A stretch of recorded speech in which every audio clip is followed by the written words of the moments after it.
Buddy, how are you doing today? I feel like it's been so long since our last stream, but I think it was like... Was it Thursday that our last stream was? I don't remember. But hello! Hello, Bailey! How you doing? Okay, let me go ahead and get the game all ready and up. It was Thursday, I believe. I think... Hey, it just feels like it's been a while, but it's just like, no, well... I guess from Thursday, that's a kind of a bit of a long time. I don't know. Time has been weird. Okay, let me see. Okay, it's all set up since it was the last thing that we did, so we are good to go. But yeah, it feels like it's been a week, even though I know it's not. Or it hasn't, rather. So thanks for coming by my unhinged. Yee! I was at least there for a while. I realized I ended up lurking by the time that, like, Psych showed up, and so I completely missed Psych. Okay, so let's see. So we have one more thing to do. I accidentally started from the prologue instead of the web. Oops. Yeah, I'd ended up stepping away. But just because it was... I don't remember what I was doing. Okay, so we need to get this ending down here, or this ending down here on the right, so that way we can get this one. So we need to go the specific path, and I think we have all the keys for the white ones, but I'm not sure. I think we've been here before. Yes, Junpei. Okay. I'm just gonna go to the parts after the escape rooms to see, like, if we're missing anything. Okay, so we got those. So we might be missing something from here. Let's see. Oh wait, no. Wait, I think we need to come here without unlocking the things. I think that's what the stuff on the right means. Just commissioned some art today too. Nice! I want to do a little bit of that at one point. I need to see if I can though. All right, 7 pieces. Because I do have some extra muns, but I should probably save that for like just in case situations. Okay. So in theory, this should lead us to the right. Since we have the white stuff locked. Hopefully. Let's see if it'll let us skip.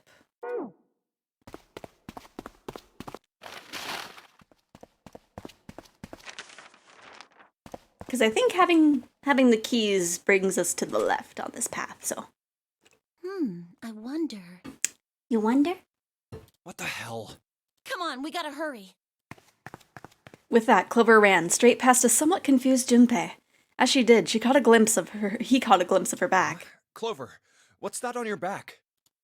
Sticking up from her collar was something that looked like a big wooden stick. A stick? Twitch stopped freezing when I tap away for a second. I want to listen, right? It's like these streams are good for vibing. Hey, Clover, what the hell's that thing on your back? She didn't respond. Instead, she quickly turned the corner and disappeared.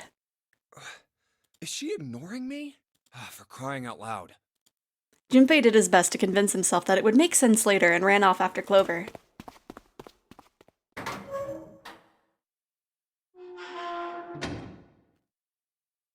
Junpei pushed through the door and found himself in a large room with a large set of stairs. Big stairs. So this is where it ends up, just like it says on the map. It was what he'd expected to see after reading the map, as he said out loud to himself. His "I see" after reading the map himself meant that Ace had probably realized the same thing. Ace? Whoops, did he head down? He put his hand on the handrail and leaned over to take a look. Oh, there he is.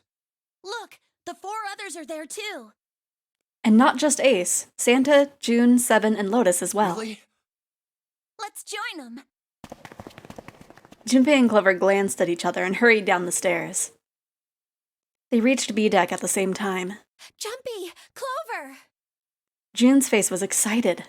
Something had happened, that much Junpei could tell from simply looking at her. I need to take a sip. My throat was getting all phlegmy. What's up? Given their situation, he was not inclined to be excited about sudden developments. June, however, couldn't contain herself. We found it! Found what? We found it! What did you find? Did you find the cookie that we've been looking for this whole time? The last door! We found door 9! Aw, man. What? Come on, just follow us. We'll explain on the way. Okay. Seven turned and jogged off down the stairs. Well, if that's the case... Wait for me. We should get going as well. The rest followed. Jumpy! We finally made it! The relief and excitement in her voice echoed what each of them had felt. Yeah, it's finally time. Jumpy wasn't quite ready to believe they'd really done it, at least not just yet. Still, if everyone said that it was door 9, then it probably was. Reached the end. He could feel his heart racing. A mixture of anticipation and fear ran through his veins, and he could feel his legs shaking. He was doing his best to maintain a sense of healthy skepticism, but he couldn't deny that the prospect of escape was an exciting one. Something's bothering me. Only 3 to 5 people can go through the numbered door. 7 of us are on our way to door 9. That means that, best case scenario, there will be 2 of us who have to stay behind. 2 people. Is there a way? Junpei looked over at the clock. 4:30. We've only got 90 minutes left. I've got no time to wonder about it now. Hey, Junpei! June! What the hell are you two doing? Hurry it up! We're smooching! We're blooping. Santa's voice jolted Junpei out of his reverie. Let's go, Jumpy! June took off down the stairs, jogging as quickly as she could. Yeah. Junpei followed. They were quiet for a while until... They had just reached C deck when Clover spoke. BRB, my PC is lagging super hard with other stuff, need to restart. Okay. Hopefully that fixes it. Hey, what about door 2? Everyone else stopped. They all turned to look at Clover. Seven spoke. What about door 2? Door 2 is the only one we haven't gone through it, I mean. Yes, that is true. Are you guys okay with that? Not investigating it, I mean? So what? We found door 9. We don't need any of the other doors. What's the point? Huh? What's the point in going to door 9? We can't all go through it, right? And we should do what we have to do before we go any further. It's like a jigsaw puzzle. Hello, Rocket. How you doing? The best way to finish it quickly is to do the border pieces first. You know? Or what? You think all 7 of us should go to door 9? And then we argue over who stays behind and who gets to go? Do we really want to do that again? Who knows? If we check out door 2, maybe we'll find something. Maybe we can find a way to get all of us out. Huh. I don't know what might be in there. We may not find anything. But don't you think it'd be better to at least have a look? I mean, am I wrong? Does that sound wrong to you guys? I mean, we do have an hour and a half before the ship sinks or whatever, so that should be fine. Yeah, you do have a point. The others nodded in agreement. Last time I checked the clock, it was 4:30. It's not like we've got a lot of time, but if we're quick about it, we might have time to take a look. Me. You're right. Let's go take a look at door 2. They were back in front of the elevator. Nearby was the large hospital The room. elevator can take us down to door 2. Who shall go then? Let's see. Me. I'm going. Then June, 7, and I need to go with her.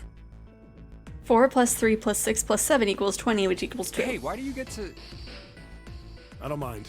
We'd only waste time arguing over it. Jumpy, I'm okay too. See? Can we just go now? Fine. All right, let's get going. I'll see you later. Okay. Be careful. There was so much care in that. Be careful, just like, please. I don't want to lose you again. They climbed into the elevator, and Junpei listened to it creak and rattle its way to the bottom deck. Only Junpei, Ace, and Lotus were left. As the elevator rumbled out of sight, Ace spoke. Lotus, would you be so kind as to go with me? Go with you? Well, I didn't think people still talked that way outside of the 1950s. Oh my gosh. Well, I'm a mother. Would that be a problem for you? That wasn't what I meant to... I was hoping you would come with me. Seriously, though. I was kidding. Unless. So, where was it you wanted to take me? There's something I wanted to show you. Hey man, what the hell? I'm not important enough? Well, it's not like that. Once I've shown Lotus, I'll show you. Really? Of course. I'll show her this gun I found. Ace's smile was friendly. Fine. Do whatever you want. Imagine if everyone there was... imagine if everyone there were back at critical thinking and math. or bad at that, yeah. Junpei is just like counting on his fingers. It's like, okay, 7 plus 8. I only have this much. Hello. A.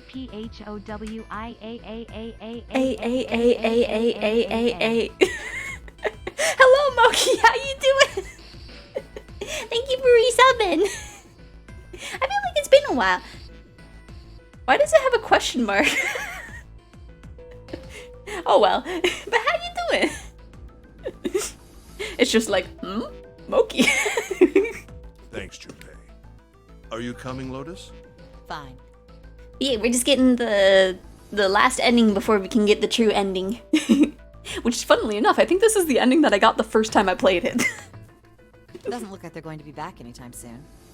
I might as well go and see whatever it is you think is so important. Thank you. Well then, Shall we go? Ace turned and began to walk. Lotus followed. They disappeared into the hallway on the left.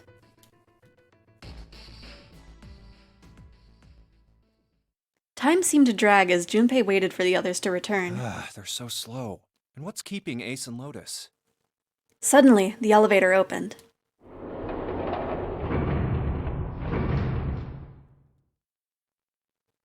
A single person stood there. Clover! I guess you're the first one back. It was only Clover inside.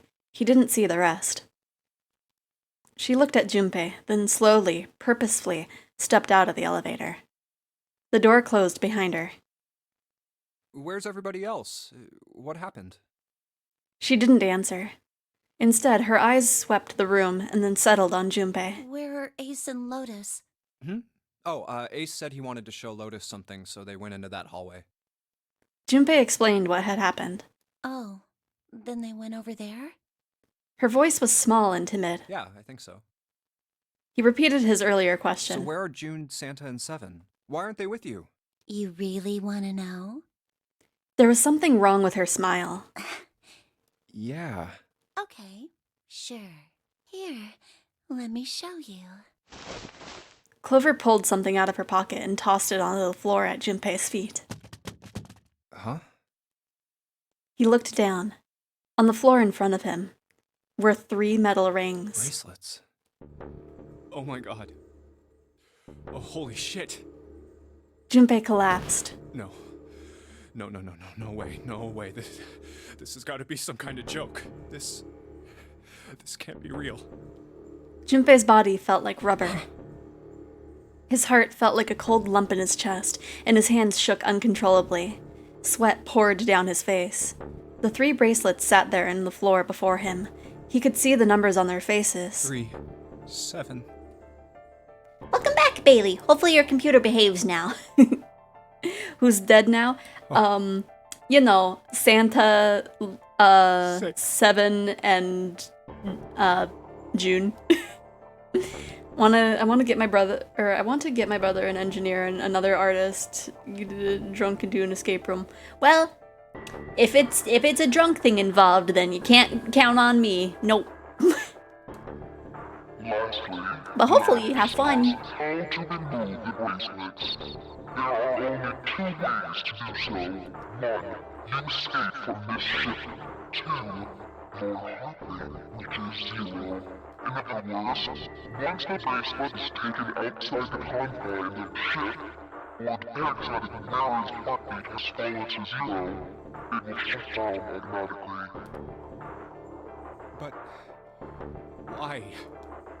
Junpei's voice was flat and broken. Clover's response was cold. Revenge for my brother. He was forced into door 3 and murdered. You need at least 3 people to open a door. Who were the 2 that opened that door with him? It could only have been Santa and 7. And I just killed June for no reason, other than not having a witness of my murder. That's why I killed them. 2 plus 3 plus 7 equals 12, which equals 3. Why? Why did you kill June? Why'd you kill my girlfriend? Because she tried to protect them. She was in my way. She had to die too. Oh. No. Junpei shook his head, trying desperately to wake himself from what had to have been a dream. No. Whoops.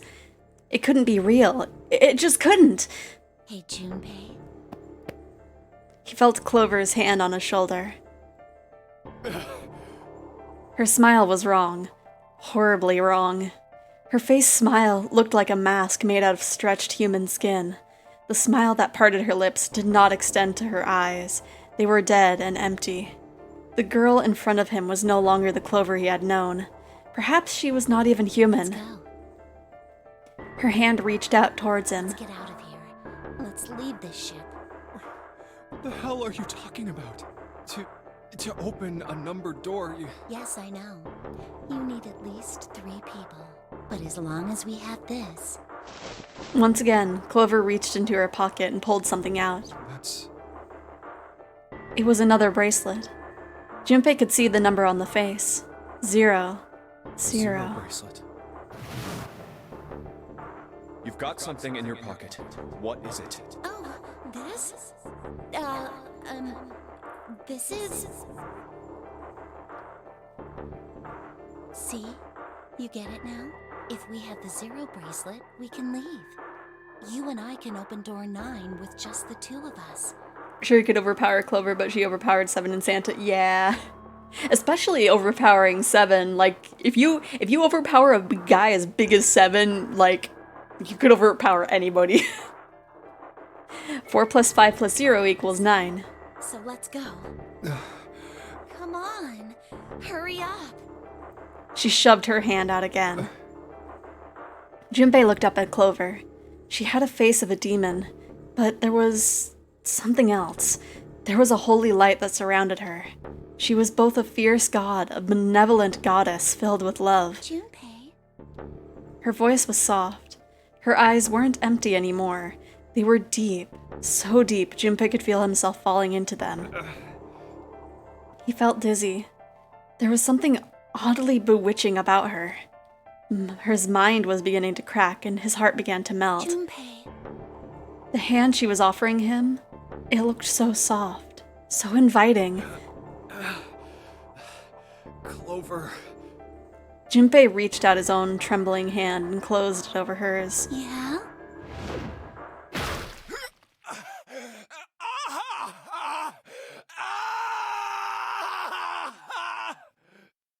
Once again, props to this man's voice actor. Junpei writhed in agony. He shuddered and twitched, his body spasming as he went into shock. He screamed until his throat was torn and bloody, then screamed more.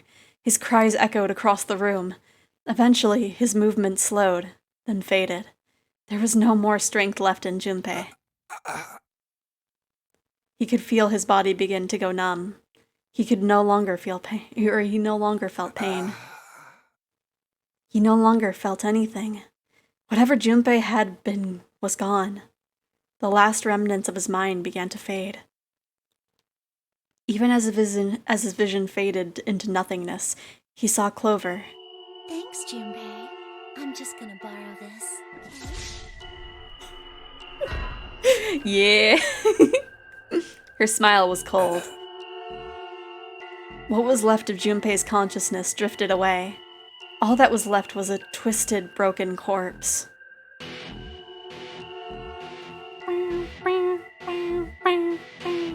And now we can get the true end. But yeah, it's funny. That was the first ending I ever got when I was playing this when it came out on the DS.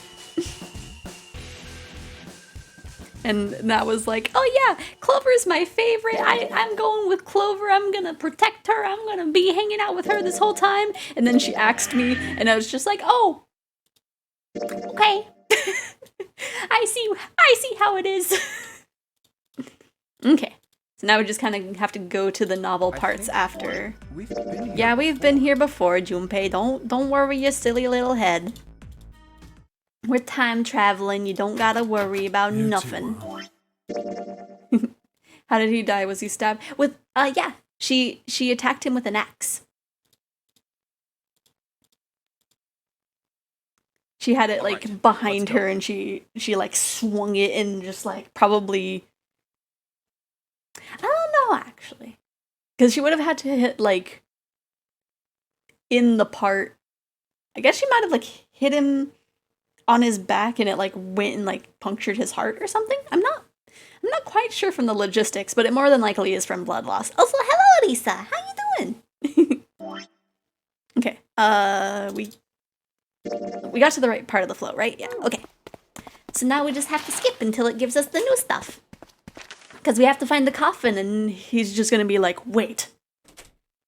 I know information that I probably shouldn't know. Man, so tricky. Every time I zoom in, it stops. Oh wait, we want the novel screen. Let's switch to that real fast. There we go. Now we just wait. Good's getting ready to clean the house. Oh, nice. Hopefully that goes well for you. Hopefully you have some nice music to listen to while it goes on.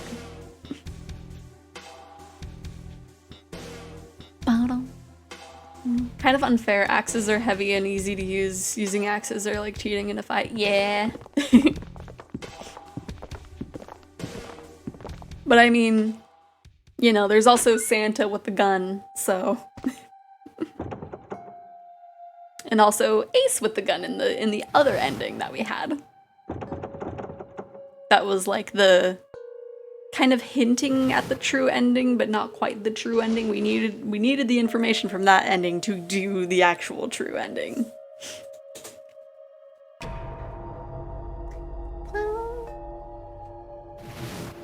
While we're waiting for this to go through, I'm excited. I have like a package that's like something I kickstarted months back finally in the mail, and it's like, yee! It didn't get delivered yet, so I'll probably have to check the mail during our break. But I'm excited. It's gonna be my first Ita bag, and it's so cute, and it's like, ah! I don't even know what I'm gonna be putting in there. I might put Higurashi stuff in there, because I don't really have a good place for it yet. But I'm not sure. We'll figure it out. Santa had a gun and still lost to a little girl. Well, I don't think he had it in... No, he would have. He would have had to have the gun in that route. Wait, no. Maybe... Did he go into that room with that route that we took? I don't know. Because maybe... Because in one of the routes he went through the room, and then another route Ace went through the room and was the one with the gun. So I'm not sure. I'm not sure if he had the gun or not. We might have sent him to a different room.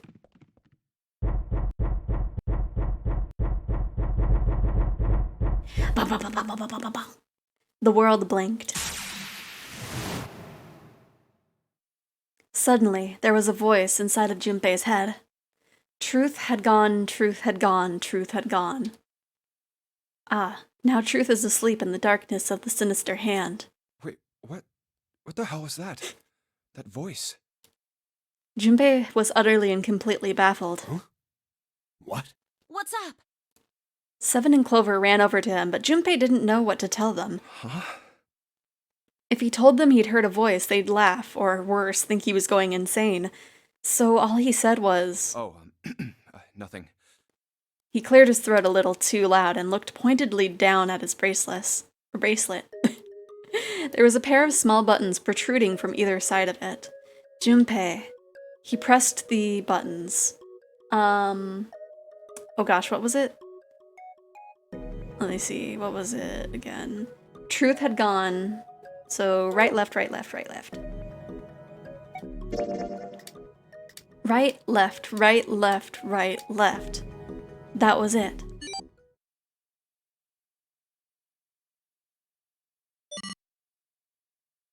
Eight numbers blinked on and then off on the bracelet's display.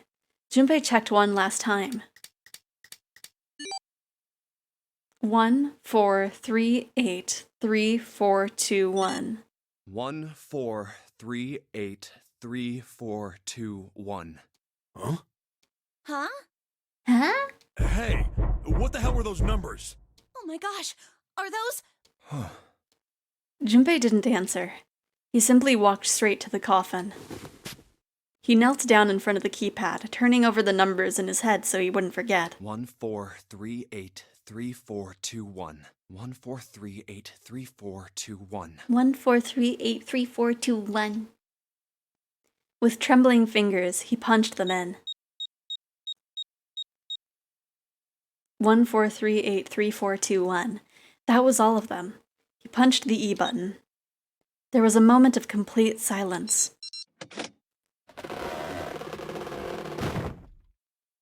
Then there was the sound of the coffin lid unlatching. Someone sat up out of it. Huh. No way. What? Why are you...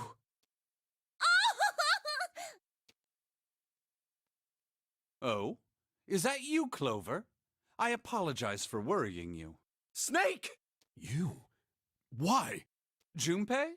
And Seven? Is that you? Is everyone else there as well? Just like Rip Van Winkle. Still, It was very much like Snake to simply cut to the heart of the matter and ask. Jeez. Junpei and Seven shared a wry smile. Clover's eyes were filled with tears. You're back! With a cry of joy, she leapt into Snake's arms. Gently now. My body's still a little weak. Oh, you're back! Clover looked like nothing so much as a lost child who had finally found her home. She cried and cried and cried. Her eyes were red, and her nose was running. She hiccuped and gasped as if she was about to begin hyperventilating. You're back! You're really here! Her voice was happy, but almost desperate, as if she feared he would disappear again if she stopped talking to him. Tear after tremendous tear rolled its way down her face. Her small arms strained as she clutched Snake's body as tightly as she could. Perhaps she had convinced herself he was real. Perhaps she was worried he would be gone the moment she let go. Perhaps she simply didn't know what else to do. You're back! Come now, what's gotten into you? You're acting as though I've returned from the grave. Not as though you did. I really thought you were dead. I mean, Snake, you did come out of a coffin. I don't know if you felt the interior of that, but... Huh? You jerk! Idiot! Idiot! Idiot! Clover broke into sobs so great she could no longer talk. It was a touching reunion between brother and sister. Even though Junpei knew they had little time, and every minute they waited was a minute they wasted, it felt cruel to pull them apart. Junpei and Seven sat down on one of the pews, waiting for Clover to calm down before explaining to Snake what had transpired.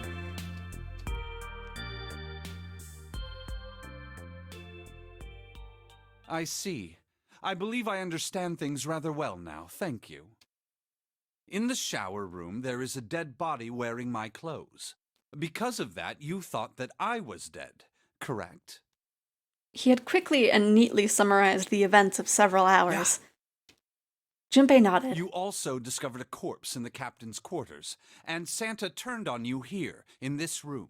Do I have it straight? Well, the dead body in the captain's quarters is a surprise. Sorry, there wasn't a good time to tell you. Don't worry about it. Well then, I've got a pretty decent idea of what happened while I was indisposed, but it's still something of a mystery who did all this, and why. Snake's a vampire confirmed. Maybe. That would explain why he's blind. He's a bat. Nah. The corpse in the shower room that looked like me, and the corpse in the captain's quarters. Why were they killed in the way they were? You don't know? No. Why would I? The guy in the shower room. We don't know who he is, so let's just call him Mr. X. Anyway, this Mr. X is wearing Snake's clothes, but you're wearing some kind of weird robes. That means someone took your clothes and put them on Mr. X. I'm getting annoyed with the internet today. Oh no! I'm gonna fight your internet. Just throw hands with it. We need to figure out who that was. I apologize, but I have no idea who might have done this to me. Stream completely froze, had to refresh. Rude! I only just now woke up. I was unconscious during all the events you just described to me. They must have undressed me and changed my clothes during that time. Which is really weird, but I mean, at least it was while I was unconscious, but actually I don't know if that makes it worse. Probably does. Bats aren't actually blind, they have a very good eyesight. Oh. Oh, maybe it's like they're... I don't know. Because yeah, now that I remember, that was kind of like a myth thing. Ooh, 10. Not too bad. When were you knocked out? When we split up to look for the red. Where did they get you? Do you remember? It was a small room in one of the hallways on C deck. What happened? The same thing that happened to every one of us when we were abducted. A canister releasing some sort of gas was thrown into the room. I believe the gas is some sort of incapacitating agent. Then that means it was... 0. Looks that way, huh? There's nothing else I have to tell you. When I woke up, I was in this coffin. Ooh, a 17. Not bad. Junpei crossed his arms and thought. Why? Why did 0 make Mr. X wear Snake's clothes? How would that benefit 0? I don't get it. What the hell does any of it mean? And I have no idea how I got the passcode for the coffin either. Truth had gone, and truth had gone. Where did those words come from? Why did I feel compelled to push the buttons on the bracelet after hearing them? Seven had asked him about it while they waited for Clover to finish crying. Bats are called blind because they have echolocation because most bats are nocturnal. Oh, right. Right, because it would... Okay, so they're not good at seeing in the dark, so that's why. Yee, okay. He had no answer for him then, and he still didn't. All I know is my fingers moved on their own. It was like I did it subconsciously. I don't get it. What the hell does any of it mean? His mind was a maelstrom of mysteries, clues, theories, and more mysteries. He could hardly think. Also, Snake and Clover have been subjects in a similar experiment 9 years ago. I don't know why I know this information. The ability to access a morphogenetic field is affected by a couple of things. Or wait, did she tell us in this route? I don't remember. I don't remember what happens in this First route. is epiphany, and the other is danger. And someone did actually die. A girl. Her name was... There had been another experiment conducted on this same ship 9 years ago, and a girl had died during it. Morphogenetic field theory. The 2 murders. Switching clothes. The nonary game. And whatever strange thing was happening to Junpei himself. The maelstrom in his head spat out words and ideas that disappeared back into it almost as soon as he grasped them. But as he struggled through them, Junpei began to realize something. There was something that had tied all of them together, and the point connecting the dots. Zero. He's the ringleader. The person who trapped 9 of us on this sinking ship. Zero should know everything. If we can uncover Zero's identity, all of our questions will be answered. Who was Zero? Junpei had the beginnings of a theory. If he could only test it. Or perhaps... At any rate, we'll have plenty of time to decipher the details later. For now, it is of utmost importance that we escape. Junpei, it was 4:30 the last time you checked the clock, yes? That means we have less than an hour. We must hurry. I thought we... Okay, right. I checked the clock like half an hour ago, I assume. Hey, how are we gonna get out of here? Isn't that obvious? Through the other number 9 door. 5 plus 4 plus 7 plus 2 equals 18, which equals 9. Oh yeah, you're right. With Snake, we can open the door. Don't tell me you hadn't figured that out. As they snipped back and forth, Junpei glanced at Snake's left hand. He was wearing a bracelet with a 2 on it. Come on, you gotta tell me these things. I, assumed you'd figured it out. Forget it. Let's just get going. 7 stomped off towards the smaller number 9 door. Clover, Snake, and Junpei followed. Imagine if you could remember your lives in alternate reality. Imagine how many fights they would start because you were killed in some other timeline. Right? Oh my gosh. And also just like... I feel like that would be stressful. Like, depending on how many alternate realities that you can remember. It would kind of be like Rika. Just be like, okay, if I do nothing here, I die. If I do this thing here, I die. If I do that, I die. It's just like, Seven quickly laid his hand on the red. An asterisk appeared on the screen. Junpei and the others followed suit and laid their hands on the scanner panel. But also, like, I feel like I would get confused if I had that stuff. It would be like, okay, what kind of information do I know? Or like, imagine you're talking to someone and it's like, oh yeah, you have this thing going on. It's just like, I've never told anyone this. Why do you know this information? It's like, to be quite frank, I don't know. Soon there were 4 asterisks on the screen. Seven glanced at them and then laid his hand on the lever of the red. All right. You guys ready to go? Yes. Yep. Yeah. Snake paused Junpei paused for a moment. Huh? Before we go in, I'd like to check something. You want to check something? What do we want to check? Yeah, but before I do, Seven, could you pull the lever? I want to make sure we can verify with just the 4 of us. What do you mean? We don't need. Just do it, alright? But if the door opens, don't go in yet, okay? Please, this is really important. I really need to check this, okay? Work with me here. Junpei looked directly into Seven's eyes. The older man looked back for a moment, then nodded. Fine.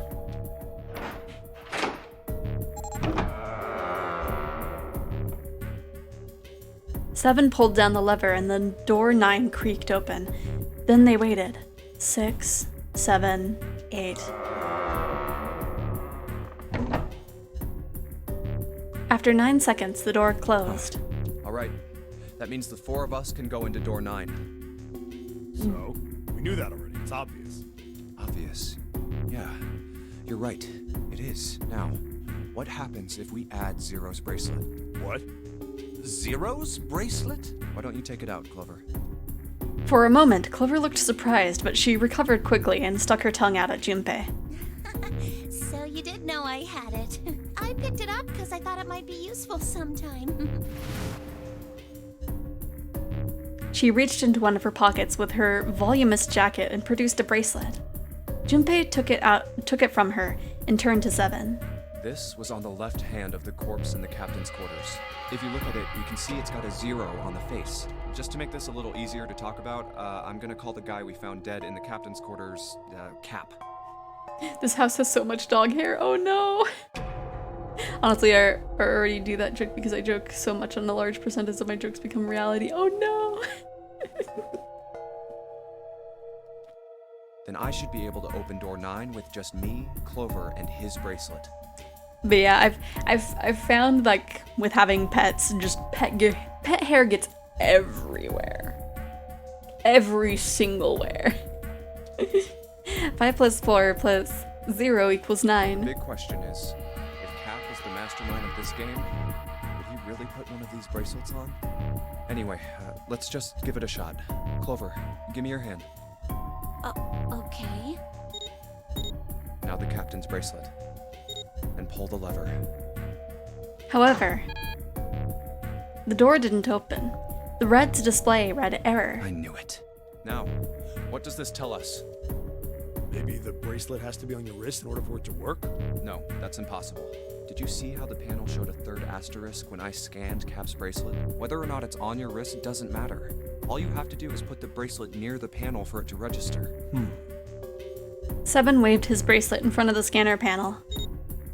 Sure enough, a single asterisk appeared on the red. Huh. Looks like you're right. See? So what does that mean? There's only one possibility. That bracelet isn't the number 0. Is that what you're saying? That's right. Then what number is it? Let's find out. Junpei scanned the bracelets with this combination. Okay, so 2, 5, 7, 7 plus 6, that would be 13 would be 4, so not that one.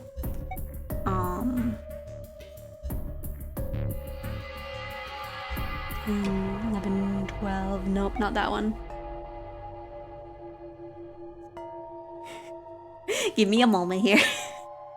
6, 7, 8, 9, 10, 12, 13, 14, 16, 17.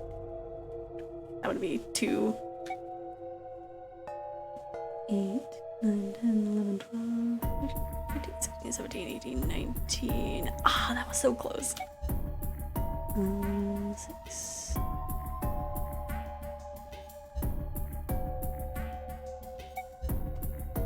7, 8.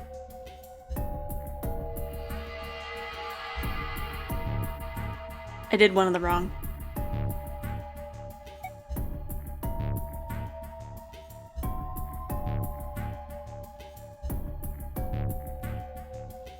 Okay, so it is this one. 7, whoops. That was, not what I meant to do. No, don't go to the title screen. Let's try 7, me, and Cap. 7 plus Junpei equals 7 plus 5 equals 12, which equals 3. If this combination opens the door, then Cap's bracelet is number 6.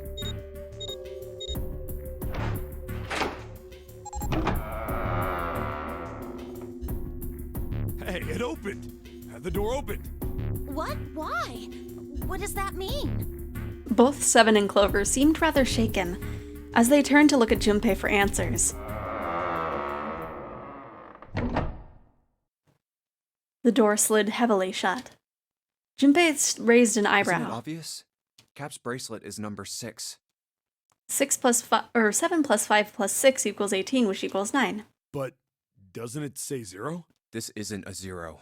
The symbol on here isn't a number 0. It's a letter O. Oh. Whoa, wait a minute. I don't get it. I mean, we figured out that Cap's bracelet is 6, right? Yeah. Does that mean there are 2 people with 6s? Before Junpei could answer, Snake spoke up. There is most likely only one person with a 6. But I don't get it. What about June? Well, this is only an educated guess, but I think June's number was never 6 to begin with. Her bracelet was flipped. In other words, June's real number is 9. That seems the most likely. But we've opened...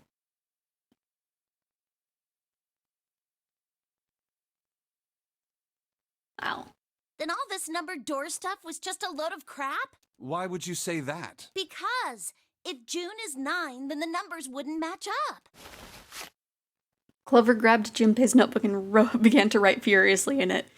Junpei's just like, hey, why do you keep grabbing mine? You have one. Here, look. Junpei leaned over to look at A it. list of all the numbered doors June's gone through. I'll let you know what I'm writing, okay, Snake? And that's everything. Hear those gears grinding. I wrote down which door she went into and with whom. And I wrote what all the numbers were. So if you switch 9 in wherever there's a 6, the numbers don't work. If the digital root is 7, then you can't open door 4. If the digital root is 2, then you can't open door 8. Clover, do you notice anything interesting on that list? What do you mean? You're talking about 3, right? 3? Santa's always in the room with her. That's what you're saying, isn't it? Yes, that's right. What about it? That's quite simple, really. You told me that the first time you came to this room, Santa was the first to refuse to leave June behind. Now, doesn't that beg the question why? Why would Santa do such a thing? The answer is easy. Because Santa can't open door 9 with only 7 and Lotus. Of course, there's only one reason for that. His number isn't actually 3. Santa's real number, 7? Would you be so kind as to modify my sister's equations? Yeah, sure. 7 took the pen from a confused Clover and began to adjust her calculations. This is what you were getting at, right, Snake? He read out the changes he'd made. When he finished, he looked at Snake. Snake smiled. Thank you. That is exactly right, 7. Santa's true number wasn't 3. It was 0. No way. Santa is 0? And June was 9, not 6. Conversely, Santa was 0, not 3. Plus 3 and minus 3, they cancel one another out. Nothing appears out of order.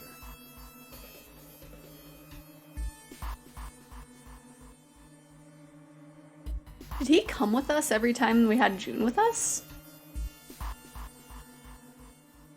I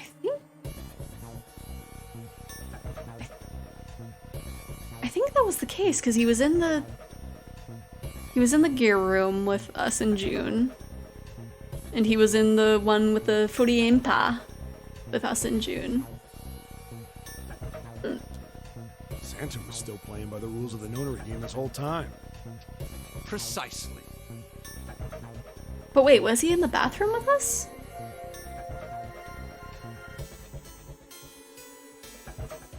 I can't remember if he came into the bathroom with us. Because I know June was with us, but I can't remember who else was there. So you're saying Santa planned this whole thing? I'm not sure if he acted alone or not, but I think it is safe to conclude that he is 0, if my hypothesis is correct. Clover bit her lip. She seemed to be having some difficulty believing her brother's explanation. So you're saying if everyone walked off too quickly, he'd get stuck? Maybe.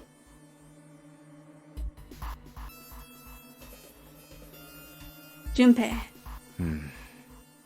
Junpei remained silent and thought. Snake's hypothesis. Something doesn't seem right. Jun's bracelet being flipped. Even if that were possible, that would mean there are 2 number 9 bracelets. And if that's the case... All right, that's enough talking. Let's go. It's high time we went through that door.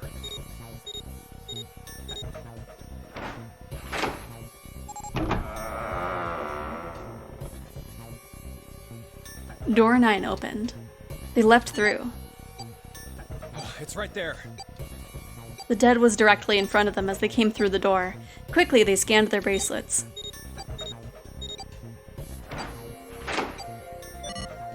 And the detonator stopped. Yeah, Now I'm stuck on the bathroom. Because, because if that was true, then he would have had to come with us into the bathroom, but I don't think that was the case. But I can't quite remember because it's been a while. After pausing for a moment to catch their collective breath, Junpei and his companions headed down the long hallway in front of them. All right, let's keep going. At the end was a set of stairs leading down into the ship. I think these stairs go to the bottom deck. They leaned out and looked over the side. Looks dry. Let's head down. After deciding it was safe, they headed down the stairs. Before long, Junpei and his companions found themselves on the bottom deck. They turned left into another hallway, at the end of which they found another door. Hey, it's a...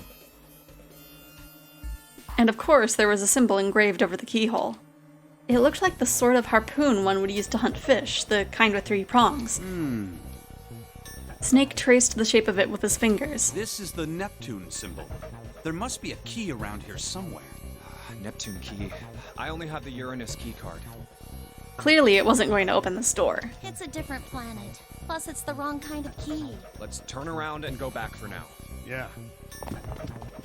After examining the door a few more minutes, they gave up and headed back the way they came. Hey, another door. With a little more searching, they found a metal door. And a card reader this time. A symbol was engraved into the card reader. It's the Uranus symbol. This is the place. He muttered to himself and slid the card through the reader. It beeped once, and the light on it turned green. With a heavy metal groan, the door creaked open.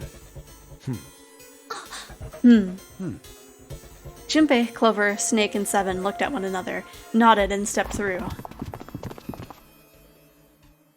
The room they found themselves in was full of books. Wow! It's totally full of books! Wow! There's so many. I don't know where to look. It looked remarkably like a library. Not the sort of library where large numbers of people came to read books, more the sort of library that was simply a place to store books. He felt a little overwhelmed by the sheer number of books, but Junpei did his best to speak with authority. All right, if we want to get through that door out there, we need the Neptune key. I say we split up and look for it. Okay. Very well. Sure thing. Good. Let's get started then. We don't have a lot of time. Hurry. Alice sleeps in a small chamber past the forest of knowledge. As he began his search, for reasons he didn't fully understand, Junpei felt those particular words float through his mind. Wow, I wonder what relevancy that has.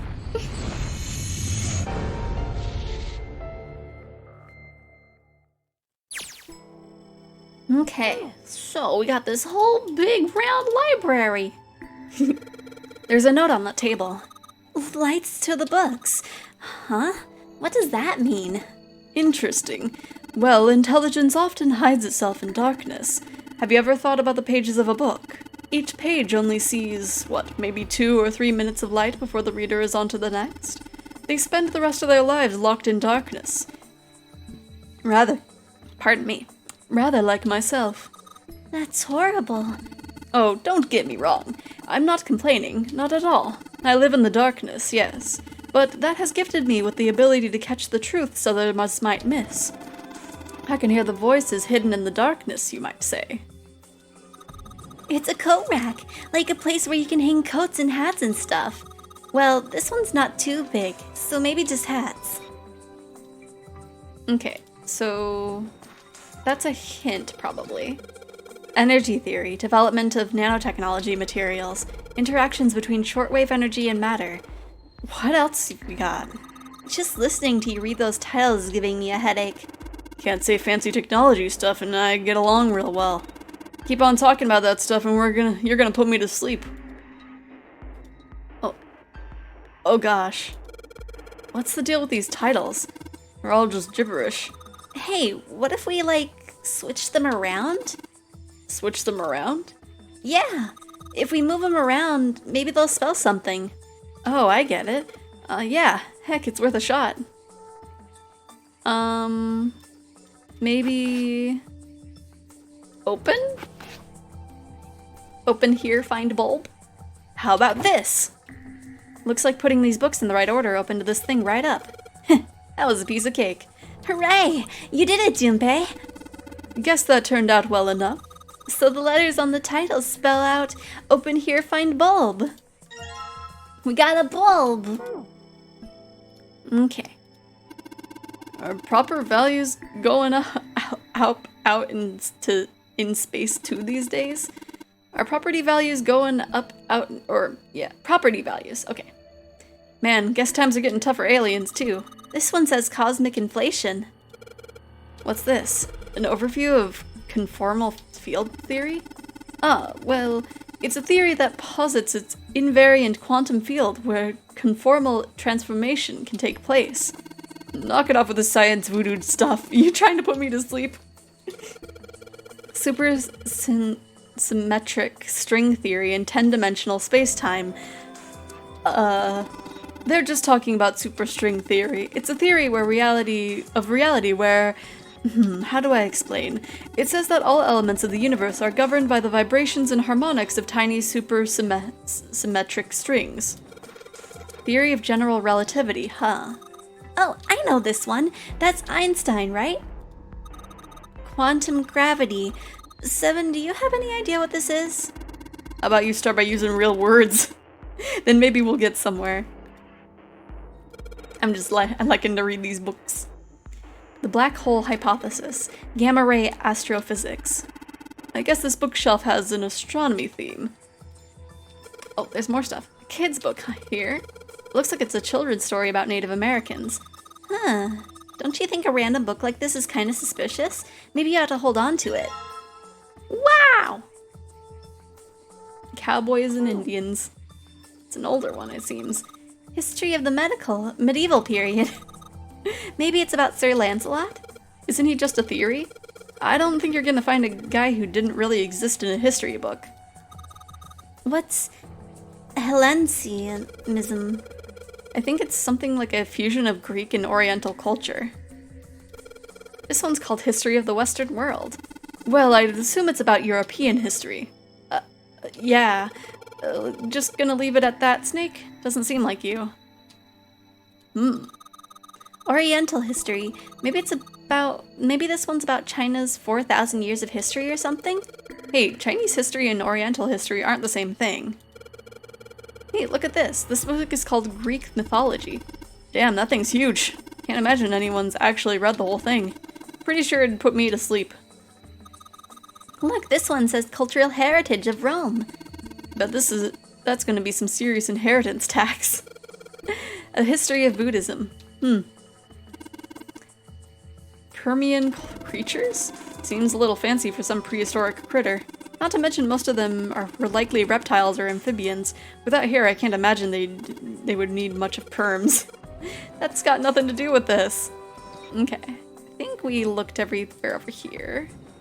Oh, right, there's a downstairs.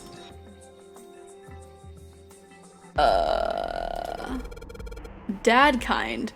What the hell is this? Wasn't that a German mathematician? Maybe it's a compilation of his works. Leibniz. This book is in German. It looks like it's the complete works of something. A book of Greek mythology, 3 words. It's Zeus's fault, right? Zeus. Everyone. Is another 3 words. I've never heard of it. Well, if Snake doesn't know what it is, I don't think we'll ever know. Owen, huh? Owen isn't enough to go on. Perhaps it's about the English Revolutionary? Sheldrake. Sheldrake. Isn't Sheldrake... It says Sheldrake on the spine of this book. It's got the volume number written on the lower part of the spine. I guess we'll never know about Sheldrake. Algebraic number theory. Math, huh? There's another one like this over there. You mean something like primary number theory or analytical number theory or geometry? Oh my gosh, how did you know? Nobody said anything about those. Well, number theory is usually split into 4 chief disciplines. If there was a book named Algebraic Number Theory, I took a wild guess that the other 3 would be there as well. Looks like I was right. So out of Zeus's siblings, Zeus is the youngest out of his siblings.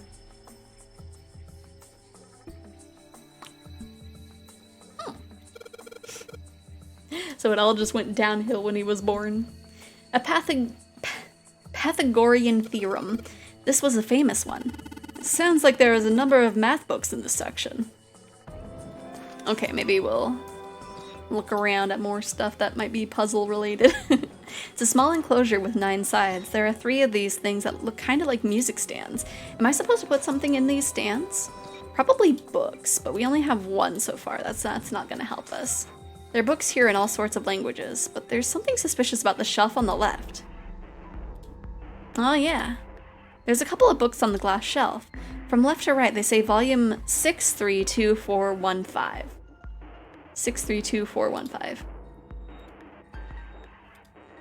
In the middle of the glass door is a cylinder lock. You know, the kind of lock where you rotate the numbers around until you get the right ones to open up. What the hell is this? It looks like they gave us the... It's like they just gave us the answer. Guess I might as well give it a shot. I know the first one was 6. 6 to... Oh, 6, 3, 2, 1, 4, 5. You did it, Junpei! Yay!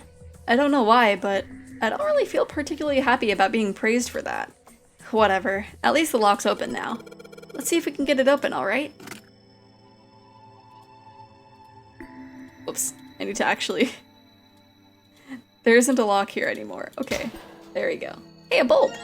Wow! Okay. All 6 books seem to be pointing at the cylinder combination lock. Okay, so we were just here for the bulb. Let's see what we've got here. So many books here. I wonder what this one's... Whoa, what's this? Warm. Oh, sorry. No, I'm sorry. Hey, what's the deal with the sappy stuff? Ah, okay, we both reached for the same book. I see. Oh, there's something here. Hey, there's another one of those picture books here. Something about these feel kinda nice, you know? Brings back good memories. I guess even people like 7 were kids once. It all went downhill when Zeus's mother handed his father rocks and said, Zeus, oh no. You little brat. Hey guys, cool it. Alright, I think I'm gonna take this picture book with me. We've got Tales of Old Japan. Oh, hello, Flamin'! How you doing? Let me go ahead and give you a little shout out. Let me see, but how you doing? Let me see. Shout out, Flamin' Rhythm. There we go. Let's see. I am Oh, there's one of those games. How'd you enjoy it? I haven't played one of those games, but I've watched gameplay of people playing it, and it looks like the controls are just a time. I remember way back watching Markiplier play I Am Bread and breaking his controller. But how's everybody doing? We are in the final little ending of Zero Escape, 9 Hours, 9 Persons, 9 Doors, and we're probably gonna beat it at one point here, and then we're gonna do some art. I don't know what we're gonna be drawing. I have a few different things I can do, but Yeah, it was crazy, but it's surprisingly super cute. I loved it. Maybe at one point I'll play it, but I don't know. But that's good. It's good to hear that it was cute at least. What's this? Origin of Japanese folklore? Looks like there was a bunch of books about Japanese culture here. Mostly ones about folklore, though. Well, folklore can cover a wide range of subjects. History, urban life, religious threads. or trends rather, environmental changes, oral traditions. Folklore can cover all of these, and if you know where to look. Yeah, he may or may not have gotten stuck on a mission for 45 minutes. That makes sense. I feel like that makes sense with any kind of floaty controls, especially with like tricky controls. Going to play the second AI game? Yes, I'm gonna be playing that later this week. I wanted to have like a good 6-hour stream for the beginning of it, but I wanted to get this game all finished up first. But yeah, we're gonna be playing that on Thursday. This looks pretty deep. Okay, we need to find one more picture book. Maybe there was something that we didn't click over here. That's a weird book, Junpei. Indian mathematics. It's funny. Why is that funny? Why is that funny? Sorry to raid and run, but I gotta work like now. Okay, make it to work safe. Have a good day. And thank you for the raid, Flamin'. Hopefully I'll see you later. This one's Gold Box Conjecture. Yeah. Conjecture? What's it about? Like magic or physics stuff or something? Right, I bet it's about jewelry, isn't it? It may have an odd title, but it's actually a very respectable mathematics book. It deals with one of these unsolved problems of additive number theory. Sorry I said anything. Look, let's not get into it right now, okay? It says Riemann hypothesis. What is there to hypothesize about a Riemann? Isn't it pretty straightforward? Heavens no, there are many factors.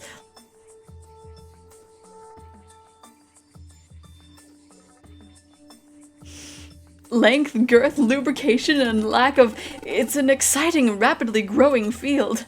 Wow! I'm going back upstairs. Guys, talking about lewd stuff up here. Oh, or down here. There we go. There's another picture book. This one. It looks just like that picture book from earlier. The one with the pop-ups. You think they're a part of a series or something? They do have the same binding. Fundamentals of Baseball. So now we just need one more light bulb. Oh, wait, no. Wait, is there already a light bulb down there? Sounds like a fun Friday afternoon. Oh no. There's a small enclosure with 9 sides. There are 3 of these things that look kind of like music stands. Am I supposed to put something in these stands? There are 3 lights in this thing. They aren't very bright though. Hey, didn't we find some kind of really powerful light bulb earlier? Why don't you put it into those lights? Yeah, well, it'll get a lot brighter, but... But if there are 3 lights, that means 3 light bulbs. There won't be much point unless we can replace all 3 bulbs. We need 3 light bulbs, huh? So... where... It's like there's not... Whoops. Scaffold up to the top floor. It goes all the way to the 4 corners of the room. Okay, let's go back up here. Oh. Oh wait, no, this is where we grabbed one of the books. I need to... kind of mess around with my little alert thingies.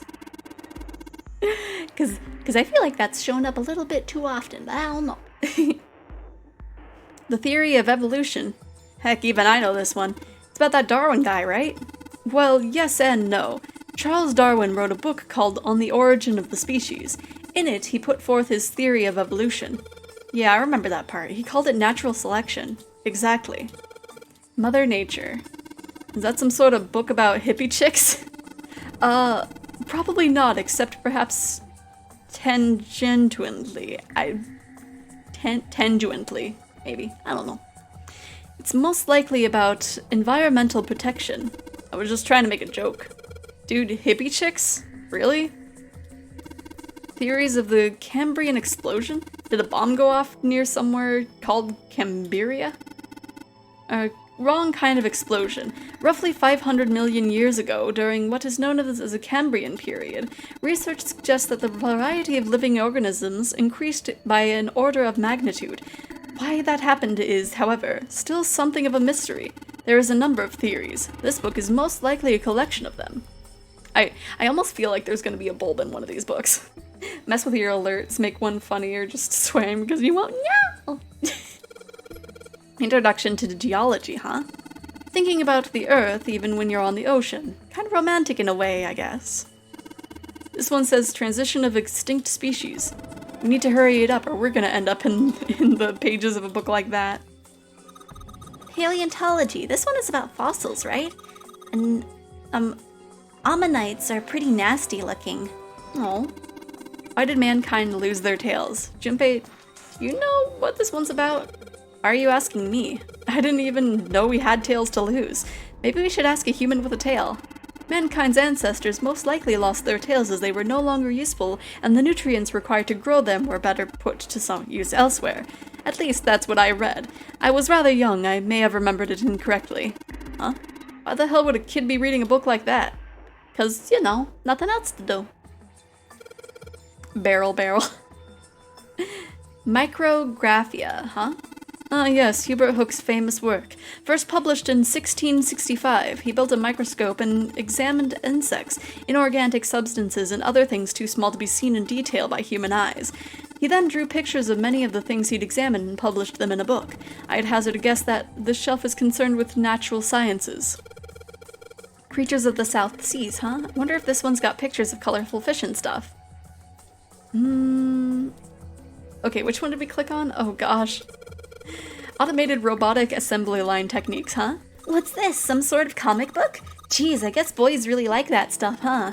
No, you're thinking of a different sort of robot.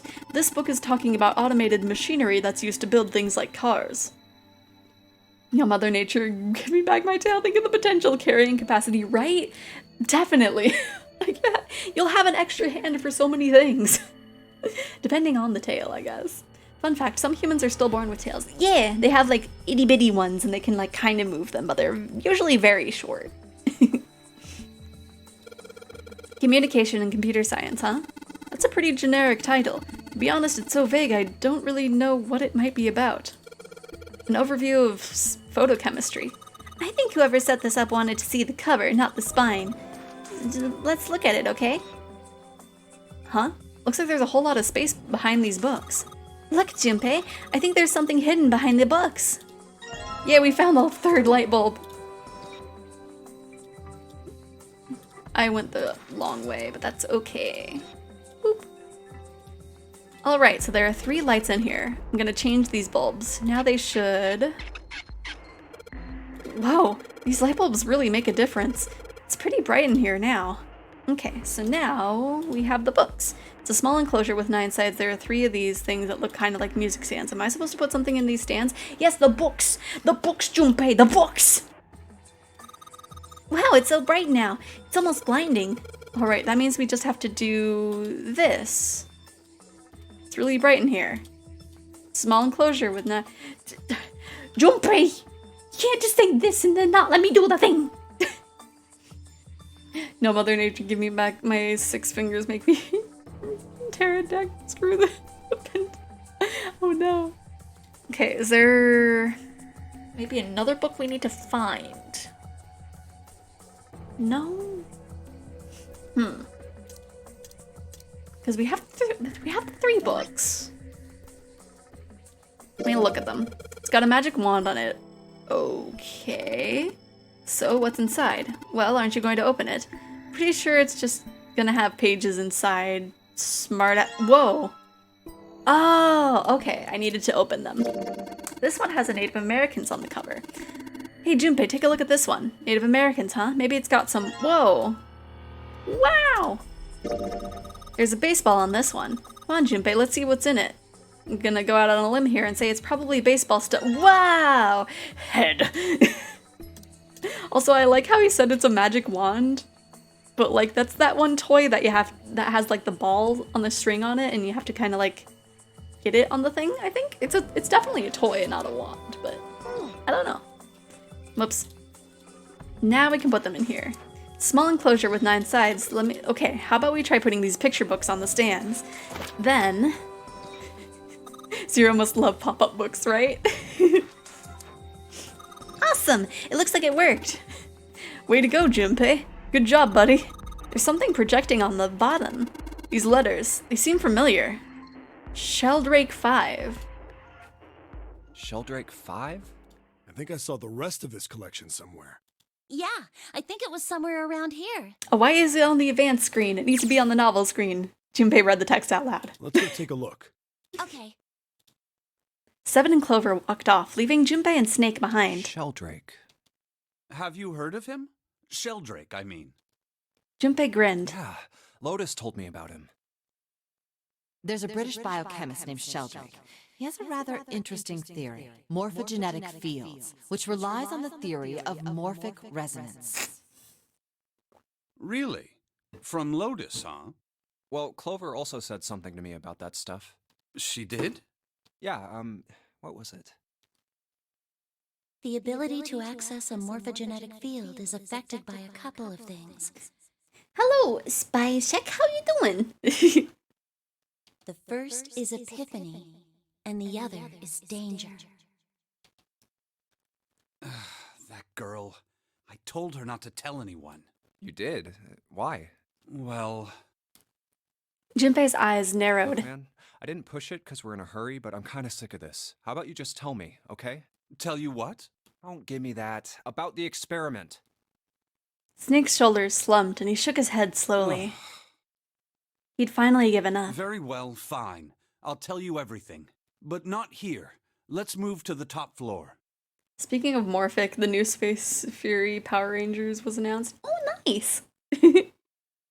Oh, did you guys see that there's a new Panty and Stocking season coming out? Like, there hasn't been anything, like, leaked yet, as far as I can tell. But, like, when I heard it, I was like, I was on the search for any kind of thing other than just word of mouth, but it's just like, And also the openings and endings of the new Tokyo Mew Mew series are shown, and it's so cute. They have a little scene at the beginning of the opening, and it has cards of the silhouettes of everybody, and it's referencing, like, the original manga titles, and it's like, Junpei nodded. With that, they climbed the stairs to the top floor.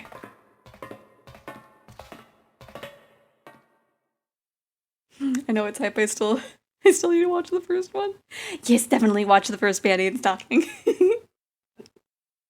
And then I think they also showed the new opening for the new season of Mob Psycho, and it's just like, I need to still watch season 2. Snake was silent for a moment after they arrived and finally crossed his arms and spoke. I suppose I might as well start by telling you why I kept quiet, and why I made sure Clover did as well. To be honest, the explanation is quite simple. Zero told me not to. I had little choice. He didn't walk up and tell me, of course. He gave me a message engraved on a card.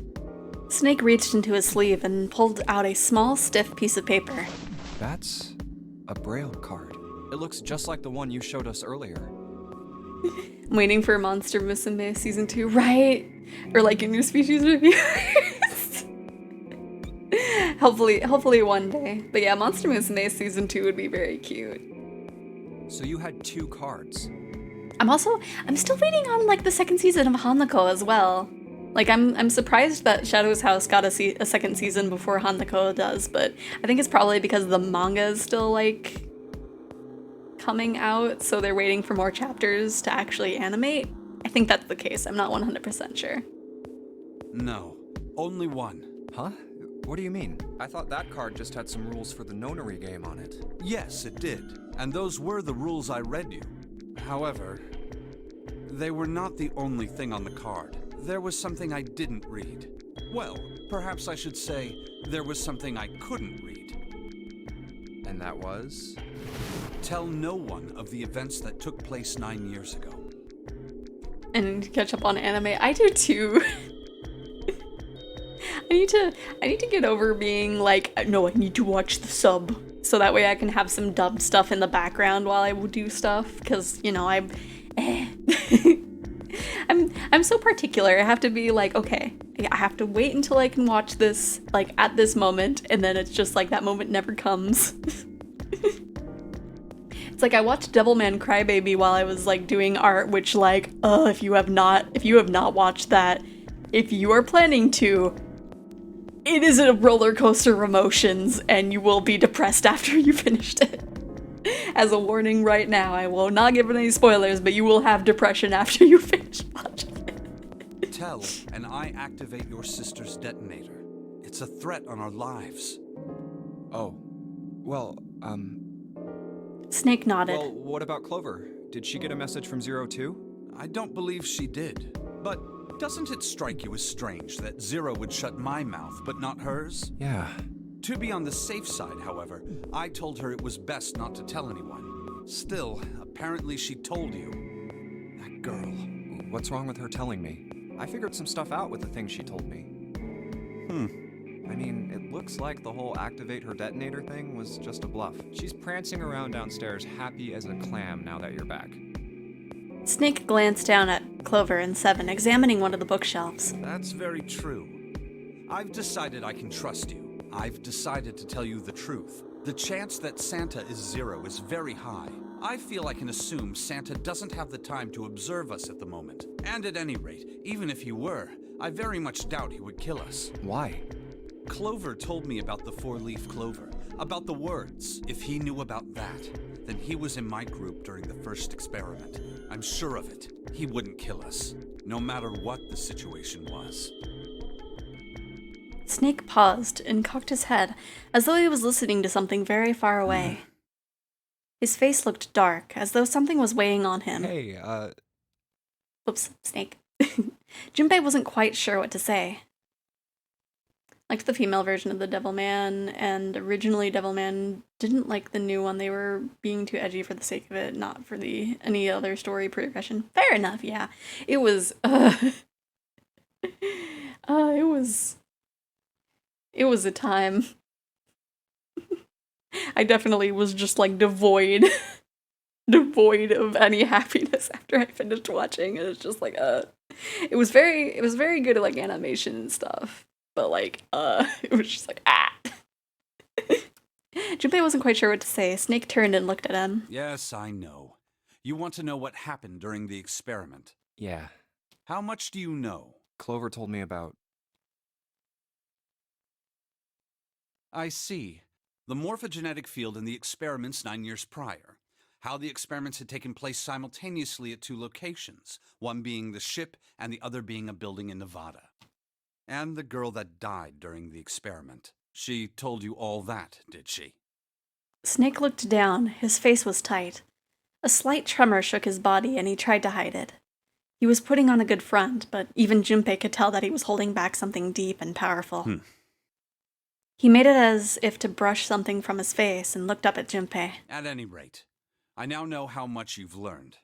All that remains for us to determine is who did this and why, right? Yes.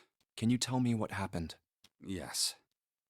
Snake nodded slowly. The people who organized the initial experiment were from a company called Cradle Pharmaceuticals. There were 4 of them running the show. Gentaro Hongo, Nagisa Nijisaki, Teruaki Kubota, Kagechika Musashido. Hongo was the CEO of Cradle Pharmaceuticals. Nijisaki was his right-hand man and did the lion's share of the planning. Kubota led the company's research and development division. Musashido was their majority stockholder. It was these 4 people who planned the initial experiment. Let me simplify it for you. Hongo designed it, and Nijisaki put it all together. Kubota developed the technology required, and Musashido provided the cash. If any show kills off a child and doesn't have an impact on the story, it's just doing that to be edgy. But if in the female version of Devilman was one of the friends turned because she was jealous of the MC. Ah, I see. Yeah, just,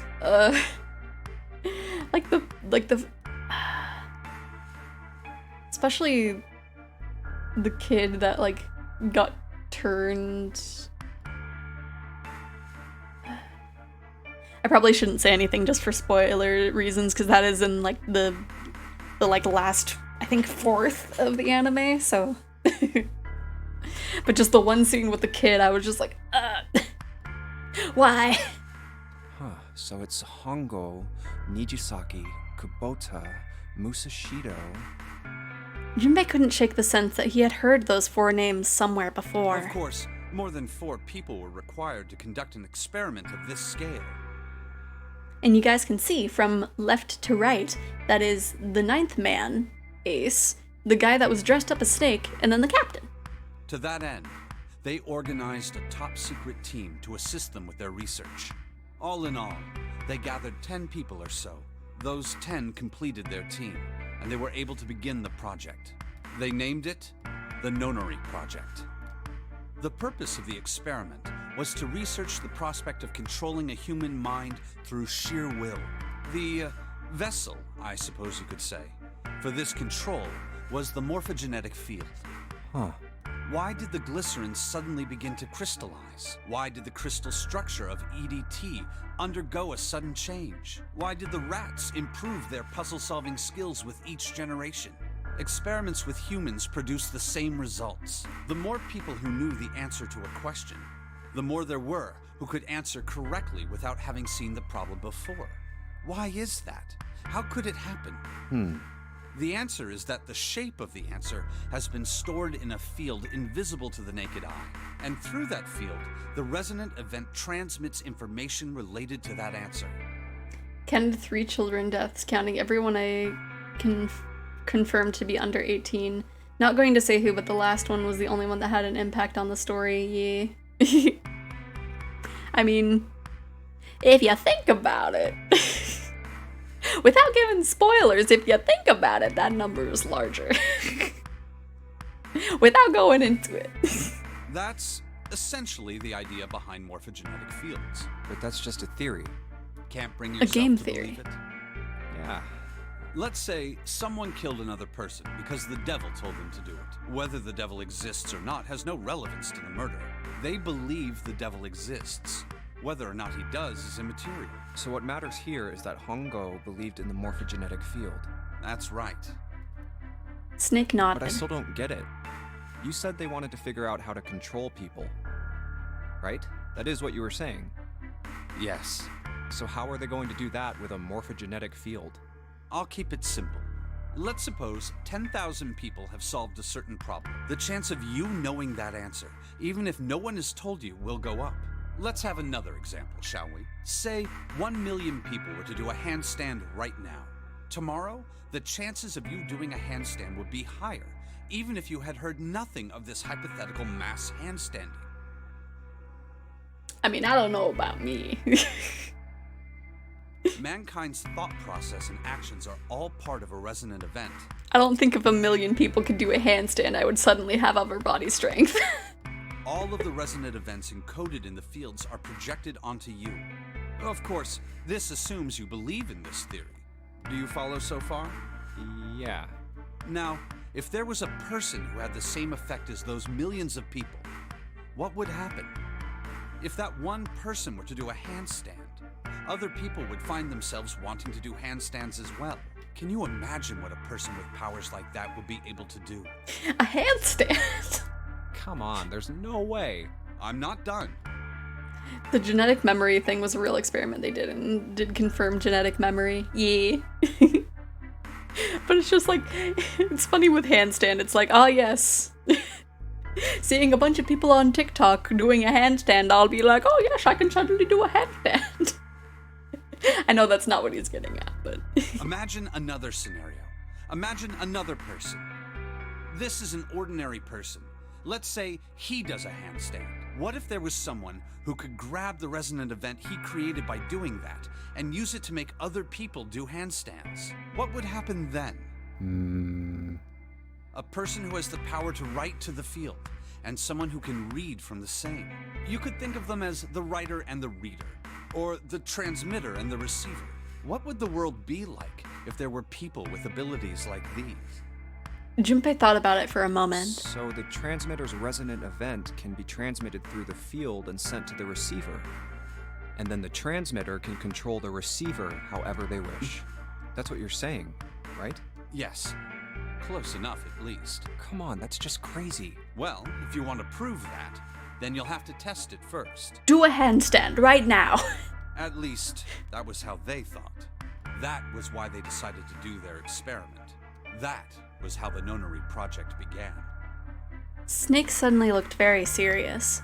By the way, Junpei, have you ever heard of the Gansfeld experiment? Junpei cleared his throat and tried to act calm. Yeah, that was an experiment in telepathy, right? You place a pair of subjects in separate rooms. Then you show one a picture and ask the other what they see. Interesting. I'm impressed. Yes, that is exactly correct. So, why did you bring up the Gansfeld experiment? They just quantified charisma and following. Yeah. It was used to screen subjects for the Nonary project. That actually makes sense when it's said like that now that I think about it. The hospital in a remote town was affiliated with Cradle Pharmaceuticals. Hongo used it to conduct experiments on visiting children in secret. Some of them, he found, had potential. He began to gather children that showed promise. Children that seemed as though they might be able to access the field. Of course, none of them volunteered. They were kidnapped. His face barely moved as he spoke. There were 9 pairs of siblings taken, for 18 children total. For reasons that were not fully understood at the time, each pair had 1 transmitter and 1 receiver. They were split perfectly. As such, the 18 children were split into 2 groups of 9. The children who were put into Group Q were the ones who excelled at transmitting. They were transferred to the mock experiment building known as Building Q in the Nevada desert. The children who excelled at receiving were put in Group A. Group A was then placed on the former hospital ship Gigantic. From the experiments he had conducted so far, Hongo had learned the following. There are 2 things that can increase one's resonance with the fields. The first is epiphany. The other is danger. Have you ever been faced with an especially difficult problem and thought about it very long and very hard until finally an answer suddenly appeared in your mind? It may seem obvious to say so, but that is what is meant by epiphany. The information obtained through that epiphany can be easily transmitted through the fields. Adding danger to that equation allows for even easier field access. Sorry, I interrupted him saying where it can be easily interpreted. That's where Hongo came in. They set up a number of puzzles across the Gigantic. The participants had to solve each one before they could move to the next room. Of course, he hadn't forgotten to include danger. He had detonated a bomb on the hull of the Gigantic. The children in Group A were forced to play the Nonary game as the ship sunk. By forcing the children into a life-or-death situation, Hongo hoped to increase the likelihood of their tapping into the fields. The more charismatic someone is, more likely someone is to follow their lead. That's true. The children from Group Q, on the other hand, were confined to the mock experiment building, Building Q. I guess I would be a receiver, probably? I'm not sure. Building Q duplicated the interior and puzzles of the Gigantic exactly. Or maybe I'd just be a neutral person. I'm not sure. Every detail was exactly the same. Hongo explained the situation to the children in Group Q. Solve the puzzles you find throughout the rooms. When you have the answers, transmit that information to the children in Group A. If you succeed, they will be able to solve the puzzles and escape. But if you fail, then the Gigantic will sink, and your brothers and sisters will drown. Those were his orders. Do you know why the astronauts of Apollo 13 were able to return to Earth safely? It was because NASA had access to a replica of the Apollo 13 capsule. All of the equipment, the instruments, everything. All of it identical. Everything was just like the real Apollo 13. NASA was able to replicate the situation the astronauts found themselves in. By putting themselves in the same situation, they attempted to solve the problems the astronauts were dealing with. Once they found solutions, they reported their findings to the men aboard the actual capsule. That was how they were able to return safely. It was the same with the Gigantic in Building Q. The children from Group Q had to use the power of epiphany to solve the puzzles they found and transmit what they learned through the fields. The children in Group A, however, they had to access the fields to learn how they might advance to the next stage. That is the simplest explanation I can manage. Snake sounded defeated. His half-hearted attempt at derision? Derision? I don't know. served only to show how much more the story had affected him. Imagine if instead of NASA solved the problem and used a radio stick, it was just like morphogenic fields. They figured out the problem and then telepathically told the astronauts the solution. Huh. Also, hello, Neil man. How you doing? Just as Junpei was about to speak. Hey, Junpei, Snake! How much longer are you two gonna sit around on those bony asses? Get down here already! Colin is skinny. Seven's voice echoed up from below. Snake took a deep breath and blinked rapidly, as if just waking up from a nap. He's right. Let's go, shall we? We don't have much time. We need to get out of here, and soon. Snake headed for the stairs, but Junpei put out an arm to stop him. Hold it. There's one more thing I want to ask you. Hmm? Are you sure that there were 18 kids? Why? Well, I thought it was only 16. Oh, yes. That was what they said on the news, wasn't it? Yes. I have no doubt that 18 children were abducted and used in Hongo's experiment. After all, you couldn't exactly play a nonary game with any less, could you? Yeah. Well, yeah, but are you saying that the news got it wrong? Yes, I am. There were 2 more children. However, they had no relatives that I'm aware of. I imagine no one filed a police report when they went missing. They were brother and sister, like Clover and I. The brother's name was Aoi. The sister's name was... her name was... Snake couldn't bring himself to continue. It looked as if he was about to say... What he was about to say brought him a great Her pain. name was Akane. That was the girl who... died. Bum, bum, bum. Yes, clearly, if we think hard enough, they'll hear our thoughts. Poor Junpei, the fact that 16 kids were kidnapped is like the one piece of relevant mystery he knows without anyone telling him, and even that's wrong, right? Just Junpei knows nothing. Snake and Clover are 2 of them. Yee! They actually brought that up in one of the routes, I don't remember which. Junpei felt as if he had been punched in the stomach. His vision went blurry and his head felt light. Or, well, Clover brought it up. Snake wasn't allowed to. 9 years ago? Then, who is Chu? No. It's impossible. It can't be true. Akane isn't that uncommon of a name.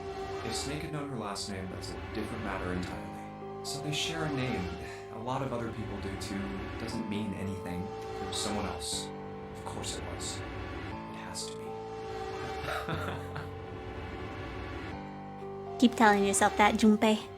Junpei shook his head hard and pulled himself back to reality. Is something wrong, Junpei? Your breathing sounds strange. Then Snake had noticed. Junpei cleared his throat and tried to act calm. No, it's nothing. I'm fine. Let's get back down there, all right? Snake raised an eyebrow, but said nothing. He headed back down the stairs, Junpei bringing up the rear. I couldn't do it. Why didn't I ask? What's her last name? I just couldn't get the words to come out. With every step he took, the cold, hard sound of feet against metal dug at his heart.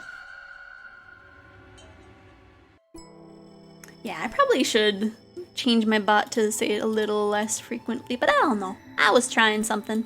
This iron plate is bolted down. I don't think it's a door, I think it's just a wall. Oh, they're probably having me look at the book. It was... over here. Sheldrake 5. Sheldrake. This is it! This is what the shadow picture was pointing to.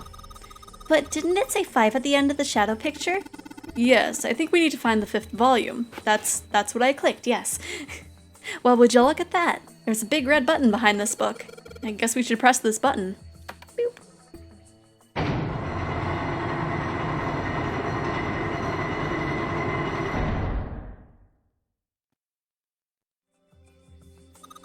What was that sound? Sounded like something really big was moving. It came from the top floor. Alright, let's go check it out. Okay. There we go. 13, 14, 10, 13? Looks like an output monitor. I bet the numbers you type in this keyboard will show up here. I bet you gotta type something on that keyboard. Yeah, but you can only enter letters. And it looks like you can only enter 4 letters. Let's see how this works. I guess you need to hit enter once you type in the letters. And you can erase what you typed with clear. Okay, I get the basic operations. Let's give it a shot. Okay, so we need to... Oh gosh. We need to transfer this to the thingy. And I was bad at this. Okay. So 13, that was... The letters started at 10, right? Okay. So...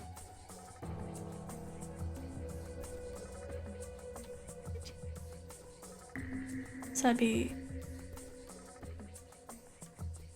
So D... Dead. Dead. I did. Yay! You did it, Junpei. It's unlocked now. Good job, Junpei. Whoa there, don't get too excited. The password was dead, remember? Just makes me think of whatever's waiting for us isn't good. So what? Jeez, you're such an old lady. We can't be worrying about stuff like that. I mean, come on. We got it to unlock, didn't we? Let's go, hurry up. What were Clover and Seven doing this whole time? You think they'd have grabbed it themselves at some point? Imagine Junpei got blocked from learning the name of the girl who died again. Like, her name was... Door opens behind them. Well, in any case, we can't get into that later, right? That's what I was expecting, but no, they have to have Junpei be like, what? Everything I know is a lie? For my personal mystery to find a copy of the uncensored stay, I have to find a censored version very easy and find the mirror moon patch, but if I find screenshots I could gather information to recreate it myself. That's true. It's probably out there somewhere, but you know, if all else fails. Let's see. It's a thick metal door. There's a handle in the middle of it though. Alright, let's get this thing open. We wanted the right one specifically. The left one would not do. It had to be the right one.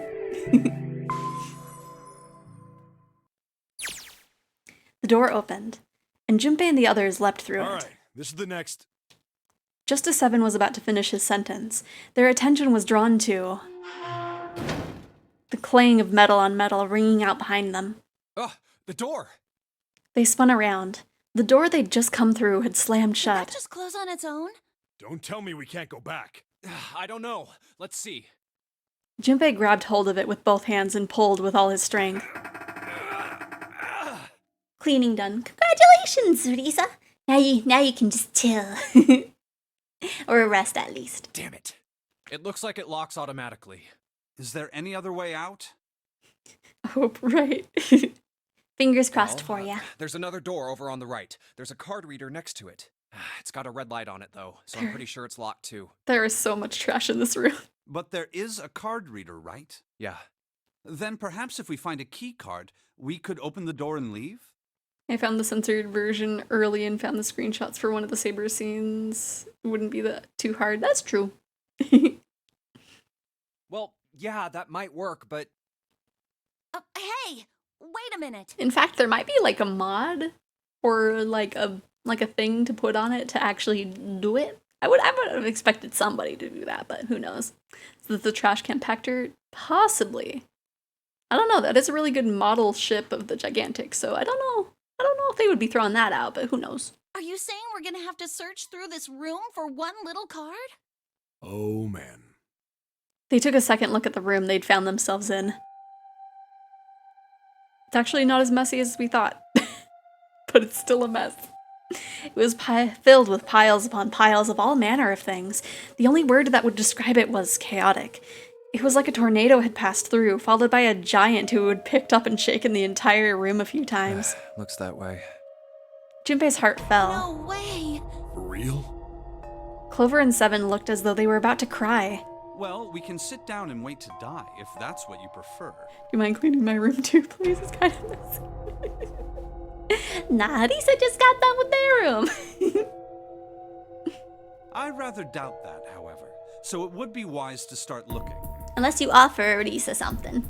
We haven't much time. Let's find that key card. Oh, and the Neptune key as well. We won't be able to get through the hallway without it. All right then, let's begin.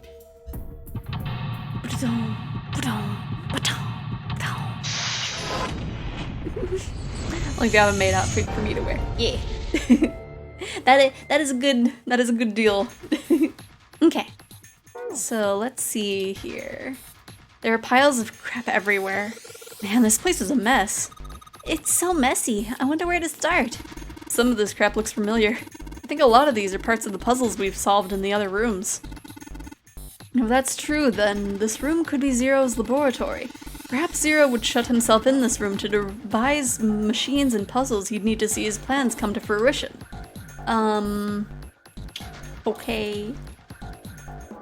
Oh, we got... Oh, is this the one for the ship room that we were in that one time? Hey, Junpei, isn't this a nautical table? Yeah, I feel like I've seen this before. New material has been added to the file screen. Let's see what's over here.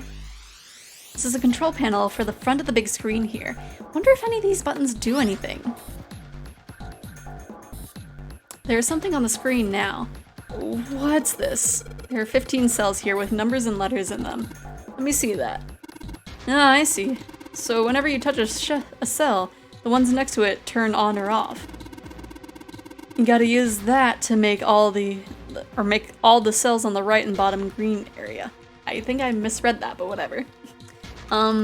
Hey, Junpei, I found this piece of paper under that thing. You want to take a look at it? Do you think it might have something to do with the puzzle? It's a piece of paper Clover gave me. There are a bunch of numbers and letters connected by equal signs on it. Just like she said, this is probably related to the puzzle on the screen somehow. Thanks, Clover. This really helps. Alright, let's go back and try again. Anyway, it looks like I just need to make all of the cells all green. What do you mean again? This is our first time attempting. I do actually have a maid outfit. It might be a little big on you because it's my size. Oh no. You know, I just thought of something. Present-day Clover's hand is already super tiny on the red and dead. Imagine how the small version of her from the previous experiment would look on it, right? They would have, I mean, they were testing children there, so they would have had to have like smaller versions of them anyway. So I wonder. Because if they had it too big, all the kids would have just slid their hands through it. Oh gosh, okay. So I minimized it somehow. I don't know how.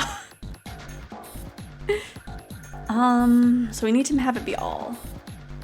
So this is gonna take me a moment. So D. Oh.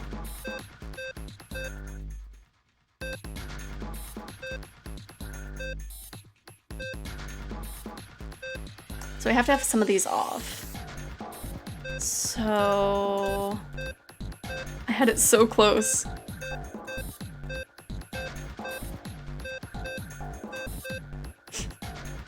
Okay, let me see. 'Cause we want those.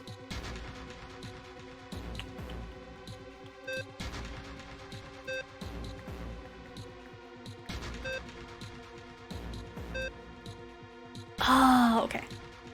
We need to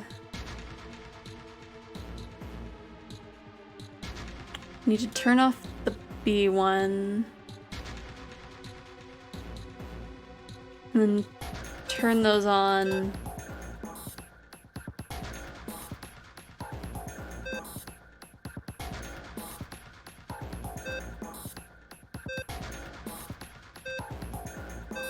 I apologize for how bad I'm doing this one.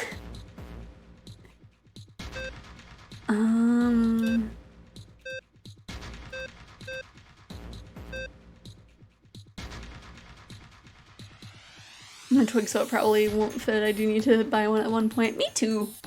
I don't know for what reason, but one day.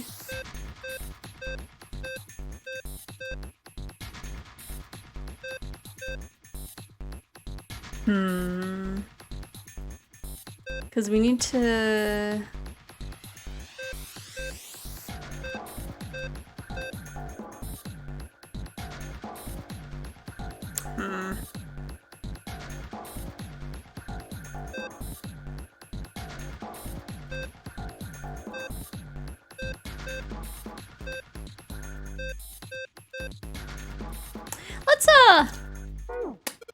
to this. This is a lot harder than I expected. Well, according to the chart Clover gave me, I just need to plug in a number for each letter.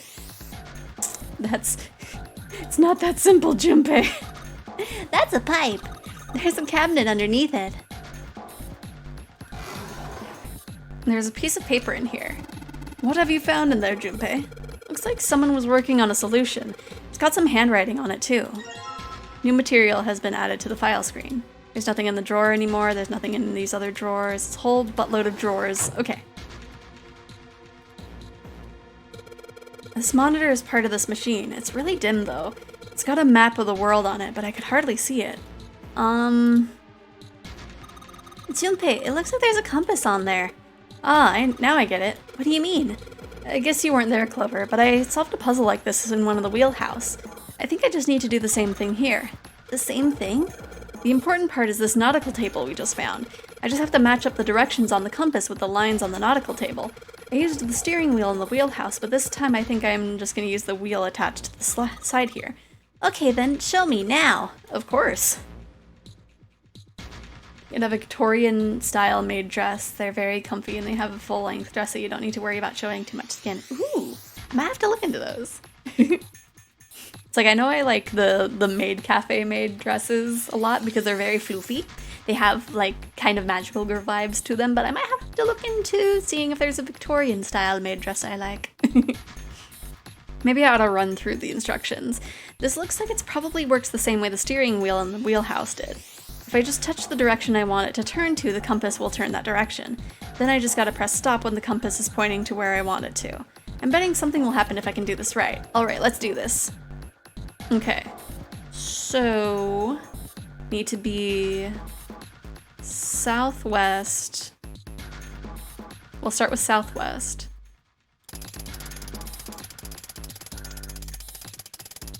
Okay, so southwest. And then southeast.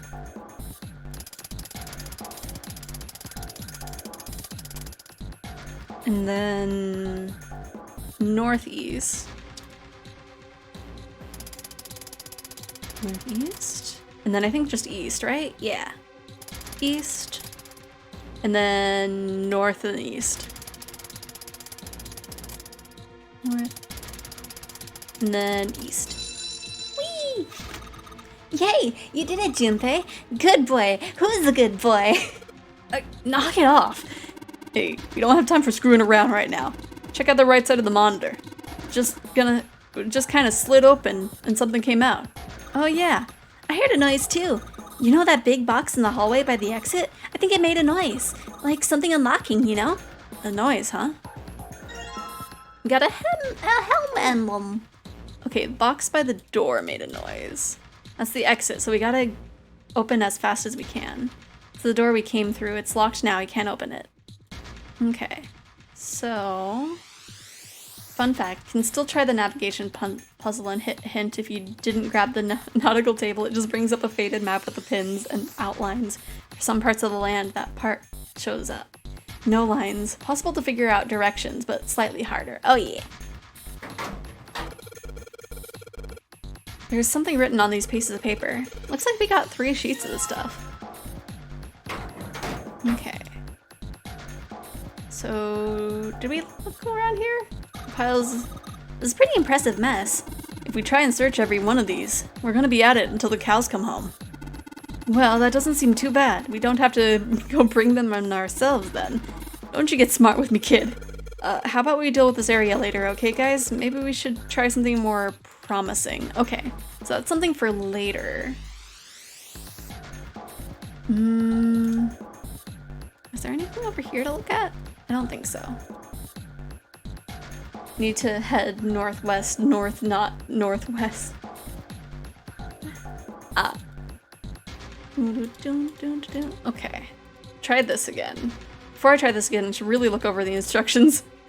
If I touch any of the 9 cells that aren't the all cells, when I touch the cell I touch and the ones next to it change. So I just have to touch the right cells to make all cells all green. Okay. I know what the directions are, Junpei. I just don't know how to get to it.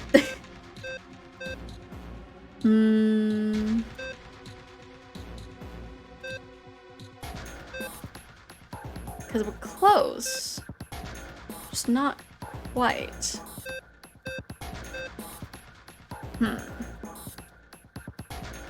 Because those 2 rows are correct. So we just need to change this blank and the B.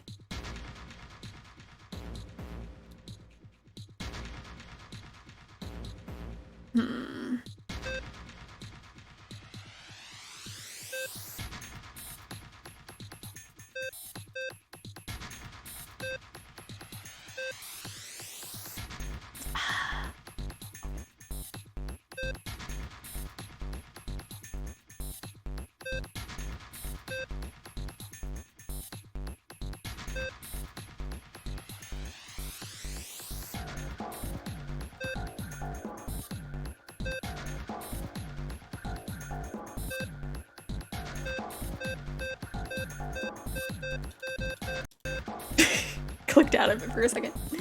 I have been asked to clean the bathroom floors. Pray for me while my mind is flickering. Oh no! Good luck, Risa! I know the bathroom floors were like one of my least favorite things.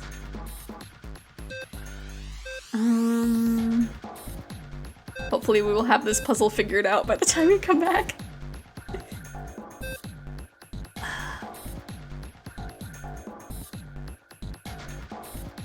No idea why I had the urge to reference a song at the end. It's all good. I did it! We brute forced it! You did it, Junpei! You're so smart! Yeah, I'm so smart and didn't just keep pressing random squares until it worked. You seem to have done an excellent job and solved the puzzle. Just what I would have expected from you, Junpei. Come on, you're embarrassing me. Whoa, don't get cocky, kid. We don't got time for that. Look at this. Check out the right edge of the control panel. The lid slid open and something came out. Oh, true. Now we got a cross emblem. So what do we do? Mega mind moment, yeah. Just a pile of junk. There's nothing useful here. Then why does the camera change? Fun fact, 3 moves from the reset is the minimum for all the puzzles. Oh no, yeah.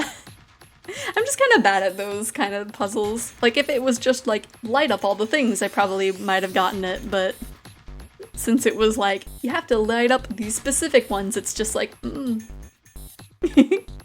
But yeah, I'm just bad at those ones. Let's see what happens when I... Whoa! Well, now we got something on the screen at least. Huh? What's this? Oh, wait a minute. I saw something like this when I figured out that Morse code puzzle back in the communications office. Morse code. Yeah, the dots on here look like dits for Morse code. There's 2 dots on the first line, 4 on the second, and 1 on the last. Ah, I'm afraid I don't understand. Well, perhaps you should give it a shot anyway? Alright, I'll try. Before I do that, though, maybe I'll run through the instructions. If I just tap the button, it'll enter a dit. If I hold the button down, it'll enter a da. Once we enter our answer, it'll automatically determine if it was the correct answer or not. I can also switch through the code sheets I've got by touching the 3 icons over on the right. Alright, let's do this. Okay.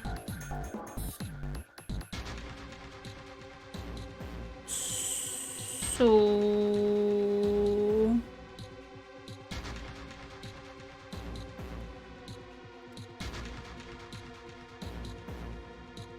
I forgot what was on the screen.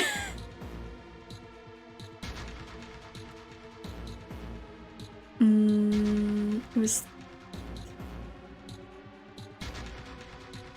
I forgot what was on the screen.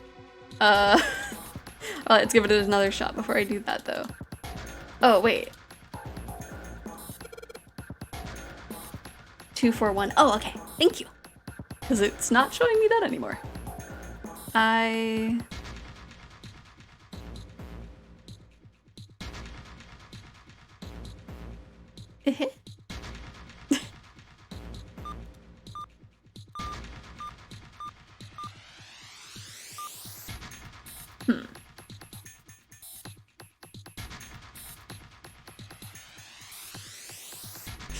Just...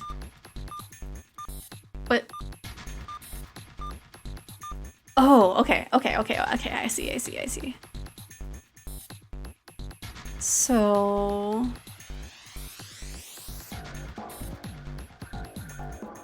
Let's see. So things that can have one are either E or T. E or T are the only things that only have one. And so things with two, there's a few of them.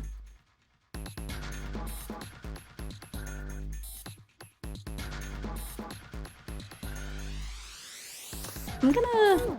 There's probably some notes. No, let me... I'm goofing now. I am goofing. Okay.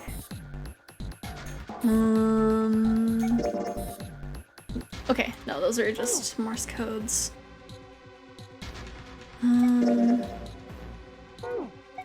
Maybe we didn't find anything. We just got the Morse code charts.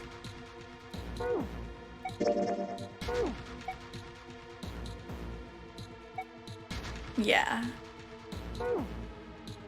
So we might not have the answer. Because I feel like if we did... Okay. Alright, I put the emblems into the 4 indentations on the desk, but... Huh? Nothing's happening.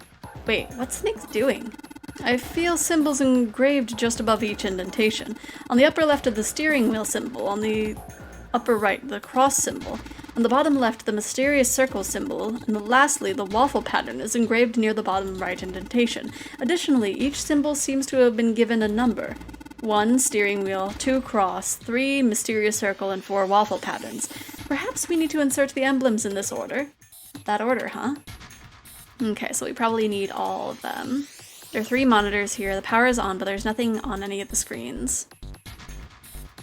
Keyboard. Let's just tap a few screen keys to see if we wake the thing up. Damn, no dice. It's so small. I wonder what it is. I got no idea. Okay, so... Got the steering wheel puzzle. That was the thing that we were just looking at. Steel cabinet, there's nothing in here anymore. Ventilation fans, there are metal bars over the openings, though we can't get through them.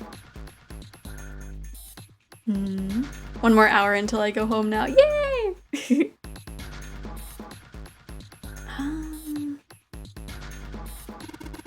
think these fans are for ventilation. There's probably there to circulate air. Look, Junpei, the rust in here looks like Elvis's face. Yeah. How exciting.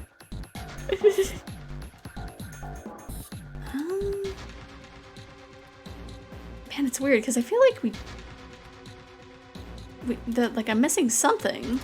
Because usually if I have the thing and I'm just messing up, one of the characters will be like, Junpei, don't you know you grabbed this thing? the card reader, it says lock. I'm not gonna open this door until I find the card that goes to this thing. Fair enough. This metal shutter looks pretty sturdy. It's framed with black and yellow warning stripes. Alright, let's open it. That makes sense. Oh! Holy heck. That is pretty damn creepy. There's a coffin in here. A coffin. Oh man, does Seven think... Yeah, he's all pale. He's thinking the same thing I am. No way. Could this be? I'm sorry, but what's going on? It's a coffin. I wonder if there's a vampire in it. Alright, I guess Clover and Snake don't know the story. Man, I can't bring myself to tell them. Plus I don't have the time, probably. Well, at any rate, let's have a look around. Imagine you open the coffin and somehow it's just Snake again. It's like, which one's the real one? There's a metal plaque on the coffin. Snake's touching it. All ice. Ah, the 2 machines. Holy heck. Man, this is serious. Oh well. Let's open it, shall we? Clover, if you could give me a hand. Okay, I got it. Ready? 3, 2, 1. Ha. No luck. It doesn't seem to be ready to open. Yeah, it's not like it's screwed shut or something. Yes, I believe it's locked in some other way. Hey, Seven, you think you could open it up with your superhuman strength? No, What's wrong? I think I'll just pass on this one, okay? What the heck? Very well. We'll just have to give up on the coffin for now. Let's look around the room a little more, shall we? Alice sleeps in a small chamber past the forest of knowledge, beneath the navel of the gigantic. Is that actually true? Pokemon coughing or just coughing? Just a coffin. Okay. So, now that I know what I'm actually supposed to do, have you figured out what you're supposed to enter here, Junpei? Looks like the word that's supposed to go here has 3 letters. It has 3 lines, and I think each line is 1 letter. I see. Well, if that is the case, then perhaps the letter you need are made up of 2 symbols, 4 symbols, and 1 symbol, respectively. After all, isn't that what you just what you just said? 1 line has 2 spaces, the next 4, and the last one only 1 single space. I see. So in other words, I've got to enter either the dots or the dashes. In a set of 2, then 4, then 1. I feel like they expected me to click on this after clicking on the coffin. Because this is just like, okay, Junpei, we've told you this 5 times. Yes, well, so it would seem. Maybe I ought to run. Nope, I'm good. I'm good on the instructions. Okay. Doot, doot. Doot, doot, doot, doot, doot. I see. It seems you have solved the puzzle, Junpei. Excellent work. The answer was ice. How did you know? All I had to do was listen to the sounds the machine made. After that, it was a trivial matter to decode them. Ah, yes. I believe I heard the noise from somewhere on the right of the device after you solved the puzzle. It sounded rather like something sliding open. Do you see anything that would have made that noise? Yeah, that's true. Ah, yes, one more thing. I heard a sound from behind the shutter. Perhaps the coffin is unlocked now. Oh, what? Now we got the code emblem. And now we can look at Alice. Alright, fine, I'll open it. Okay, Junpei, you can do this. It's just a box. It's just a box. Oh, holy heck, this is a coffin. There is going to be something horrible inside here. I just know it. Okay. Deep breaths. Here we go.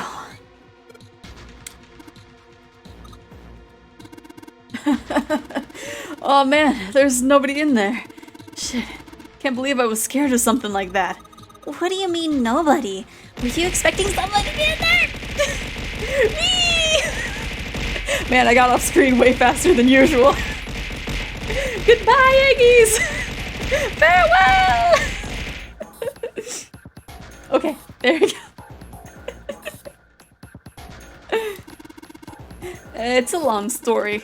Just ask Junpei about it sometime. Well, just like Seven said, there's nobody in there. There's something in here, though. Well, 2 things, actually. What is that? I don't know, what is it?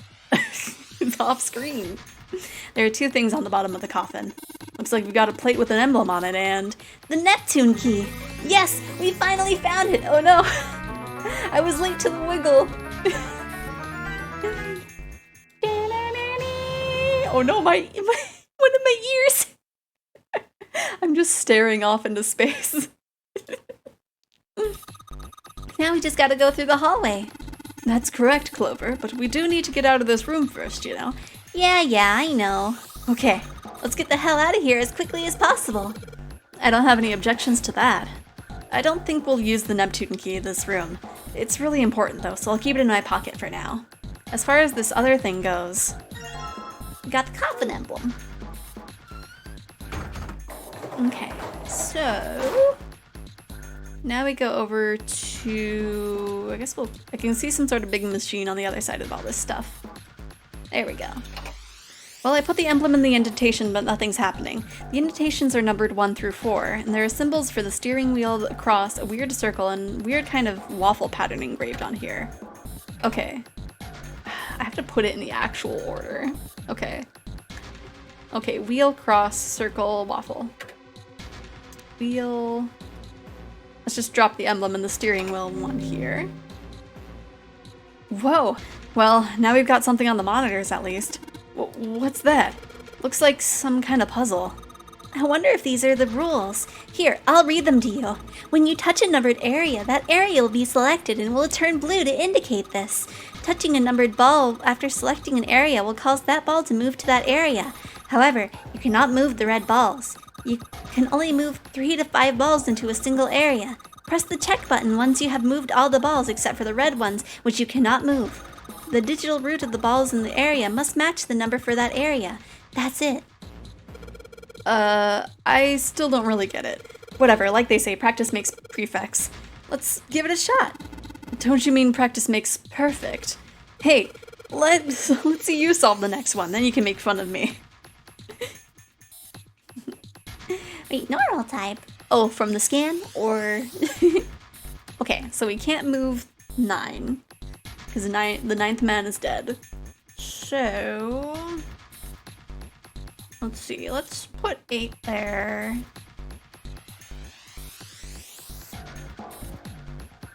And then... Can I do something like that? Okay, I can. So... You know, just make people mad, your ice flying type Pokemon. I mean... Maybe? Because I feel like some of the dragon Pokemon aren't dragon types. Normal dragon type. Perhaps, but I don't know. maybe I'd... I was about to say I'd be a fairy dragon, but dragon is weak to fairy type. I would be a contradiction. I can hurt myself. If I hurt myself in my confusion, it's gonna be super effective. Oh no. Okay, anyway. So we need to make 6. So 8. Let's put the 1 in there for now. And then we can put the 7 in there as well. I know I'm gonna have to move stuff around a little bit, but we're just gonna start with that. So 6 and 4, that can make 10. And so that could be 3. So... we probably... Do we want all the numbers in there? Okay.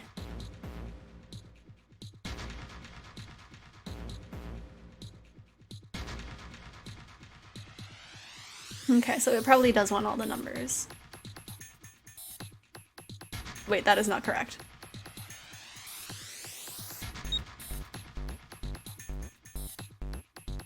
You read through yourself like Lucaria. Ah. Okay, so maybe 8. Must use all available bracelets, can't use red places. Okay. So let me see. Yeah, 3 to 5. So let me start over from here.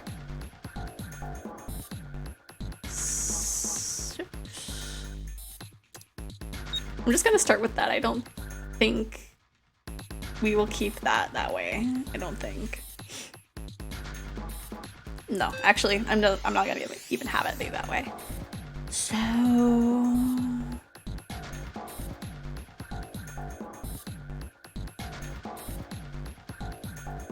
8,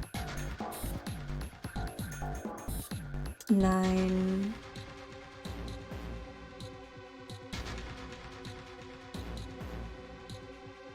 4, 6, 9, 5. Would that work?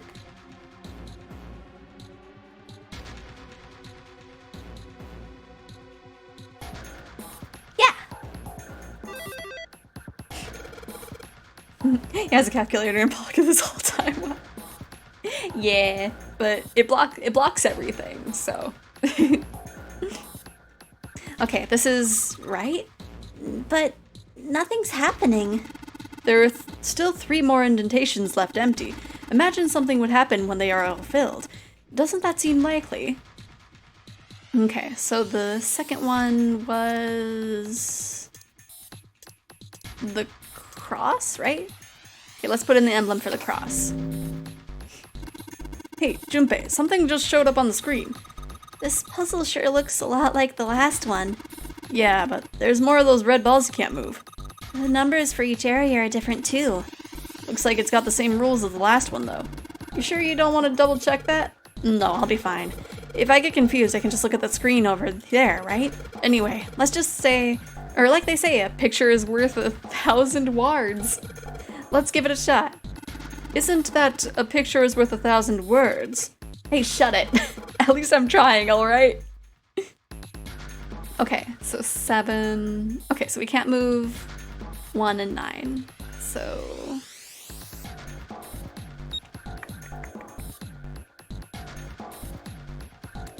So, let's see. So 8, 1, 6.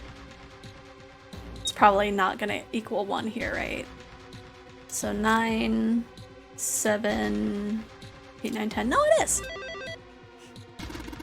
That's awesome, Junpei! There's only 2 left now! You can do it! Math hurts my small buddy brain, oh no! Sometimes it does for me. I used to be good at math and now I'm just like, Recycling puzzles is wow, lame. Well, it's supposed to be referencing. It's like, hey, these are the doors you guys went through earlier. Okay, let's put it in the emblem and the secret code. Damn, this puzzle looks a lot like the last one. Looks like the rules are the same though. Don't you think you should double check it? Come on, this is the 3rd time I've done this. It'll be fine. So this, if you can't think of anything clever, please don't strain yourself. You might hurt something. Shut up. Just give me a break, alright? I'll think of something. Okay, so we can't use 1, 3, or 9. We have to both have 7. So both equal have to be like 16, right? Yeah. So 8, 10, 6. Yeah, that would make 7. Wait, no. No. That would be 5. And so... Oh, no. No. Let me start over. Okay. So 8.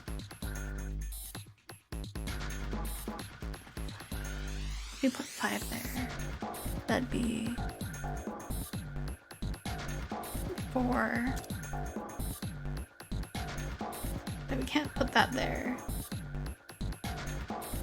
So maybe put 7 there. So 3. So 4. And then... Yeah. 9, 10. So yeah.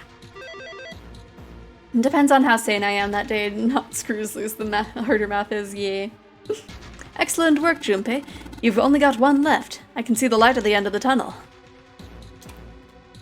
Let's see what happens when I put the emblem of the coffin into this indentation. This is the 4th one. This puzzle looks a lot like the last couple. I think this is probably the last one. Once we solve this puzzle, I'm sure something will happen. Alright, I'll solve it in no time. Okay, so 8, 9, 10, so 1, so we can't have that actually. 7, 8, 9. Wait, no.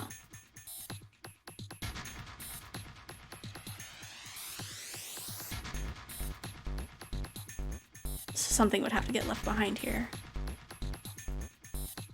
That or all of them would have to go through. 8, 1.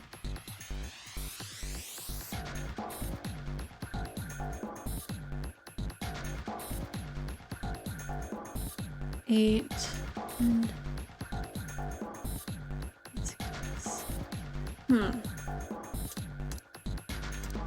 Maybe like that? I don't think that's right. Because I wait, maybe we're not going through the 9 one. It's 8, 9, 10, so 1. And then 1. So we want to go through the 8, maybe? Yeah. Huh? Where did that noise come from? Underneath the keyboard? Way to go, Junpei! You answered all of the questions! Damn, Junpei, good job! Hey, did you hear something just now?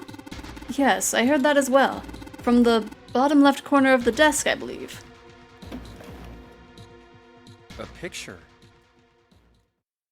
Depends on a new mystery. Why is there a field guide for the Caribbean ecosystem at my school library? That is suspicious. Maybe they want to do a nonary game. I feel bad for Flaming, or he'd had to deal with me struggling with math for the past week because of Isomnium files. Oh no! I wonder if I'm gonna have to struggle with that with the Nirvana initiative. I saw a lot of people struggle with the never actually says you must open both doors lack of rule for a while. Yeah, because once it's like, okay, we have 5 people, so we can't split it into the 2 doors. So it's just a matter of like, okay, do we have to bring everybody? Like, what does everything equal? And it's just like, nice. In the drawer was a single picture. He picked it up. It was a photograph of 4 men. What the? Involuntarily, Junpei's eyebrows shot up. He'd seen 3 of them before. What the hell is this? This man with a mustache on the right.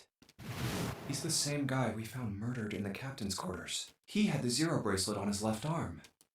And this second man, with the glasses and a doctor's coat. He's the 9th man. The one with bracelet number 9. He died after he went into door 5. But this guy, the one in the striped suit. You guys may or may not hear a washer in the background. Apologies in advance if it gets loud. Oh man, that's Ace. Yeah, I guess it is. No doubt about it. Seven and Clover had come to peer over Junpei's shoulders. But what does it mean? What is Ace doing in this picture? Not only Ace, the 9th man and Cap too. As Junpei looked closer, he noticed the expression of each man's face. Their smiles suggested that they were close, at least to some degree. And they look happy, like they knew each other well. Why? How? How in the world are these 4 men connected? How indeed? Snake's voice broke into Junpei's thoughts. You say Ace is in that picture? Yeah, it doesn't look like it was taken recently though. Ace, the 9th man, and Cap all look about 10 years younger. 0 is one of the kids. Eee, Ah. I think so. So the 9th man and the man you found murdered in the captain's quarters are also in the picture? Yeah. Is there anyone else? Or are there only 3 people in the picture?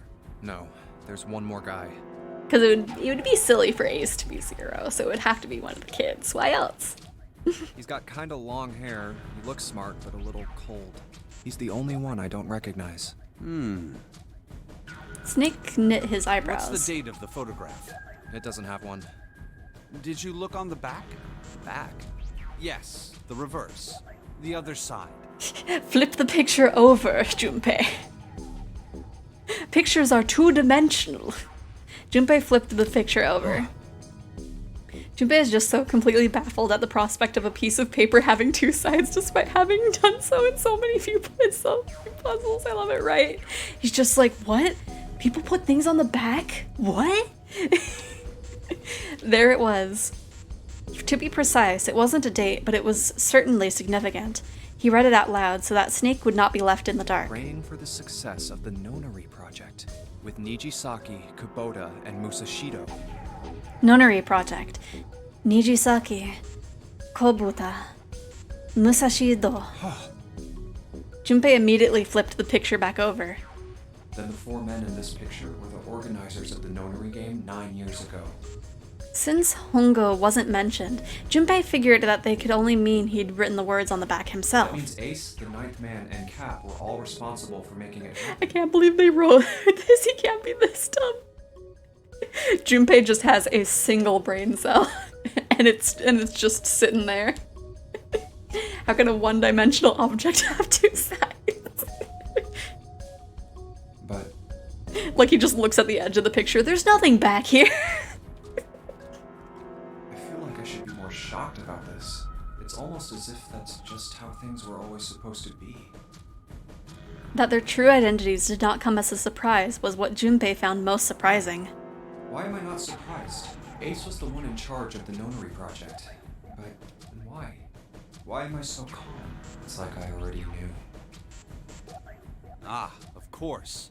I understand now. Junpei looked over at Snake. In his own confusion, he had missed the dark look on the other man's face. Ace was the CEO of Cradle Pharmaceuticals. He was the one who invented the game 9 years ago.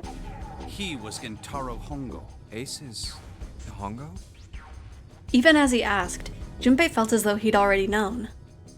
Almost as if someone had whispered into his head that, yes, of course Ace was Hongo. I had my suspicions from the beginning. Their voices were similar. Too similar to be a coincidence. Really concerned now, just saw a word cipher book. What are they playing? Oh no. At the school? I could never forget his voice. I couldn't Whoops. be sure though. It was the voice of the devil. My apologies, Snake. After all, I had no way to check. I certainly couldn't ask him. Even if I had known, however, I would never have told you. Zero made it quite clear what would have happened if I did. Oh my gosh, I had no idea. Huh? I didn't know that Ace was Hongo. Oh, yes. I suppose you wouldn't have. 9 years ago. You were in Building Q in Nevada, but Hongo was in the Gigantic with us. I know. That's why I didn't know what Hongo looked like. But why? Why didn't you tell me? I mean, I'm your sister, right? You could have told me. I'm sorry. I apologize for keeping this from you. But if I'd told you, Clover, you would have told everyone else. And if you did, then I would have been forced to tell them about what happened 9 years ago.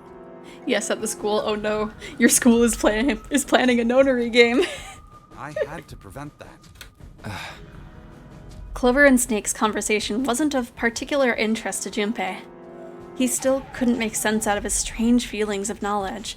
He was trying to organize his thoughts when he heard Seven's voice. Hey, Junpei. You think I could borrow that picture for a sec? Sure.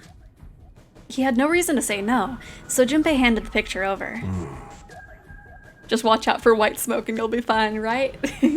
Just be aware of your surroundings at all times. Seven stared at the picture and began to mutter the 4 names of the project's leaders over and over to himself. Hongo, Kubota, Nijisaki, Musashiro. His brow was furrowed and his face was flushed. Hongo, Kubota, Nijisaki, Musashiro. He chanted their names to himself, pacing back and forth across the floor. Hongo, Kubota, Nijisaki, Musashiro. Seven shouldn't have known their names. After all, he hadn't been there when Junpei and Snake had spoken of them in the library. But as Junpei watched him pace, it was clear that he did know them. Hey, Seven, do you... Shut it! Just be quiet. His eyes were red, and Junpei could see sweat beginning to bead on his forehead. I'm this close to remembering. This close. He was sweating heavily now, but his lips were dry. If my boss is secretly a robotic and murderous bear, I wouldn't be surprised. Oh no! Hongo, Kubota, Nijisaki, Musashiro. Just wait, just watch out for a Gyaru student. If you see a Gyaru, run. Cradle Pharmaceuticals. Nonary project. Then he stopped. Seven set down the picture and looked at the red light at his feet. His eyes narrowed. Then suddenly his eyes went wide and he shot up straight. Shit. What? What's wrong? Holy shit, this is nuts. What's nuts? I remember Remember what? everything. Everything? Yeah, I remember all of it. My memory's back. I remember what happened before I got snatched. Whoa! Seven's voice was filled with excitement. What? Shock and excitement had frozen Junpei in place, along with Snake and Clover. Let me tell you what happened. Seven hastily drew a shaking hand across his mouth and began to speak. Like Snake said, Ace is Hongo from the right. The other 3 are Musashiro, Nijisaki, and Kubota. Musashiro was the man with the cash. Nijisaki was Hongo's right-hand man. And Kubota developed the actual technical details of the experiments. Realization began to dawn on Junpei, along with a pressing question. How do you know all this? Come on, man, I told you, I finally got my memory back. No, that's not what I mean. I'm trying to ask you why you knew all this stuff in the first place, before you forgot it. Seven rubbed the scar on his chin. You really want to know? Of course. Me too. Snake was the only one who didn't voice any sort of agreement. It looked to Junpei as if he was simply waiting to see where Seven's sudden recovery might take them. This is gonna take a while. Hell, it'll probably take me a good 3 days to tell you everything. Well, we don't have 3 days. Just give us the short version, all right? Short version, huh? It's like we have less than an hour, Seven. Hurry up. Well, that's no good. There's 2 books on robotics. One looks like a basic level and the second looks more advanced. Oh no. Be safe out there, Rocket. The big man pulled off his hat and scratched his head. He made a face and put his hat back on. Alright, fine. I'll give it a shot. No promises, though. Junpei and Clover nodded earnestly. I'm a detective. It's a little awkward to say this about myself, but you could probably consider me a lone wolf type. I hold to my own code, because I think doing what's right is more important than doing what you're told. That's why I followed my gut that night. A slim lead brought me to the wharf. It was 9 years ago. The wharf had been cold as fuck, and I could barely see squat. I was investigating a mess of kidnappings, all of them children. It all had one thing in common. A history of visits to one particular hospital. A hospital under the management of Cradle Pharmaceuticals. And my investigation had turned up evidence that Cradle had been involved in the kidnappings. After a little sweet talking, I managed to finally get a real lead from someone inside Cradle. My source told me this. Tonight, a ship is set to take the children to a large passenger liner docked offshore. So I headed to the wharf. In the shadows, I searched the harbor until I found the ship he was talking about. There was a bunch of movement there. Men in black suits, many of them carrying large bags. Bags. There was something about the way they moved as they were carried. No doubt about it. They were human beings in those bags. I moved before I realized it. Interesting what parts of Seven's detective training survive the amnesia. Had the exact same find what connects the victims, you'll find the perp attitude at the beginning of the game. That's true. I guess it was just kind of a... like it was a thing that was like muscle memory almost. Even though it was like mainly a memory thing. I came out of hiding with my gun already in my hand. Don't move. It's just like, for some reason, like I have a feeling that we need to do this. it was just a specific part of his brain. I felt metal touch the back of my head. Drop the gun. I could kill you right now. It'd be easy to get away with it, too. Just tie an anchor to your feet, and no one would find you for a week. That what you want? The fish here would love a meal. Memories are kind of fractal. If you have one piece, you kind of get stuff back. Yeah. He kept digging the cold metal thing into my skull. There was nothing I could do. I did what he said and laid my gun on the ground. Plus, there are the memories in your heart. I don't know if that's actually true or if that's just Kingdom Hearts, but you know, whatever. A couple of times where he just offhandedly uses police slang and is confused when someone asks if I recall. Yeah. Then suddenly, there was a sharp pain in my neck. A needle. A drug? That was my last thought. It's like he didn't know that he was a detective or anything, but like, his body, no. Learned skills are used daily, becomes second nature, like riding a bicycle you don't completely forget. Yeah. Kingdom Hearts is light! My face hit cold concrete. I was out like a light after that. Even though the door wasn't actually the door to Kingdom Hearts, it was the door to like the like realm of darkness. But yeah, no. they didn't think of that yet. Plus, you don't find that out until like 0.2. I think. Right. Yeah. Whatever thing was like right before 3. Fractal memory wasn't that a plot point? I think kind of. A little bit. I woke up on a hard floor. Damn it. Shit, my head hurts. Like specifically for Ota's mom, I believe. I did a quick once-over of the room. Where am I? A small, shabby bed, a dirty sink, a toilet with no privacy. I'd seen it countless times as a cop. I'm in a cell, huh? Facing the toilet was a door set into the wall. I was still pretty woozy, but I made my way over to it. I pushed and pulled on it, but...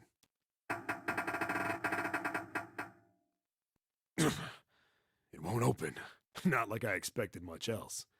Would be dumb enough to put me in a cell and leave it unlocked. Threw myself against the door a few times, but it wouldn't budge. I knew it. I gave up and made my way back to the bed, and sat down. I sat there for a very, very long time. Who knows how long. Then, I heard a faint voice. The voice was far away. I couldn't understand what it was saying, but I could hear one. It was pretty high, probably a little kid. Huh? No, it was several. I hear 5, or 6, maybe more. Where? Where are they coming from? I pressed my ear to the wall and tried to listen through it. No, that's not it. Left. It's coming from under the bed? I hauled on the metal frame and flipped the thing over. And there it was. The bed had hidden an air vent under it. The hole in the wall was covered by a metal grate. I dropped flat on the floor and peered through the grate. I couldn't see shit, but I knew it in my gut. This was where those voices were coming from. Oh boy. Why are there kids here? But then what my inside man told me popped into my head. Tonight, a ship is set to take the children to a large passenger liner docked offshore. Whoa, whoa, whoa. Am I on that ship? It didn't matter. All I knew was I had to get to those kids. I checked out the metal grate. Could I fit? I stuck my fingers in and grabbed it. Oh, thank you for the stretch and hydrate.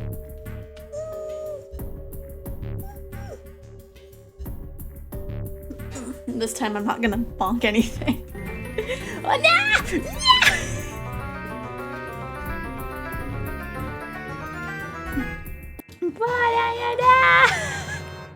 I look like a monster.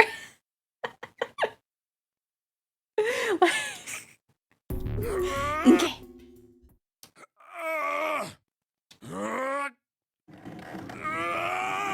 Let me stretch my wrists a little bit too. Yeah. How do you like that, you son of a bitch? Take that, you great. I finally got the damn thing off. Sweat was dripping down my face, so I wiped it off and crawled inside. 7 was one of the kids, even though he's an adult.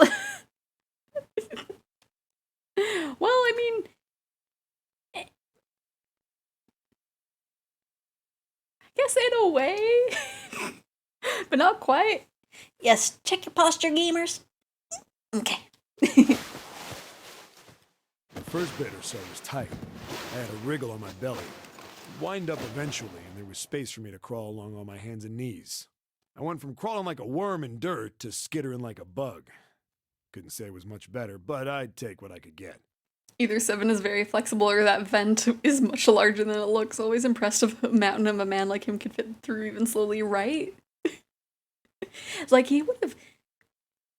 Like, the smallest point of it would have had to been, like, probably the widest point of, like, his shoulders, possibly?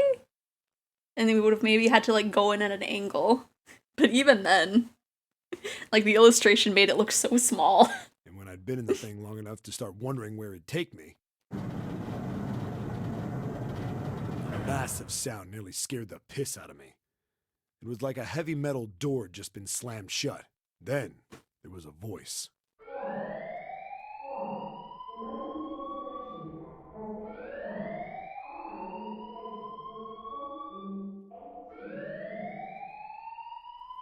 Man, that was a lot more time than in the other route.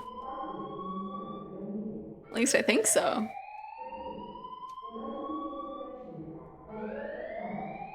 I'm curved over like a banana so I can reach the bottom shelf of bookcases. Oh my gosh. What?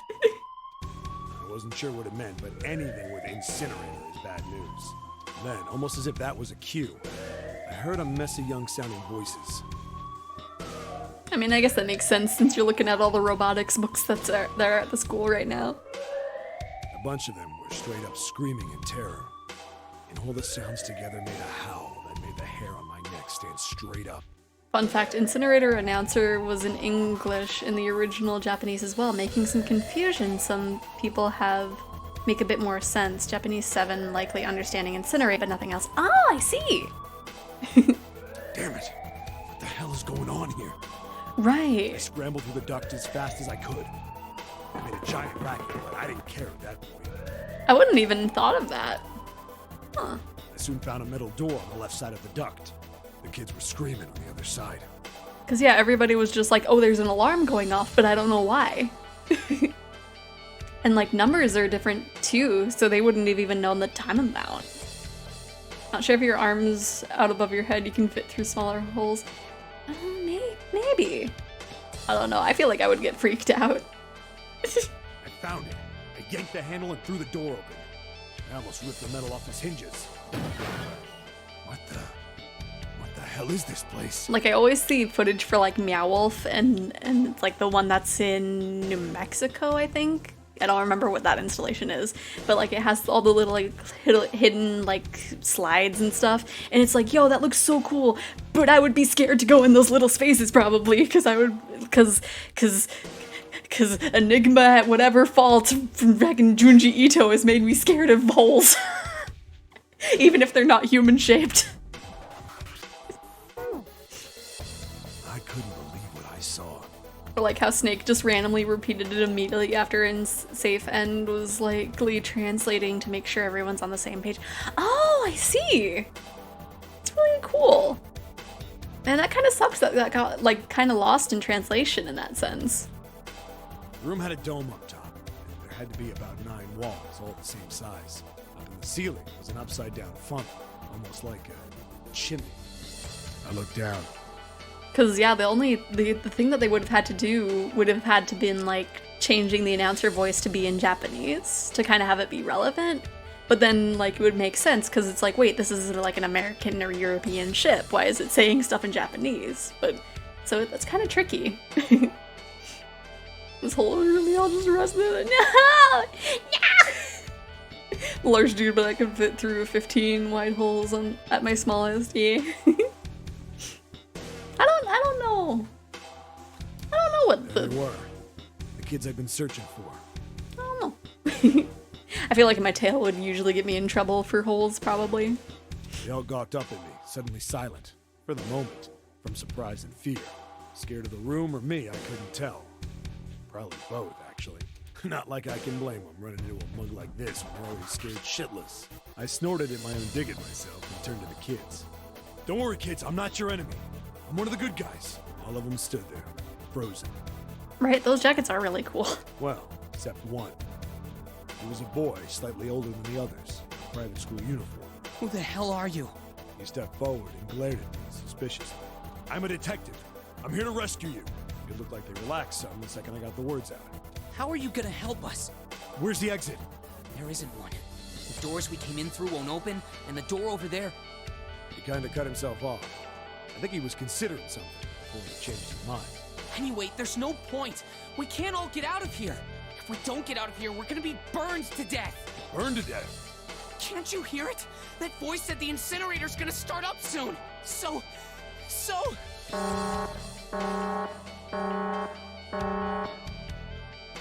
The voice spoke again.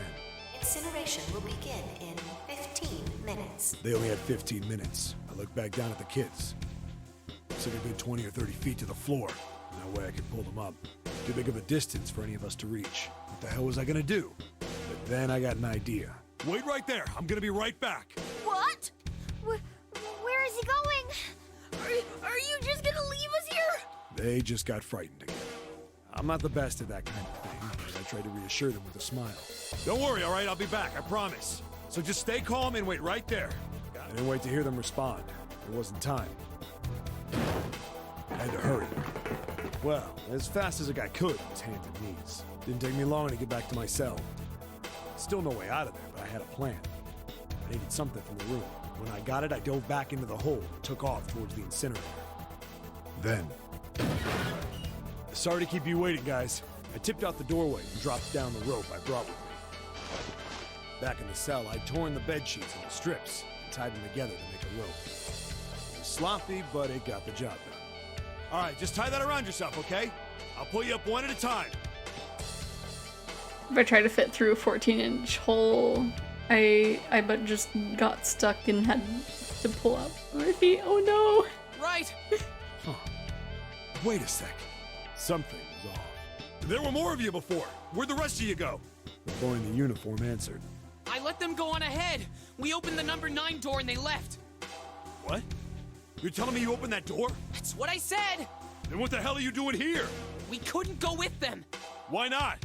Look, the only people who can go through the numbered door... He was in the middle of explaining.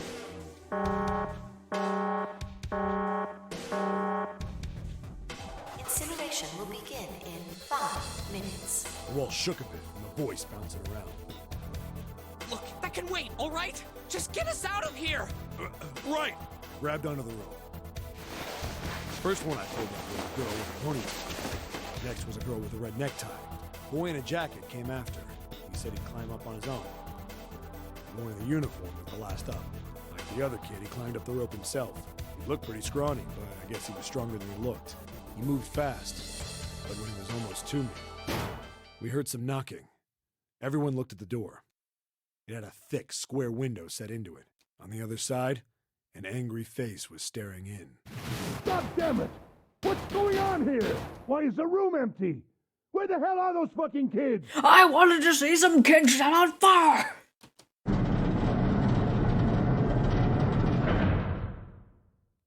The door opened, and a man stepped in looking half mad with fury. That CG of Ace's eye always creeps me out, right?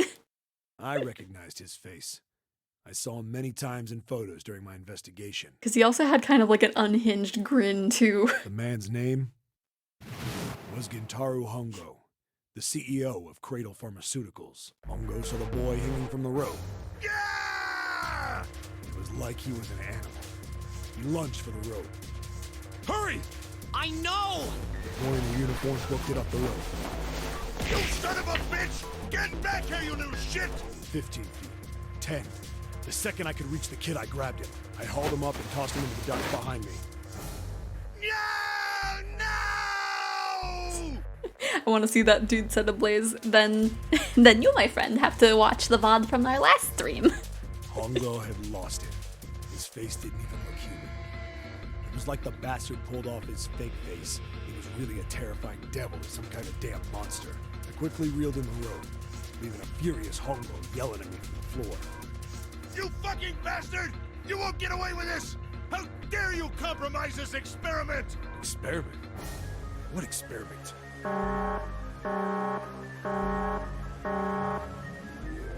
Incineration will begin in 1 minute. Hey, old man! What the hell are you doing? Hurry up! The boy in the uniform was trying to get my attention. I may have thrown a salute in the raging asshole's face before I closed the door behind me. Nice. I went to going back to the cell, so we went down the other direction instead. After about 30 feet, we came across another duct on the left. This one was heading down. It's always the CEOs that's evil, not some dude working there, right? Everybody nodded and took turns sliding down it.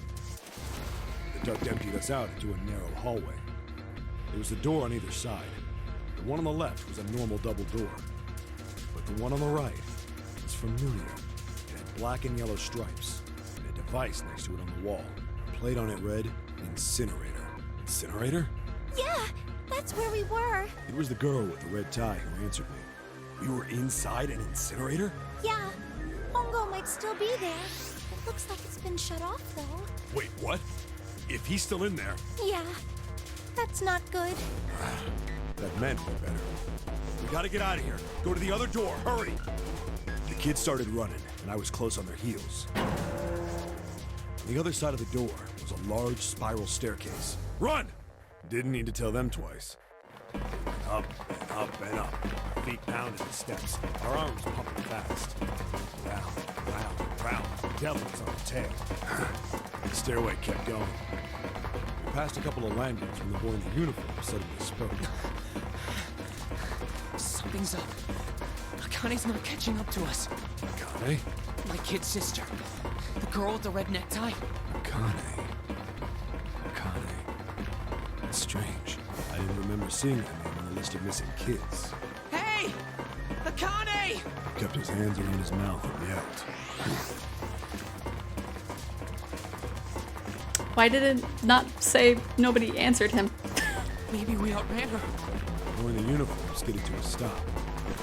I stopped too. So did the other two kids. When did we do that? Well, we passed a couple big rooms on the way here. Maybe she took a rest in one of them? No, that's impossible.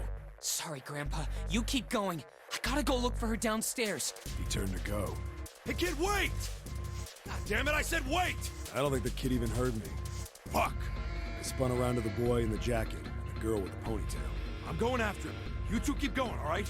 Got it? The girl nodded and ran up the stairs. The boy. I'm going with you. I didn't have time to argue. I just nodded and took off down the stairs. I could hear him following me. We ran all the way to the bottom floor, calling for her. Akane was nowhere to be found. God damn it, where the hell did she go? I could tell the kid was frustrated. And then suddenly... Help me! Somebody help me! We heard a girl's voice. Akane! The boy in the uniform threw open the door and leapt into the hallway by the incinerator. We rushed in after him. I couldn't for the life of me believe what we were seeing. That bastard Hongo had Akane by the arm and was forcing her into the incinerator. Come on, goddammit, move! No, I don't want to! Let me go, please! Let go of me! She planted her feet squarely on the floor and was struggling to get away. But Hongo was bigger and stronger. She wasn't gonna win. Akane! My brother roared with anger and charged toward Hongo. Help me! You know, with the bracelet being on the sleeve, it probably would be kind of easy to just slip your hand and get the bracelet off. I don't know. Ah! You're too late, idiot! Hongo lifted Akane bodily into the air and threw her, still fighting her, into the incinerator. More than likely, they told the kids, like, if you try to force off the bracelet, it's gonna explode. You're gonna explode, so don't do it. Before we could even blink, Hongo had leapt through the door after her. We saw him land inside.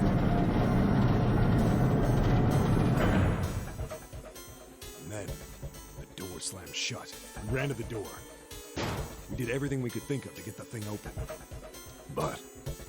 Ah! Fuck! It's no use! The goddamn thing won't move an inch! I don't know, Snake had to straight up crush the bones in his hand to get his off, so even if it's a sleeve, it's probably pretty tight. Possibly, but maybe. Love Ace's VA, right? Hate his character. Yeah, definitely. It's easy to dislocate your thumb and slip it out of the way. Which means they did it right, yeah. They did really good choices for the voice actors. Slamming his fists against the door. He was close to shattering his knuckles with how hard he pounded on it. Though, like, I don't know, I'm not 100% sure for Clover's, but also I can't think of another voice actor that would be in a better spot, but I don't know. Akane!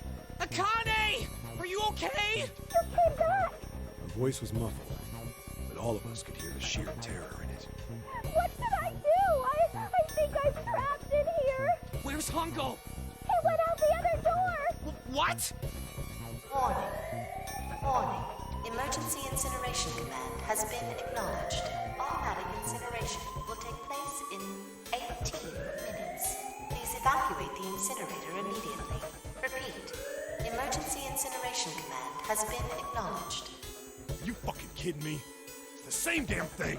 Are you there? Yeah, we're here. Just hang on, alright? We're gonna figure out a way to save you. His words would have seemed like a sick joke to her if she'd been able to see how white and bloodless his face was right then.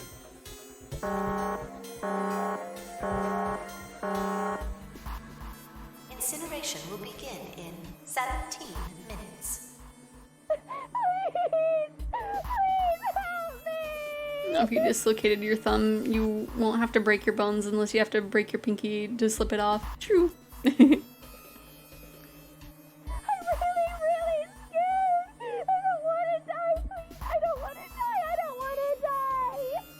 Right? Like, there's no experiment going on. He just wants to see a child burn to death. It's gonna be Sicko. alright. I'll figure something out. I promise. I promise, okay?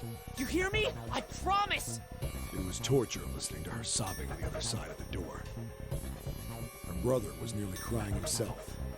He could only stand there, fists clenched so tight his knuckles were white.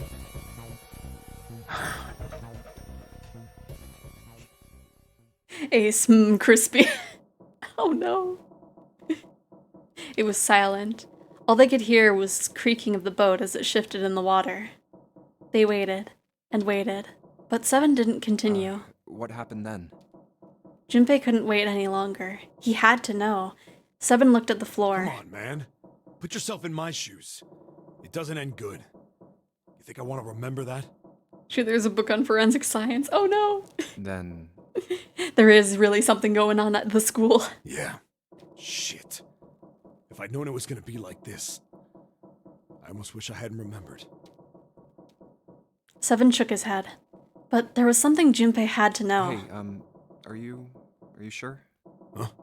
Look, I don't want to ask this either, but there's something I don't get. So if you could just tell me, did that girl, Akane, really... Seven stared straight ahead at nothing. Yeah, I'm sure. There wasn't anything we could do. After a while, the countdown ended, and we heard something... burning. The fire stopped, but we still didn't move. Me and the jacket kid were frozen. The boy in the uniform collapsed as if he couldn't hold himself up anymore. A few minutes passed. The door opened.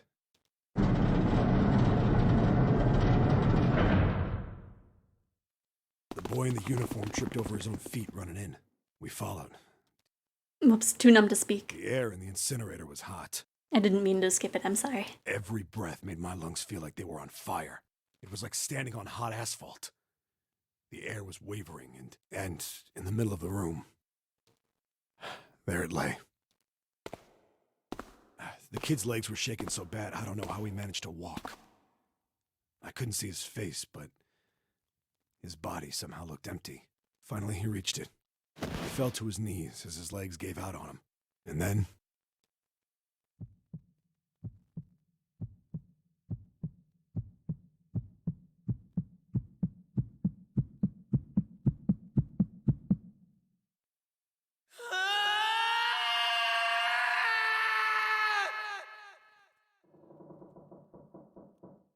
Pretty good scream. Junpei felt a cold lump form in the pit of his stomach. A feeling of sickening anticipation washed over him. He could feel his body shivering. Shane Chiplock has such a great heart-rending scream, right? It's so good. He desperately did not want to know the answer he feared he knew already, but he had to ask. He had to know for sure. Can I ask you one more thing? What's that? The girl, Akane. What was her last name? What does it matter to you? Just tell me, okay? Please?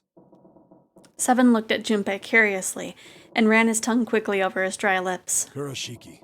Her name was Akane Kurashiki. Something inside of Junpei stopped. He had no more words left. He had no more Junpei left. He was just a shell of flesh and bone. Seven turned to Snake. You were there that day, weren't you? The tall kid in the jacket. That was you, wasn't it? Yes, it was. You are correct, Detective. If you aren't letting kids survive your experiment and actively kill a kid, there's a number of lines you have to cross to get there, and not once did anyone involved with setting up a question and if life in prison and the blood of children on your hands was worth it, right? And they probably, they got away with it too. I'm 100%. Hello, Kawiod. I don't know what you just said, but welcome. Snake, or whoever picks out his clothes, I guess, since blind, really likes that blue jacket with yellow piping aesthetic, doesn't he? Yeah. Just something about it. Junpei's mind was blank, withdrawn from the world. Somewhere far away, he could hear Seven and Snake talking. Don't misunderstand me. I told you before how Zero threatened me. There was nothing I could do. I couldn't say anything about what happened 9 years ago. So you're saying you're not working for Zero, right? Of course not. Clover, what about you? Hey, come on! You really think I'm working with Zero? I told you before, you idiot! I was in Nevada, in Building Q. I did hear that a detective rescued the kids on the boat, but I didn't know it was you. Her surprise seemed to be genuine. Seven regarded Clover for a moment and rubbed his chin thoughtfully. Well, I guess I believe you. Clover nodded. All right, let me ask you another question. He stuck his hands into his pockets and took a few steps. Then he stopped and turned to face them again. Santa's real name is Aoi Kurashiki. He's Akane's brother. You know that? No, I didn't. Did you? Well, yes. I know Aoi Kurashiki was her brother. Snake back then was able to see, so his vision losses. Oh, I think yeah. Clover did say that he wasn't born blind. But I didn't know he was Santa. At least not from the beginning. 9 years ago, he was in the middle of puberty. His voice is entirely different now. I'm ashamed to say that even my exceptional hearing wasn't able to make that connection. As such, I had no reason to think Santa was Aoi. When did you figure it out? Clover told me that Santa might have been one of the subjects of the initial experiment. Happened before the first Nonary game, though. You remembered him because he was the blind kid from Safe End.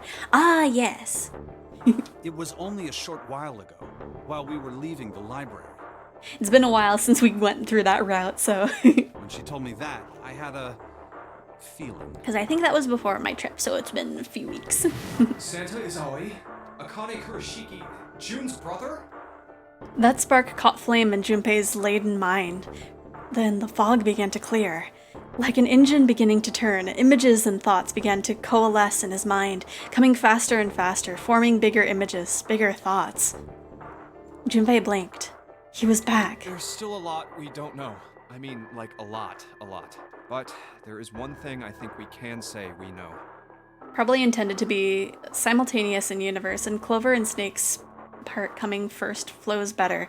But I love that Junpei just pointedly waits several minutes to have his internal Santa equals Aoi equals Connie brother eternal freak out, right? Either mental trauma or brain trauma would do that, but if it's brain trauma, you have to have a scare in the back of his head. Yeah. What's that? The body we found in the shower room. It had to be Nijisaki, dressed up to look like Snake. What? Come on, man. What kind of detective are you? You didn't figure that out already? I have one brain cell and I found that out. Hey, go easy on me, man. I just got my memory back, all right? Cut me some slack. Well, if he is, the 3 murders make sense then, don't they? Yeah, that's right. Murder. Kubota blew himself up, but that was murder too. So why did these murders take place? If Junpei is correct, and the body in the shower room was Nijisaki's, that means all of the people who were murdered were involved with the creation of the Nonary project. Physical trauma, lost his sinister hand as well, and in a car accident, I think. Yeah, I think so. He was... I think she said the word, like, T-boned? So it was probably from that, or at least nearby that. The person who conducted the actual experiments. Nijisaki, Hongo's assistant. Which was... Was that before? Possibly? Not sure. Musashido, the man who financed the project. You mean this was all just revenge? Santa is Zero. He's getting revenge for the death of his sister. That's why he killed them. No, I don't think Santa actually murdered anyone. In fact, Junpei didn't think. He knew. He couldn't explain why or how, but he had no doubt that Santa had killed no one. Perhaps the madness of the last several hours was finally driving him insane, but Junpei had ceased to be surprised at his sudden knowledge and had even begun to accept it. If I'm right, then it's not hard to figure out who the next victim's gonna be, is it? I'm pretty sure I don't have to tell you. Yes. Yep. Right. Snake, Clover, and Seven all nodded. The next target will be Gentaro Hongo. The person who planned the Nonary project. In other words, Ace. There was a moment of silence. What? And then the room shook. From far away, they heard the sudden rush of water. What the hell's going on here? It must be 6 a.m. Our time is up. Shit! Come on, we need to get out of here. How? In the drawer that had held the picture was a key card. Junpei grabbed it. I'm betting this sucker opens the exit. Come on, let's go. New material has been added to the file screen. Whoa! Okay. It was over... Nope, it was the other way. Alright, let's just swipe this card. Next time on Zero Escape. Right. Fun thing about the 3 Cradle members already dead. Their names match their bracelets. Kubota. Oh! I didn't even think about that. Man, there's so many little things here and there in this guy's games. Junpei, look, it's unlocked. Yeah, now we can go back to the library. Hurry up, Junpei, we don't have time. Let's go. Yes. All right, let's go.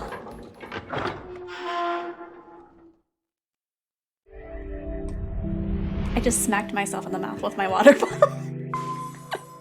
Oops. The door opened and they stumbled into the library. Huh. I think the shaking stopped. It would seem so, but we are yet to be out of danger. You're right. Let's hurry. They ran across the hallway. This exit needs the Uranus card too. Straight for the large metal door. Next to the door was the Uranus card reader. Hey, Junpei. Yeah, I know.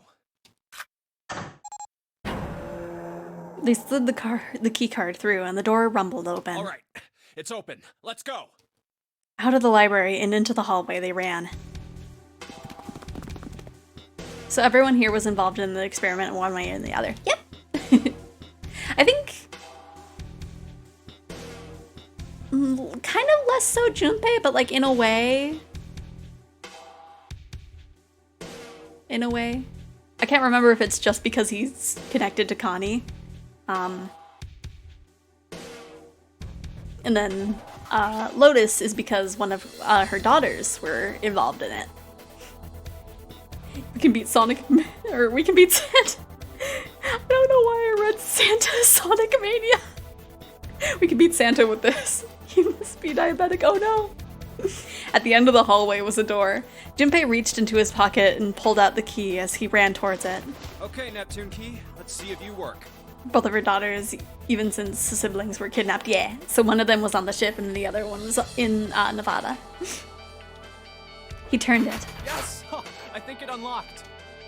The lock clicked. As one, they shoved the door open and poured through it. In front of them was another great metal door. Above it was a metal plaque. It says incinerator, so this is the incinerator. This is the first time I've seen it from this side, but yeah, I think so. Then there ought to be a lever near the door. Yeah, right here. Junpei ran up to it. Pull So an back and indirect- the door should open. So an indirect connection counts too. I think so. Unless there's like another, like, more related way for Junpei to be here that I'm forgetting. But I'm not sure. That or it's something that they like bring up later. I don't quite remember. Got it. As he spoke, he pulled the lever.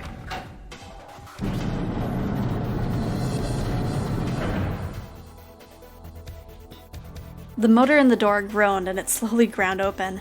There was no time to waste. As soon as the door had opened far enough to admit them, all four dashed through. Then suddenly, there before them were the four that they'd parted from earlier. Ace and Lotus stood in front of the number 9 door. Santa was curled into a ball against the wall of the incinerator, holding his stomach. And then there was June. She sat slumped against the wall, exhausted. What the hell is going on? Junpei ran towards June. He skidded to a stop in front of her and knelt down. What's wrong? Are you okay? Her face was pale and her lips dry. When she spoke, he could barely hear her. Junpei, you came to get me. Of course I did. I made a promise. I'm so glad you're here.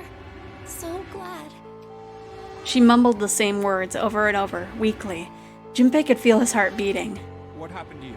I'm fine. I just fainted. I wasn't feeling very good. I'm feeling a lot better now, though. Are you sure? Yes. I just need to rest a little longer. I'm sure I'll be fine. You shouldn't worry about me. She was looking towards Santa. Junpei turned to look back as well. Or turned to look as well. Santa grimaced, his face contorted in pain. Santa grabbed him by the collar and roared at him. Hey, where is it? Where's the gun? You hide it somewhere? Despite himself, a grunt of pain escaped Santa's lips as Seven shook him. Don't have it. I got sucker punched and they took the gun. What? Who? What? Isn't that obvious? I took the gun. Ace. Hey, if a mother was there because her kids were there, that means if your siblings were there, it'd count too. Yeah. But like... I think Junpei is an only child. He has a crush on Connie, but he's not related. Santa is. He did indeed have the revolver in his hand. It was pressed against Lotus's temple. Ace had her pinned to him with the other arm, and she was shaking visibly. Her fiery attitude was gone, replaced by fear. She didn't dare speak. There was sweat on her forehead, and then her eyes weren't flickering up to the gun pressed against her. They seemed to desperately want to say something. Just what the hell do you think you're doing, Ace?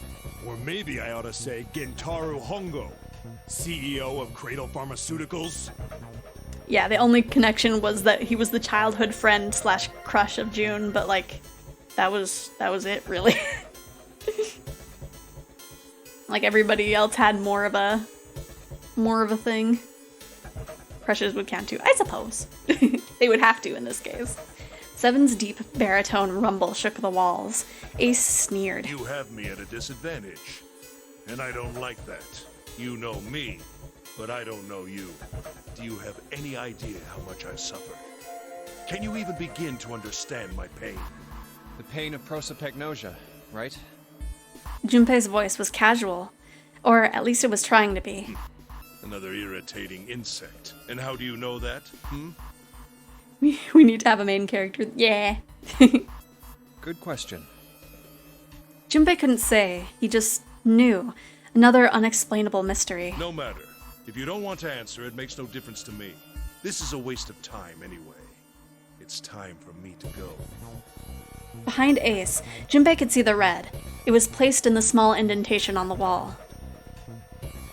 Quickly, Ace placed his hand on the scanner. First is 1. Give me your hand. It beeped, and then he forced Lotus's hand onto it as well. 8. And with this... Then, at last, he reached into his pocket in his jacket. He pulled something out and pressed it against the panel. The third asterisk appeared on the red. 9. The thing he had used for the final verification was the bracelet with the number 9. The 9th man. Kubota's bracelet. 1 + 8 + 9 = 18, which equals 9. I believe I've won this game. His smirk made Junpei's blood boil. I've had quite a time playing with you. I must thank Zero, I suppose. Wait, what? Ace doesn't know who Zero is. Junpei's eyes flicked down towards Santa. Words. He hadn't moved since they'd entered the room. Santa was still holding his stomach and groaning as if in immense pain. Junpei wasn't sure if it was real pain, but he wasn't sure it wasn't either. What the hell are you planning, Santa? At any rate, this game ends now. I will escape, and the rest of you will have a slightly less pleasant ending. I suggest you enjoy your final moments. Goodbye. Wait! Ace, of course, paid no heed to Seven's request and laid hold of the lever on the red. With a sickening sense of finality, he pulled it.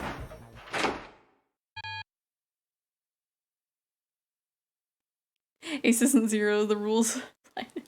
Yeah. What? Why isn't it opening? He definitely isn't Zero. One more time. Lotus tried to take advantage of Ace's confusion and managed to twist herself out of his grasp, but... At the last second, he grabbed hold of her wrist and shoved it onto the red. Now open! He waved the number 9 bracelet over the red and then his own bracelet as well. He pulled the lever a second time. No! What is this? Why? That digital route should be 9! It has to be 9! Then You why? nerd! Why isn't it opening? That's the wrong number! Ace's fury and confusion had overridden all of his other thoughts. He had set down the revolver. It was just below the red. Now. Seven chose that moment to act.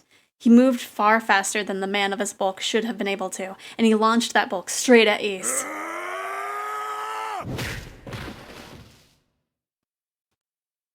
It was over before they knew it. In the blink of an eye, Ace was on the floor. He rolled onto his side, groaning in pain.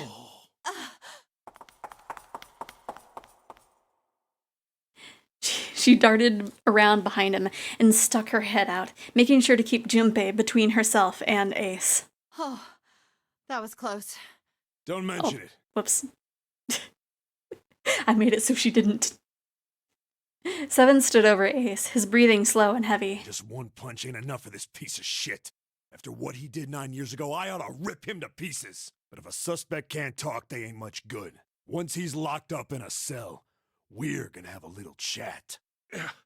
9 years ago?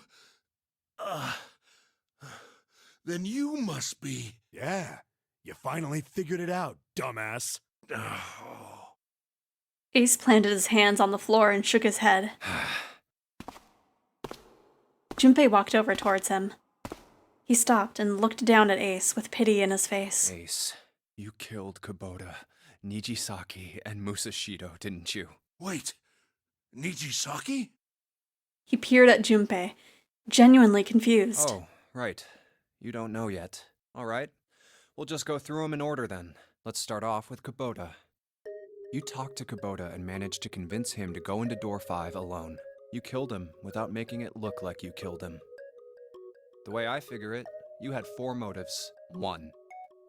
In the nonary game, the number 9 is dangerous. Whoever had the 9 bracelet could join whatever team they wanted. Adding 9 to any number doesn't change the digital route. 1 plus 9 equals 10, which equals 1. 2 plus 9 equals 11, which equals 2. 3 plus 9 equals 12, which equals 3. Which means that number 9 could do whatever they wanted. You wanted to remove that threat as soon as possible. 2. You wanted the number 9 bracelet for yourself, so that you could make use of its power. In fact, you did use it in the murder of Nijisaki. 3. Even if his number hadn't been 9, Kubota was a problem. He knew your past. He knew what had happened 9 years before. You needed to silence him before he told anyone. 4.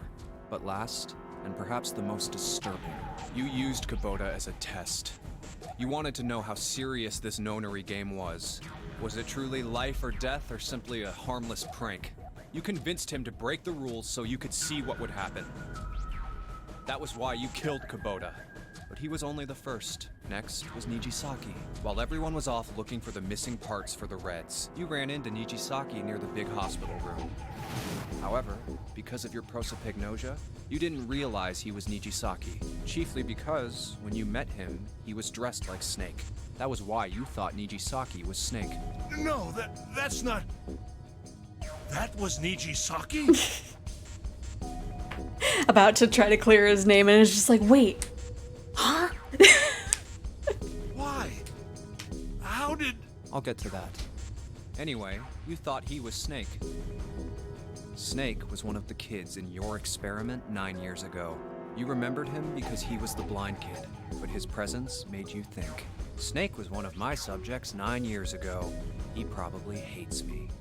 Why did you give Ace, like, a country accent for a second? Snake was one of my subjects. But if that's true, why isn't he saying anything? Is he keeping quiet because he can't see? Or perhaps he's working with Zero to get revenge on me. Whatever the reason, anyone who knows my past is a threat. Before he tries anything, I need to get rid of him. That was when you decided you had to kill him. Please, yeah. The... something pragnosia. That's a thing that you can't recognize people by their faces. You know that there's a face there, but they all look the same. The murder weapon was Kubota's bracelet. You just waved it over the red.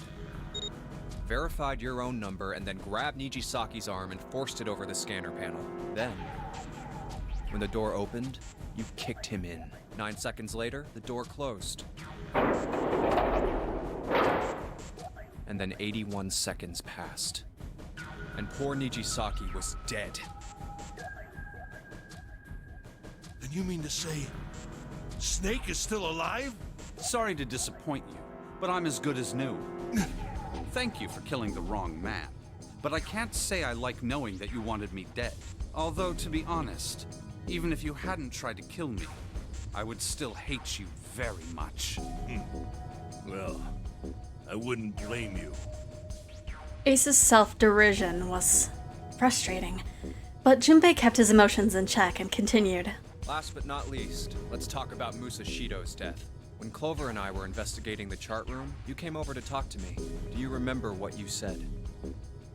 Oh, a pocket watch. Might I take a look at it? I handed it to you, and you left the room. You had been in charge of the Nonary project. Of course, you would have known the solution to every puzzle, which would mean that you also knew how to get out of the wheelhouse. All you had to do was place the watch in the indentation on the door to unlock it. With the door open, you could enter the captain's quarters.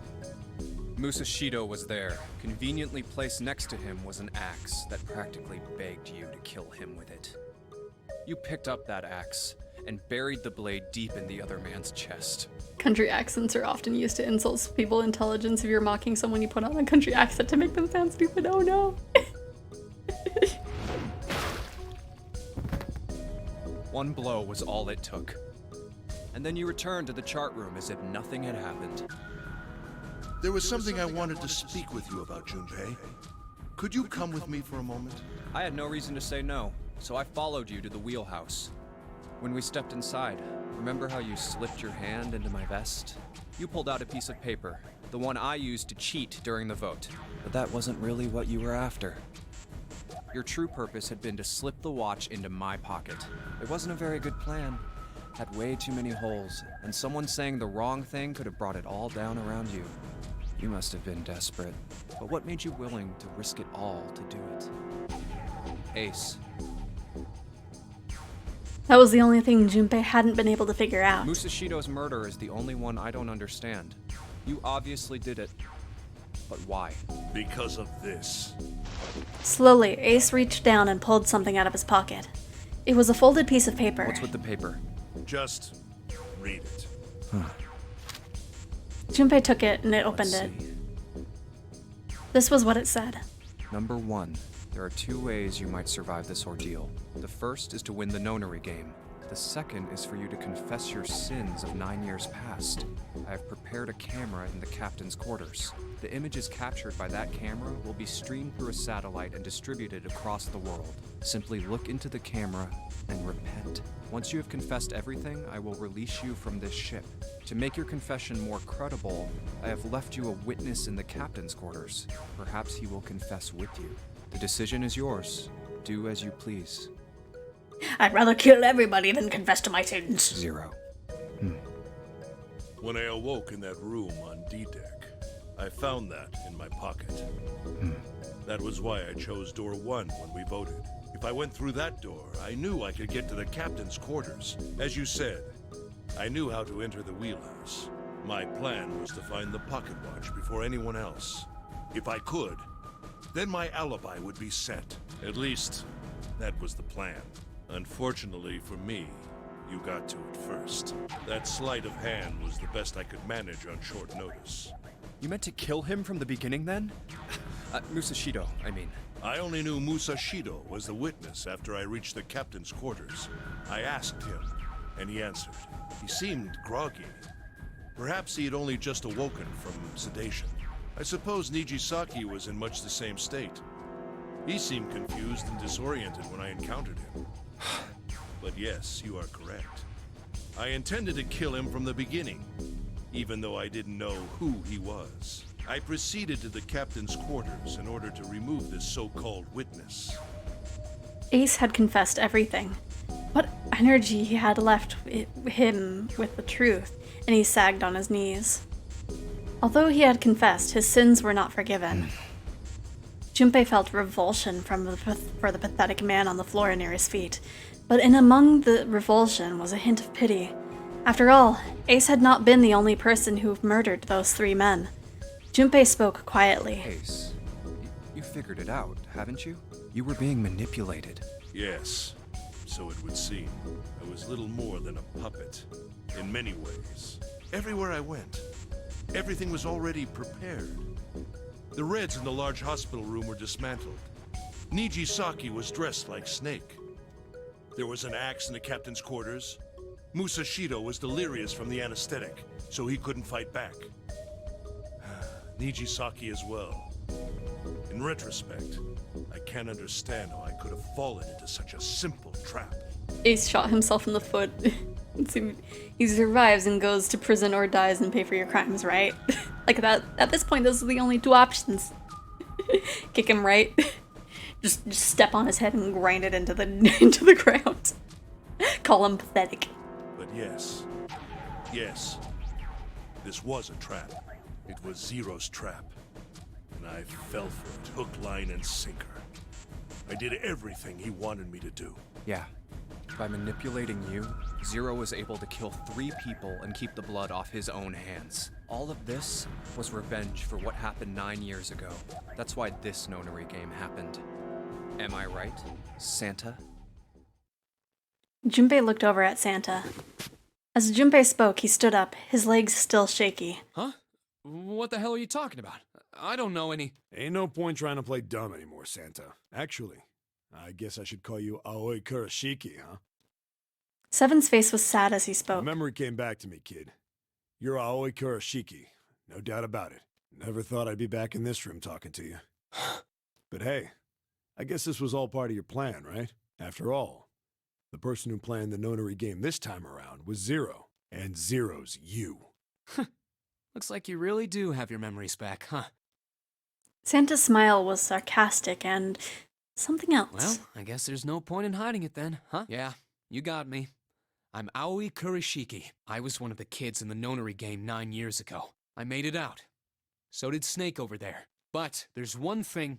No, I guess there's 2 things you got wrong. Number 1... He's in the perfect goal. He's in the perfect position to kick a field goal, and same with Santa. Oh no, well... Don't... Definitely kick Ace more than Santa. I ain't Zero. What? Wait, what? Sure, I was helping Zero out, but I'm really more of an assistant, like a secretary. But an assistant's only an assistant. I didn't come up with all this. All I did was follow Zero's orders. Then, if you're not Zero, who is? Calm down there, Junpei. Didn't I say 2 things? You made one more mistake. Junpei, you just said all of this was revenge for what happened 9 years ago. That's why this nonary game happened. But that's not it. Revenge isn't the only purpose. There's another reason you guys were playing the nonary game. To save someone. Save someone? Right. You were brought here to help my sister, to save Akane. What the hell are you talking about? Akane Kurashiki died 9 years ago in this room. I was there. I saw... Suddenly, Seven froze. His eyes went as wide as dinner plates, and he spun around towards June. Junpei followed his gaze. What? She was gone. Where June had been, there was nothing. The hell? Where is she? Where's Akane Kurashiki? Seven began to mumble to himself, a strange series of words strung together as if his mind wasn't functioning properly. His face was twisted with effort, as though he were struggling with something they couldn't see. He gritted his teeth and pressed his hands against the sides of his head. Oh, my head! My head, it feels like it's gonna pop. Seven! What the hell is going on? I forgot you were in this room, Lotus. Santa was trying to kill people with traps he set up. Or no, well, I guess you said that before he said what he said. My mind is starting to hurt. Oh, don't worry. I don't know. I swear to God, my head feels like it's about to explode. It's gonna hurt more. From somewhere far away, they all heard a deep, heavy noise. It sounded like a tremendous wheel slowly beginning to turn. Santa seemed to have entered an almost trance-like state. His words were calm and measured. What was the Nonary Project? I'm sure you know already, but I'll tell you one more time. It was a project designed to test a particular phenomenon. And what was that phenomenon? For 2 organisms to communicate with one another in the absence of physical contact. The morphogenetic field theory. Could human beings use these invisible fields to exchange information? That was what this experiment was conducted to determine. There were 2 separate locations. One was the Gigantic, and the other was a building in Nevada called Building Q. The 9 children trapped in Building Q were faced with numerous puzzles, copies of identical ones on the Gigantic. They were told to send their answers into the morphic field set and transmit them to their brothers and sisters on the Gigantic. The transmitters were put in Building Q, and the receivers were put on the Gigantic. Each sibling pair was supposed to be split up, but there was a mistake. Akane was a transmitter. She should have been in Building Q. However, for some reason, she was placed on the Gigantic with the receivers, like me. Perhaps she was mistaken for someone who was supposed to be in Group A. Whatever the case, Akane ended up on the Gigantic. I think I've told you enough. You get it, don't you? I'm pretty sure you know where this is going, Junpei. Where what is going? Don't play dumb. You know things you shouldn't. Things you couldn't. How did you know Ace had prosopagnosia? How did you know why Ace wanted to kill Kubota and how Nichisaki was killed? Were you surprised when you found out Ace was Hongo? And what about the coffin Snake was trapped in? How the hell did you open it? Well, that's... The answer to that is easy. He knew because I knew. Junpei was receiving information that I sent to him through the morphic field set. It's simple, really. How do I know the alternate futures, then? Imagine a river that splits in two, like an upside-down Y. The river flows from the top to the bottom from a single stream into 2 branches. It only flows in one direction. It can never flow backward. Information is the same way. It moves from the past to the future, but never flows backward. That's why people at the river's source, in the past, will never know about the downstream in the future. But the people downstream will never know about the one another either. Information only flows along the path of the river. But I am different.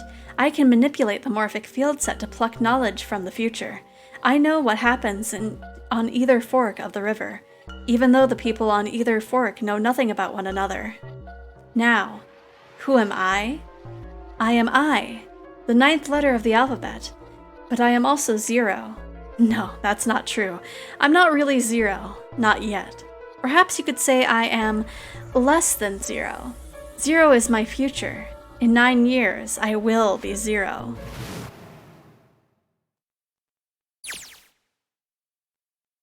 Where did she go? Oh no, we can't do the novel screen anymore, no! June. No. Akane. Where did you go? Santa! Why is Clover... Oh shit. Freeze. Santa's got a gun. Guess he picked it up when we weren't watching. Looks like he's turned the tables on Ace, though. Wonder how he likes having a gun to his head. Get up. Sure isn't about to take that gun from him for a minute, is he? Ace isn't putting up any kind of fight. I mean, I don't think I would either, but he looks drained. I guess he is going for the door, huh? He doesn't need to verify to go through that door, but... Hey, what's your plan, Santa? What are you doing? My brother and I feed off our stupidity. I don't think either of us are senders or receivers. Oh no! He can't get through any numbered doors with just 2 people. What the hell is he thinking? Didn't I tell you? I'm Santa Claus. It's time for me to go make a wish come true. That's it? That's all he's gonna give us? What the hell does that even mean? Shit, they're out.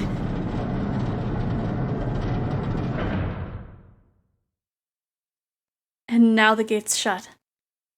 Looks like the rest of us are stuck in here. They're all looking at me. At least Seven's headache is gone. He seems to be all right. Well, I guess there's no harm in trying. Let's see if this door still opens. Damn. Well, it looks like this door isn't opening anytime soon. Oh, you mean we're trapped? So it would seem. What the hell is Santa trying to do? Oh my gosh! Oh my gosh, what? Have you considered where we are? There can really only be one thing Santa would do now. No. No, you can't be serious.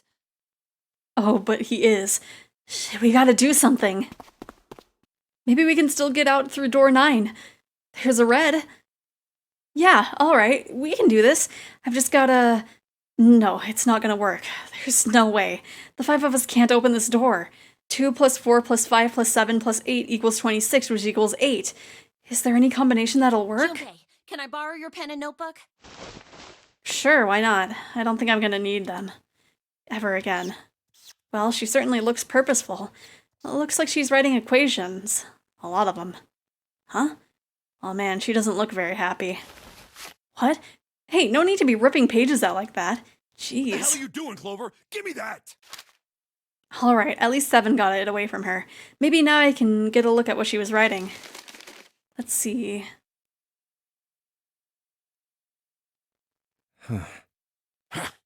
What? And there's no other way? Lotus. Looks like she's figured it out, though. Man, this is just too cruel. It's okay. Lotus. Come on, you know we can't do that. Oh, don't give me that. I'm sure you'd love to get rid of me. God damn it, you idiot! Whoa, where the hell did that come from? Looks like she expected that about as much as I did. If you're not... Look, it'd be bad, alright? For a cop, he sure doesn't have much confidence. Yeah. If there weren't assholes like you around, I'd be out of a job. Hello, Treble Gal. How you doing? Uh-huh. Look, I'm just not leaving you behind, alright? End of story. 7. He's right. I'm not leaving you either. Me too. You didn't honestly think I'd abandon you, did you? You're all idiots. Act as tough as you want, Lotus. We can all see you're about to cry. That being said, however... Love watching people play this game. Yee! It's been a while since I've played, so it's very fun. I doubt we would be able to open the door anyway, even if we were to leave Lotus behind. And it's very interesting having them all voiced. Huh? What? I trust you remember what happened to Ace? I couldn't, see exactly what happened, but I was able to guess what he was attempting to do earlier, at the Red. Oh, yeah. No! What is this? Why? The digital route should be 9! It has to be 9! Then why? Why isn't it opening? Just to see. Why don't we give it a shot? Give it a shot? Yes, that is what I said. Love how sassy Snake is, too.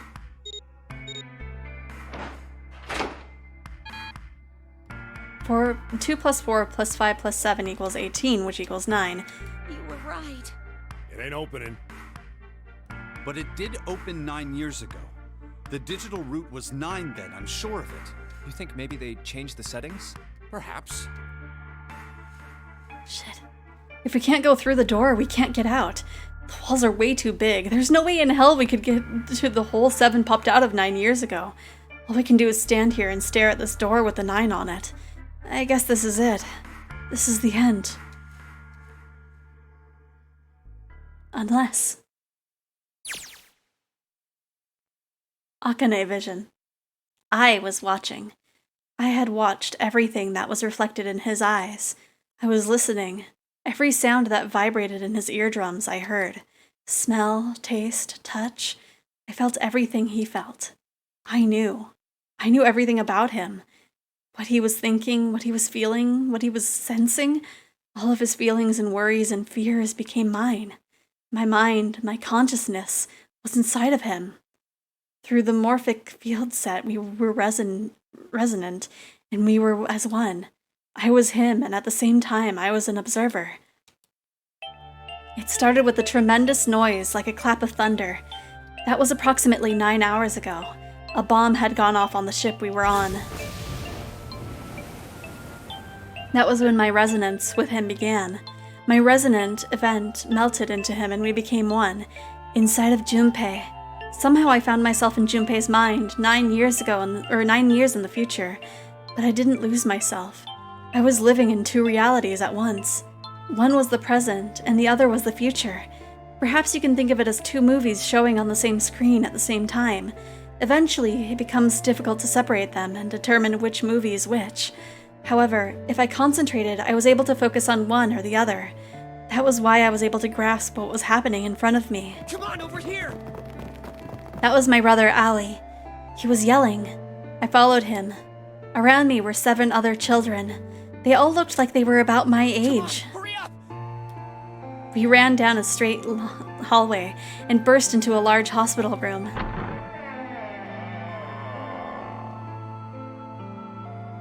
Everyone was arguing. 2 of the boys got in a fist fight. A girl watching them began to cry. I want to go home, she cried. I want to go home. Another girl slapped the crying girl and glared down at her. It had been 2 hours since the nonary game began. We were starting to fall apart. But just when all hope was lost, Light started talking. He was blind. 9 years later, we would call him Snake. Hello? Everyone? Could you come over here for a moment? He was older than most of us, and his voice had authority and dignity. The fights died down, and we gathered around him. I have a little sister. She is very important to me. Right now, she is over in Building Q, and is desperately trying to send information over to me. Her name is Clover, and today is her 9th birthday. As he spoke, he pulled something from his pocket. In his hand were 9 four-leaf clovers. I was going to give these to her as a birthday present. I was outside picking them when I was abducted. I'm sure I've already told you, but I am blind. For a man who can't see, collecting 9 of a very specific plant is, well, it is difficult. Have you ever read Lord of the Flies? I have not. I've heard of it, and I have seen things that like parody it, but I have not read it. But my sister means a great deal to me, and I hope that these would show her how much I cared for her. Since it's her 9th birthday, I thought 9 four-leaf clovers would be appropriate. Every one of you has a brother or a sister in Building Q with Clover. For their sake, we have to survive. We have to get off this ship. Do you understand? If we're going to do that, there are 3 things you have to remember. I like how Akane is just kind of looking at the camera. Like, I know she's supposed to be looking at the clovers, but it just looks like she's looking at us. We need trust and love, and we have to have faith in one another. If we can take all 3 of those to heart, then I promise that good luck will come our way. Did you know that the leaves on the 4-leaf clover mean faith, trust, love, and luck? Those words are leaf words. So if you believe what I've told you, and you understand, then I want you each to have one of these. They're a promise between friends. The E in Akane is pronounced more in C. Yeah. Did I say it wrong? It's not Akane. That would be an I.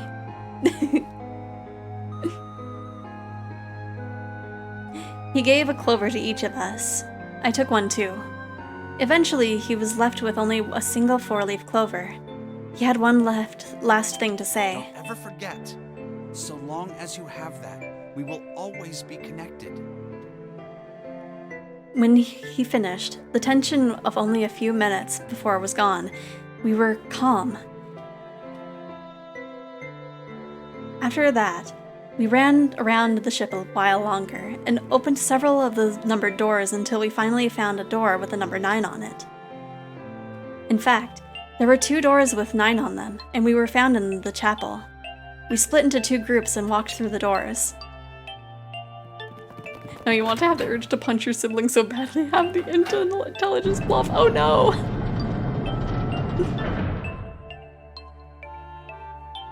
Before long, we found ourselves in a room with a ceiling that looked like an upside-down funnel. For some reason, this room had another 9, but this time, it was the only one. But if there was only one door, that meant only 5 people could escape. What are we gonna do? There aren't any other doors. Yeah, Akane, but it wouldn't be like E and C. Then, if things had not gotten bad enough already, unless I'm getting confused, but like, I'm like Akane. Warning. Emergency incineration command has been acknowledged. Automatic incineration will take place in 18 minutes. To be fair, I might have tried like combining her name with her nickname. Please evacuate the incinerator immediately. Repeat. Emergency incineration command has been acknowledged. What? Oops. What's happening? What did that thing say? That didn't sound good. My brother Aoi swallowed hard and answered. It means this room is gonna burn. Burn! The plaque on the door says incinerator, and that voice said that the incineration is about to start. And incinerate means to burn. But it's because you have to rush. You can get more kids through the door. Oh no. Well, I think the watch would explode them. No! Help me! Abject terror filled the room as everyone began to scream and cry. Every pair of eyes were filled with despair. Then, high up on the wall, a door opened and a man appeared. He was a huge, frightening mountain of a man, as large as a bear. 9 years later, we would call him Seven. Don't worry, kids. I'm not your enemy. I'm one of the good guys. I'm a detective. I'm here to rescue you. The rest happened just like Seven had said it did. The 4 of us had stayed behind, were saved by Seven. We crawled through the vent, away from the incinerator, and slid down into the hall. We came out on the other side of the door, 9. On the wall opposite of the door was a set of double doors. We went through those, and we began to run up the spiral stairs. As we ran, I led the way. Behind me were Nona, my brother Aoi, Snake, and Seven. The other children, the ones who'd gone through door 9 before us, were up ahead. I could hear them cheering each other on. We ran and ran and ran. We leapt across as many stairs as we could and kept running. The stairs spiraled upwards like a tornado. Eventually, I pulled ahead of the rest. Perhaps Nono had slowed them down. I didn't want to lose them, so I slowed down as well. I didn't stop, but I glanced over my shoulder from time to time to see if they had caught up. That was when I realized. Oh, where is it? Did I drop Jumpy's present? I knew I'd had it with me when we passed through the vent. Then, had I dropped it as we slid out? I had to go back. I had to, but I knew I couldn't tell the others. They would stop me, I was sure of that. I didn't stop to think. I simply moved. I ran to the central hall, the room that connected to all the other areas of the ship. I hid in the shadows, and moments later I felt a rush of wind as they ran past me, up the staircase. I waited until they were out of sight, and then I ran. I moved as quietly as I could, down and down and down. Finally, I reached the bottom deck.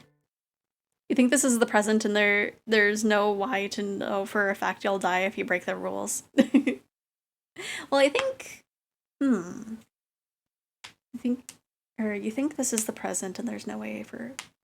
Well, I think in her mind, because she said that her, soul had split. So this is happening at the same time that the events of 999 were going on. I think that's why Akane kept, passing out. I ran into the hallway and looked around frantically. There it is! It was there. It was just where I had thought it'd be, sitting under the opening of the vent. I ran over and snatched it from the floor, but as I ran back towards the stairs and freedom... my mouth is getting tired from all this talking. The door to the incinerator opened, and a man stepped out. I keep, tripping over my words. It was Hongo. Gentaro Hongo. 9 years later, we would call him Ace. Oh, how wonderful to see you decided to come back. His smile made my blood run cold. It looked mechanical, as if, "Hello, Goro!" "Hello, Majima!" It looked mechanical, as if someone had simply pulled up the corners of his mouth. The Akane fainting has to do with what happened in the past, yeah. Or what you were playing earlier was possibly not your fate, yeah. Come with me. We must continue the experiment. I shook my head, eyes wide. Slowly, I began to walk backwards. 1 step, 2 steps, 3 steps. Then I spun around and broke into a run.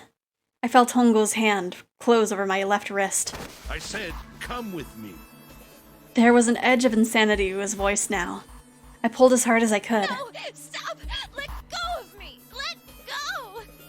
I shook my body and flailed my arms, trying desperately to get Hongo to let go of me. But I was still only a child. I was no match for a man like Hongo. Stop struggling, goddammit! Do as I tell you! He heaved on my arm, trying to pull me into the incinerator. I screamed. Help me! Somebody help me! Then suddenly, the door to the stairs flew open, and my brother Aoi burst out of it. Behind him came Seven and Snake. Akane! He cried my name again as he leapt towards Hongo. You came back! But then, You're too late, idiot! Hongo threw his full weight against my arm, pulling us both into the incinerator. The force of it threw me to the floor. I scrambled to my feet and looked towards the open number 9 door. Hongo stood between it and me, but behind him I could see my brother, his fist clenched. But those fists never reached Hongo.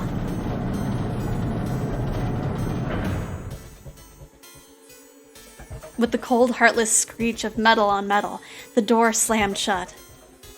Hongo glanced at me mechanically, his face registering that there was an object there, but not anything he would consider a human being. Then he turned away and walked to the red that sat next to the door.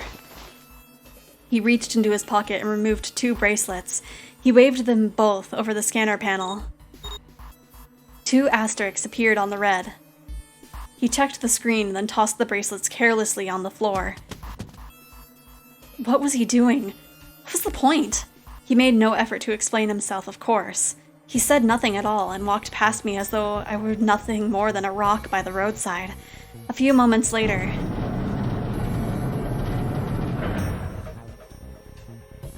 the 2 other doors slid shut as well. Faintly, I could hear someone pounding on the door behind me. I turned around and ran towards the door with the 9. Akane! Akane! Are you okay? I could hear a voice from the other side of the door. A worried, frightened voice. Help me!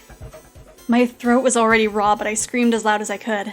My voice echoed lonely around the empty room. What should I do? I think I'm trapped in here. Where's Hongo? He went out the other door. What? Then it started again. Warning. Warning. Emergency incineration command has been acknowledged. He does. I think he's pronouncing it in like an American way, because usually you like put less emphasis on the middle word. So it's like akane. So, but like akane would be more accurate. But, you know, either way. Incineration will begin in Now it's Junpei vision. 18 minutes. Please evacuate the incinerator immediately. Holy shit. Man, I knew what it was going to say, but this was one hell of a creepy voice. I knew it. It's starting. Santa started the incinerator. Fuck! Man, I never thought I'd hear that damn voice again after 9 years. What the hell? What the hell? What in God's name are you talking about? It's 9 years this and 9 years that, and when it's not 9 years something, then you're talking about some sort of fucking experiments. You aren't making any sense. Man, poor Lotus. She is the one in the least in the loop. I'm sorry, Lotus, but we really don't have time to explain it right now. I promise. I'll tell you everything once we get out of here. But Incineration will begin in 17 minutes. You know what that means, right? Incinerate means burn. what kind of idiot do you think I am? I know what incinerate means. Well, God damn it. Okay, fine. I won't ask anything else. Talk about whatever you want. But you have to do something for me. 7, figure this out. What? Just Whoops. shut up and stop this thing. Accidentally makes her How the hell? Words. There has to be some sort of emergency shut-off button. There isn't anything like that. How the hell do you know? Because I looked for it 9 years ago. Yeah, Lotus isn't happy about that. Can't really blame her. Wait. The floor. It's moving.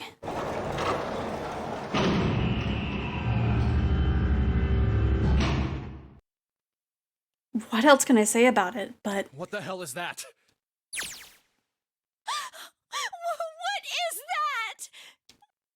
What else could I say? The floor opened, and a machine rose up out of it. It looked like a computer. At least, it kind of did. There was a monitor, a keyboard, and a cross-shaped device of some kind. Something about the machine scared me, but I forced myself to walk up to it. I was terrified. Tears poured down my face. I wiped them off, even as more took their place, and forced myself forward. Finally, I reached it. I looked at the screen. It was blank. All I saw was my own frightened face staring back at me from the glass, drenched in tears. All I can see on this screen is a reflection of my own face, I'm looking kind of freaked out. I know I'm sweating like crazy, but seeing it kind of drives it home. Okay, Junpei, just calm down, alright? Everything's gonna be okay. Man, I wish that thing would just shut up. Incineration will begin in 15 minutes. Alright, back to this thing. If it's only showing up now, then it's gotta be important. But what the hell am I supposed to do with it? Move! Hey, we were all tense, lady. It doesn't mean you get to shove people around. It's turned on. There's nothing on the screen, though. Oh, this is bad. This is really bad. If there's nothing on here, how are we supposed to do anything with it? Sure, I'll just push buttons. I'm sure that'll... Huh? Well, at least it's on now. What's on the screen, though? What is this? What's up? It looks like some sort of puzzle. It's got a bunch of numbers and letters scattered across the 5x5 grid. The numbers range from 1 to 8. Do you think that if we solve this puzzle, the incinerator will stop? Yeah. Well, we can hope, right? All right, puzzle. How do you work? Oh man, that goddamn voice again. Incineration will begin in 13 minutes. Shit, 13 minutes. Can we really do this? My heart feels like it's gonna pop. My heart was pounding like it was about to explode. I stared at the puzzle on the screen. I was sure I had to solve it somehow, but I had no idea how. My connection to Jumpy had been gone for a while. His mind was gone. I couldn't get any more information from him. I felt the seconds tick by as I stared at the screen, completely lost. This puzzle had my husband and I bang our heads on the wall, more so after we solved it for how simple it was. Oh no! My cheeks felt hot as tears poured over them. Then I heard a voice. Hey, what are you doing? It was muffled. I turned around. Pressed against the window in the entry door was a face, a terrifying, evil face. Yeah, he's got that, like, unhinged grin. It was Hongo. How long had he been watching me? Don't know what to do? He was yelling, but his voice was still muffled. It's simple, really. But I suppose I might as well tell you. Just solve the puzzle on that machine.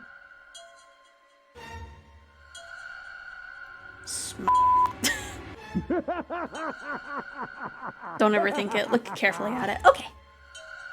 His laughter was muffled by the door, but it still tore at my heart like the claws of a vicious monster. I bit my lip and glared at Hongo, struggling to hold back hot tears. you're a terrible person!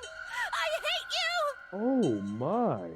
How could you call a gentleman such as myself a terrible person? That's not very nice. A gentleman that just wants to murder a child! I'm quite fair. I don't use tricks or play dirty, you see? I've even left you a way out. A way out? Didn't you hear me? All you have to do is solve that puzzle. Do that, and you can stop the incinerator. What's the point of stopping it? You'll only capture me and make me do this all again. I'm not going to listen to you. If you're just going to throw me back in here, I might as well just die now. My goodness, haven't you listened to anything I've said? I told you, I'm a fair man. Huh? If you solve the puzzle, the verification function of the red will in turn activate. If this experiment is to deliver valid results, there must be a chance of success. If you succeed, you will escape.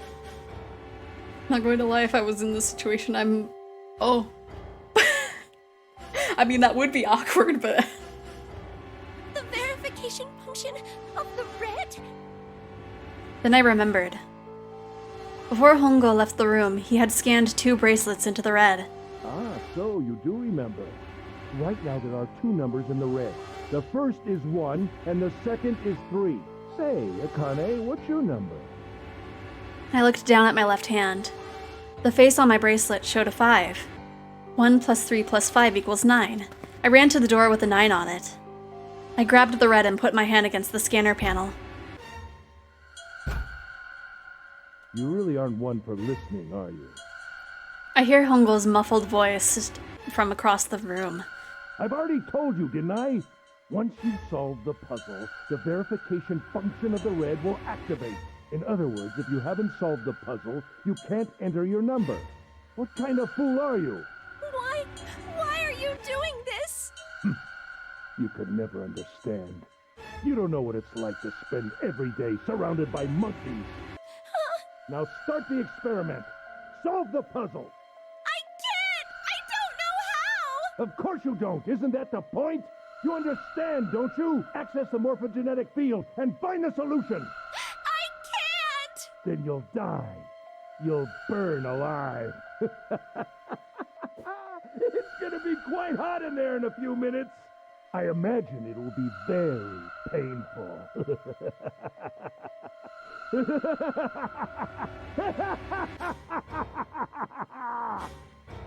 His horrible laugh echoed across the room, and even after his face disappeared from the window, I could hear it.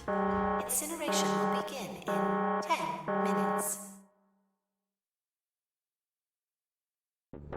I was crying, great gulping sobs. Great gulping sobs broken by hiccups that shook my body. I was terrified. I could feel my fear pressing down on me like a tremendous weight. Somehow, I forced my shaking legs to carry me back to the device. I stared at the monitor. I can't. I just can't. There's no way. I can't figure this out. What was I going to do? I didn't know. I didn't even know where to start. Fear scattered my thoughts, and all I could think of was how I was going to die. My palms were sweating, and my blood was boiling in my veins. It was hot. So hot. I couldn't breathe. I felt dizzy. My heart roared in my chest, as if it would pound itself into pieces.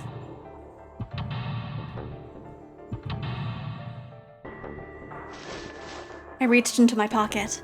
I wrapped my hand around the thing I'd come back to get. The doll Jumpy had given me. At least, I had that. I held it tight in my both hands and prayed. Help me, Jumpy! Help me! Help me! Help me! Jumpy! Jumpy! Jumpy! Please! Help me!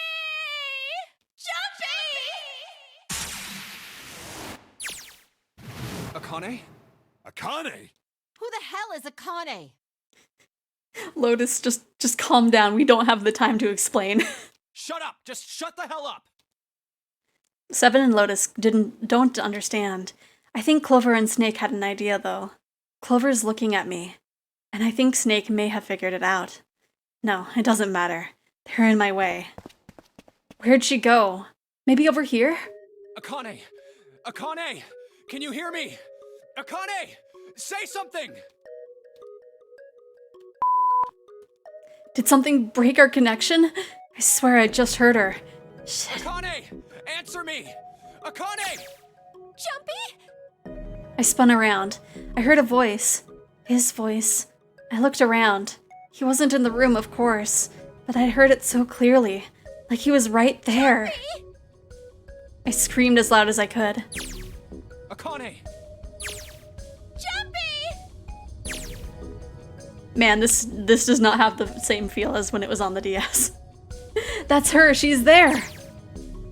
Then that means... Akane! Akane! Why didn't you voice that part, Junpei? Are you in the incinerator right now? Yes, I am! How did you know? I couldn't believe that he knew that. Now I understand what Santa meant. Right. There's only one way to help her. You were brought here to help my sister. To save Akane. I think I get it now. Incineration will begin in 7 minutes. Jumpy, we don't have time! As quickly as I could, I told him that I had to solve the puzzle in order to stop the incinerator. Got it! And I do. I get everything now. At last, I finally understand what all of this means. I know why the nonary game was held today. I know why we were kidnapped and brought here. It was all for this moment. All of this was planned out to lead to this one moment. Oh my god. This is insane. I can't believe it, but there's only one possible answer. June is... Zero is... Akane Kurashiki. She recreated the history of the future that she had a glimpse of 9 years ago. She tried to save herself that way 9 years ago. No, she's trying to save herself right now. That means that there's only one thing for me to do. Even if this is all some sort of insane plan, I will save her. I will save Akane Kurashiki. I must save her, no matter what. Incineration will begin in 6 minutes. The voice reminded me of how much time I had left. Yeah, I know. Just hang on, all right? I promise I'll get you out of there. I'm not gonna let you die. I promise. So don't worry, all right? Just give me a few minutes. Okay. Looks... Okay. My voice shook as I answered. It was hot in the room. It felt like my heart was on fire. 6 minutes or not, my heart burned with my feelings for him. Alright, time to get to work, Junpei. Is Snake talking to them about something? Whatever, it doesn't matter. Get out of my way. Hey, what are you... Just trust me, okay? Whoops. Sorry, Lotus. I didn't mean to snap, but there's a lot more at stake here than your pride. I'll apologize later, alright? Now, let's take a look at this thing. We've got numbers all over this grid. I think the panels are out of order, so I just need to switch these out? Staring at it isn't going to accomplish anything. I'll just have to try it. Think of what I did all those times before. I'm gonna do this on my own, with my own mind. I'm gonna solve this problem.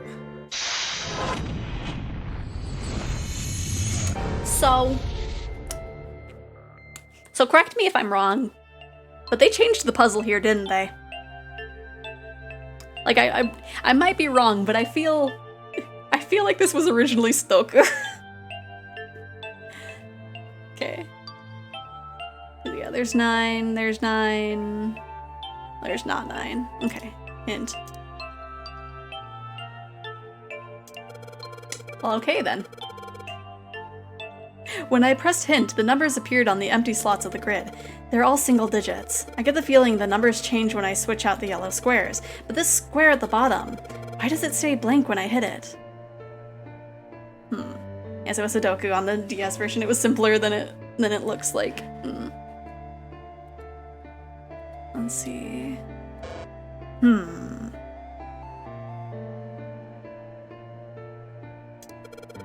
Pressing the button again makes the numbers disappear. Looks like I can turn them off and on. Then is there some special meaning to there being 2 modes? What could it mean? Focus on the bottom line. The bottom line. R239W.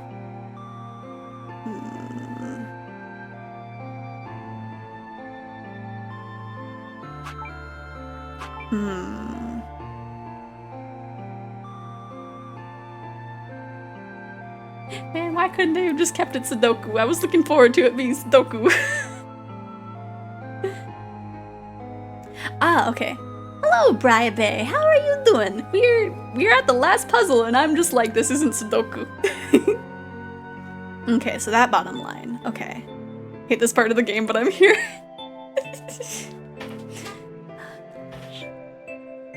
Man. It also, it doesn't have the same impact, too. Because I remember, like,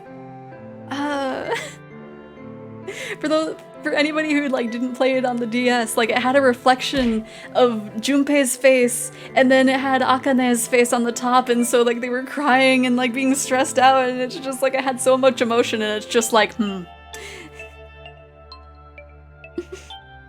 My brain flat, oh no. What does the line look like with the letters? Assault?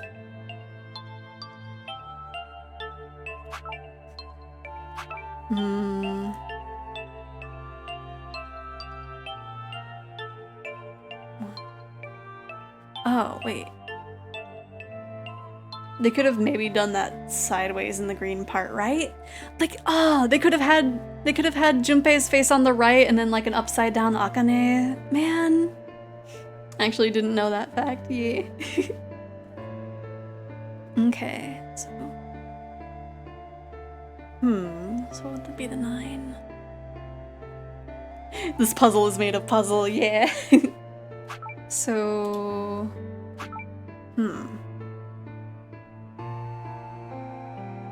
There's, like, the 1 is locked. You can move anything else. Switch tiles from top to bottom.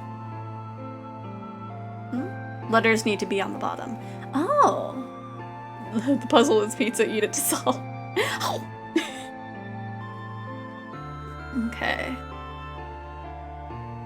So I'll go ahead and do that then. Oh wait, why did I do that?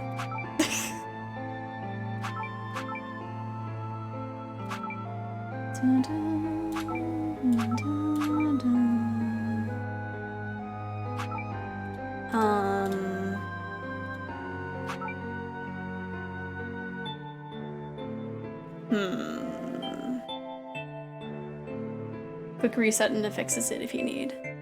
Yeah, I'll probably do that.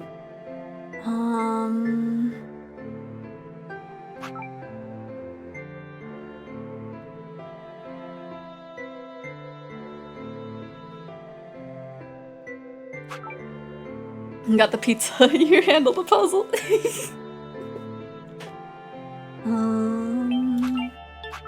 Oh, right.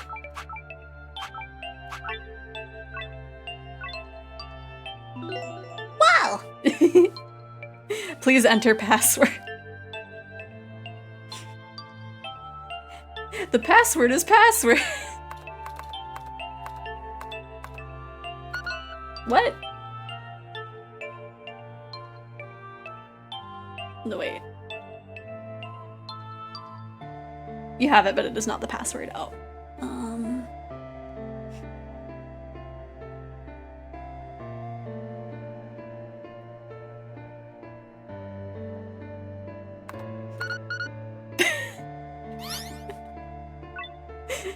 Two plus 4 plus 5 plus 7 equals... Yes, that's it! Doesn't require... Like, I didn't see so... I did it so fast. Akane! Did you get it? Yes, I did! I solved it! I mean, really, you solved it for me, but I copied everything you did! Now I just have to press enter! Then what the hell are you waiting for? Push it! Okay, I will! I hit the enter key. Emergency shutdown command has been confirmed. Incineration system has been disabled.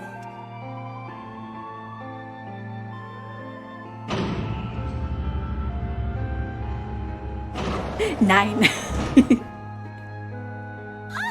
Jumpy! It worked! It worked! The incinerator shut down! It worked! When the letters spelled password on the bottom, 9s flashed on the screen. Oh, right! E! Tears rolled down my face as I cried out to him, but they were a very different sort of tears. I still kind of do miss the fact that it was originally Sudoku, because, I mean, you had to add up 9 stuff. See, I missed it again. Oh no. 9 how adding to 9 or what? Yeah. By the way, you remember what was shown after you pressed 9 in the password slot? Yeah, it was... Oh gosh, it was 2 plus... it flashed too fast. I think there was like... I know 2 was there. And then I think 7 and 8... I think it was just everybody's numbers, probably. Yeah, it equaled 8. Yeah. Wonderful feeling of accomplishment and relief flooded my body. At the same time, what strength I'd had left disappeared, and I collapsed to the floor. For a while, I just lay there, laughing and crying and enjoying being alive. Every time I thought about him, I thought my heart would burst. Whew. But I can't quite believe I did that. But I am so glad, so glad. I feel like my heart's on fire. I missed the number 8 the first time I tapped it. Ah! No, I don't have time to be thinking about that kind of stuff. I need to tell Akane. Sorry, but things are kind of busy over here. Puzzle was also upside down and... yeah. I'm gonna have to hang up now, okay? Oh, of course, that's fine! Because, yeah, it was upside down because it was showing, like, both of their points of view. And, like, you know, Akane's vision was on the top screen while Junpei's was on the bottom. I believe. I'm pretty sure that was the case. I wiped my tears from my eyes and nodded vigorously, even though I knew he couldn't see me. Then I looked over at the corner of the floor. There were the 2 bracelets Hongo had left behind. Yeah, I mean... Now. Junpei just had to think of some kind of little joke to ease the tension. Well, Seven and Lotus don't look particularly happy with me. Not a very nice look to give someone who just saved your life, guys. Junpei, are you... Okay? Shut it. It's like, I'll talk about why I'm talking to myself later. We need to get out of here. Right, okay, so maybe they have a reason to be pissed off. So what if I hadn't pressed the enter key yet? Alright, nothing holding me back now. Here goes. Wait. Incineration will begin in 90 seconds. It doesn't sound like it's stopping. What the shit? Why isn't it stopping? Okay, maybe I didn't hit the key hard enough? Just hit it again. And again. And again. Okay, that's not working either. The alarm's still going off. What the hell is going on? Oh, I've got all the right numbers in the right boxes. It's perfect. So why the isn't this thing stopping? Incineration will begin in 60 seconds. Wait, of course. That's what the numbers that showed up after the puzzle mean. 2 plus 4 plus 5 plus 7 plus 8. Snake, Clover, and me, 7 and Lotus. Then door 9. No, that's it. That number on the door isn't a 9. It's not even a number. It is hidden, but an exit can be found. Seek a way out. Seek a door that... Holy shit. Of course. Then we just have to put the right number into the red and... Incineration will begin in 30 seconds. Run, guys! Get to the door! Run! Oh shit, oh shit, oh shit, oh shit, oh shit. I don't have much time. Man, I sure hope they can trust me on this where we are all... Alright, no time to explain. Quick, just go! Verify your numbers on the red! Verify? Who? What combination? All of us! We all need to verify! Why? You really think this is a good time to ask questions? Just do it! It's like we have 30 seconds to live! It actually equals 26, which equals... Ah! It's kind of toasty in here, right? Hurry, hurry, hurry, hurry! Begin in 10 seconds. 9, 8, 7, 6, 5, 4, 3, 2. Central gate has been opened. Incineration system has been disabled.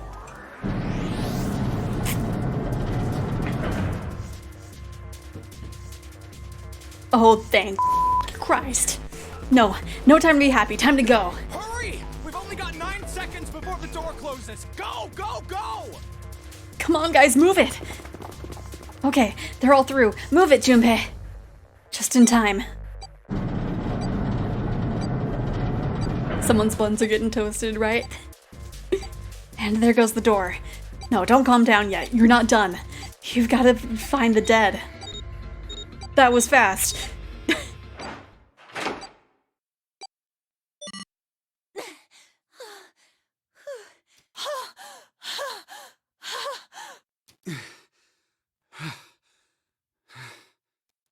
Shit. Looks like we made it, huh?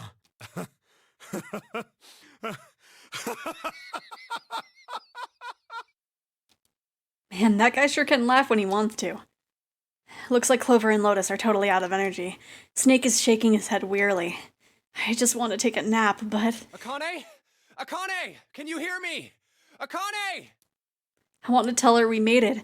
I want to tell her how good I feel, but... nothing.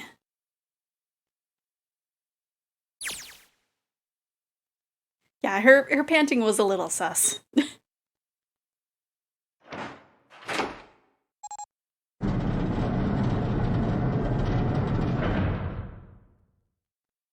The door opened. Standing in front of it was my brother. Akane! Oi! I cried his name. Even though my voice was almost gone from screaming, I leapt into his arms.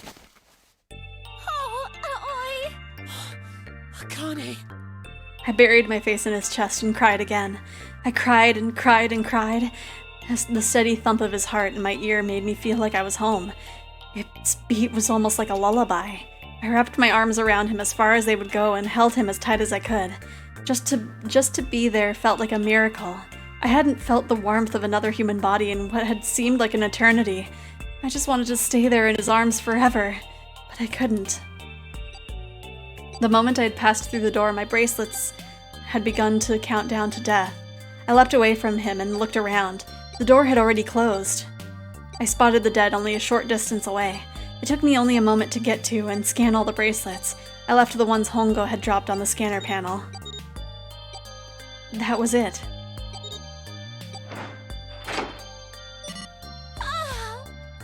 I took a deep breath and looked around again. The huge detective, who'd been called 7 in 9 years, and Snake, the blind boy, were looking at me. They seemed to have been utterly stunned by my sudden appearance. Their eyes were wide and their mouths hung open. Right, let's get out of here. If we don't book it, we might run into Hongo again. Ali was right. It was time we got going. The mention of Hongo seemed to jar 7 and Snake out of their surprise, and they nodded. We took off running, up the spiraling stairs to freedom. Time for more running. But if they can get us out of here, no wonder we were running so hard. My heart's beating so fast I could barely hear. God, I can't wait to breathe the real air again. Huh? Is 7 talking? Hey, Junpei, can I ask you something? What's up? That door, the one with the 9 on it. Why'd it open? Yeah, all 5 of us verified our numbers on the red. 2 plus 4 plus 5 plus 7 plus 8 is 26. That makes our digital route 8. It shouldn't have opened. That's not like you, Lotus. I thought you would have figured it out already. Huh? Because you were the person who taught me about the idea of bases. Bases? Yeah. What are the 2 numbers in base 2? 0 and 1. How about base 10? That goes from 0 to 9, right? And how about base 16? 0 through F. After 9, it starts at A and goes from there. You're right. In other words, A in base 16 is 10 in base 10. B is 11, C is 12, D is 13, and so on. So, what about it? You don't get it? What if we keep going with that pattern? What if you go way past base 16 all the way to base 27? Base 27? Yeah. Well, the numerical digits are the same. So, I guess you'd add alphabetical digits. E is 14, F is 15, G is 16. H is 17, I is 18, J is 19. K is 20, L is 21, M is 22. N is 23, O is 24, P is 25. Yeah, and? What comes after that? Q. 26! And what does that mean? Wasn't a 9 on the door. It was a Q! A fucking lowercase Q! Yep, that's pretty much it. Ooh, that's not too bad of a roll. Oh my gosh, Rocket, you were so close to getting a 1. I guess to put it another way, you could say that it was a 9 in base 10, but a Pardon me. Q in base 27. Time for more running. God, my thighs are killing me. I swear, any moment now I'm gonna tear a muscle. I feel like every single cell of my body is dying for air. Damn, every breath I take is a chore now. I feel like my lungs are gonna burst. Maybe just a short rest? No, can't stop. Don't have time. Come on, legs. There can't be any more of these steps left. Let's run. Run like a bullet down a rifled barrel. Like a tornado cutting through a sea of clouds. I feel like we're running along the back of a giant coiled dragon. Finally.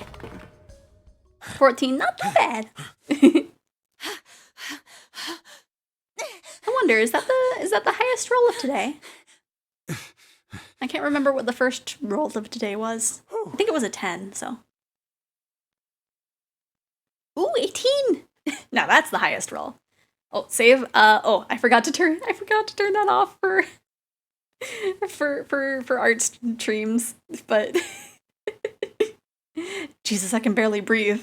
No, Junpei, no time to rest. Pull yourself together. You're almost there. All right. I'm gonna open it. Yeah. Yes. Oh, I will stretch though. Oh, my wrist kind of popped there. We're finally here. Please do. Sure, you look like a big, heavy door, but you're the only thing standing between me and my freedom. But even more important than that, you're the only thing standing between me and Akane. You're gonna open, and you're gonna open now. You should save your visual novels too, maybe. But it does have a save after the end of each route, so. I felt a hand on my shoulder. It was Ali's. He gave it a small, reassuring squeeze. I was so happy. I felt like I could melt. My heart was at peace. And not only because my brother and I were back together again, thanks to the huge detective and all 9 of us who had been kidnapped. We're finally able to escape from the gigantic. On the distant horizon, we could see the faint outline of the ship as it sank. It gave a thunderous roar as it finally slipped beneath the waves. Its last cry echoed out across the ocean, and then it was gone. Ollie whispered. Yeah. It was over. It was finally over. Or was it? Was it really? No, that was wrong. This wasn't it at all. I was sure of it. This wasn't the end. It was only the beginning. This was only the prologue to what would happen in 9 years.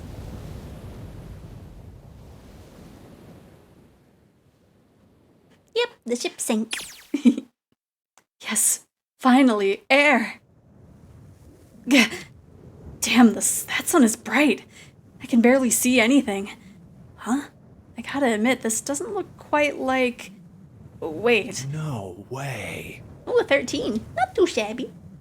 You have got to be shitting me. It can't be. This is... We were in Nevada the whole time.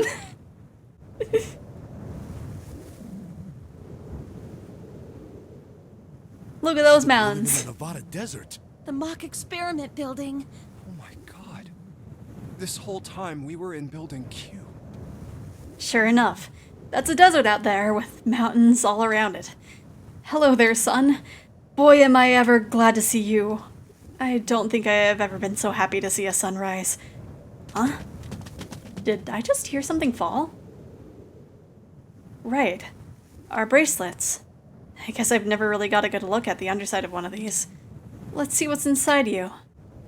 Just a little electronic chip, like an ATM card. That's it. There's nothing else. Nothing that even looks like a detonator. There was never a detonator to begin with. Figures. Jumpy.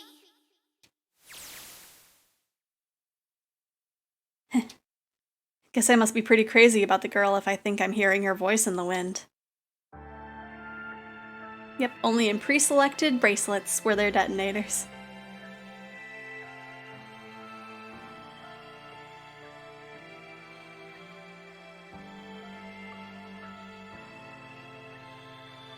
We did it!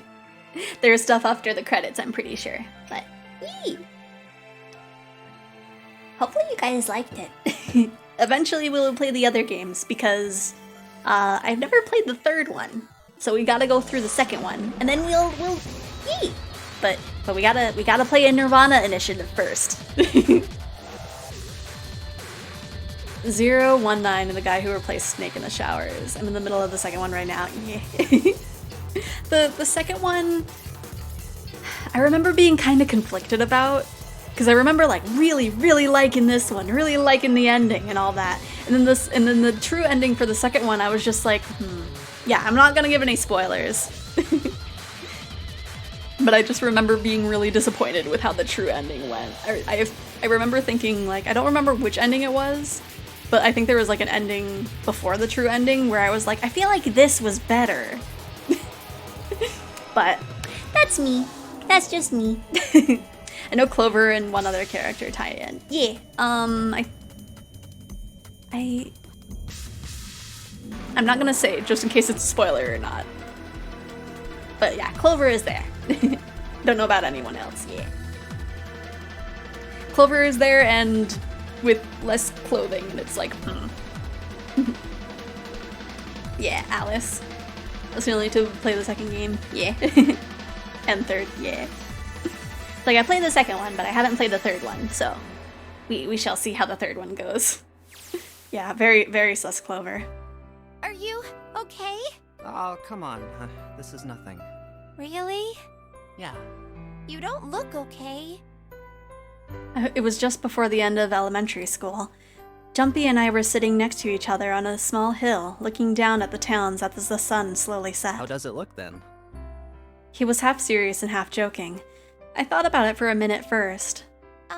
Well, let's see. It looks like you kissed a toad and got warts, but then they just kept growing and growing and growing. We find out why Ace wanted the nonary game to happen in the first time in the alter credit scene. Or in the after credit scene. I see. What does that even mean? Junpei grinned and... See? I told you you're not okay. You're too reckless. You can't beat 5 8th graders, Jumpy. Oh my That's gosh. crazy. Trying to jump. Yeah, but I couldn't just stand there. I mean, don't you think so? I had to do something.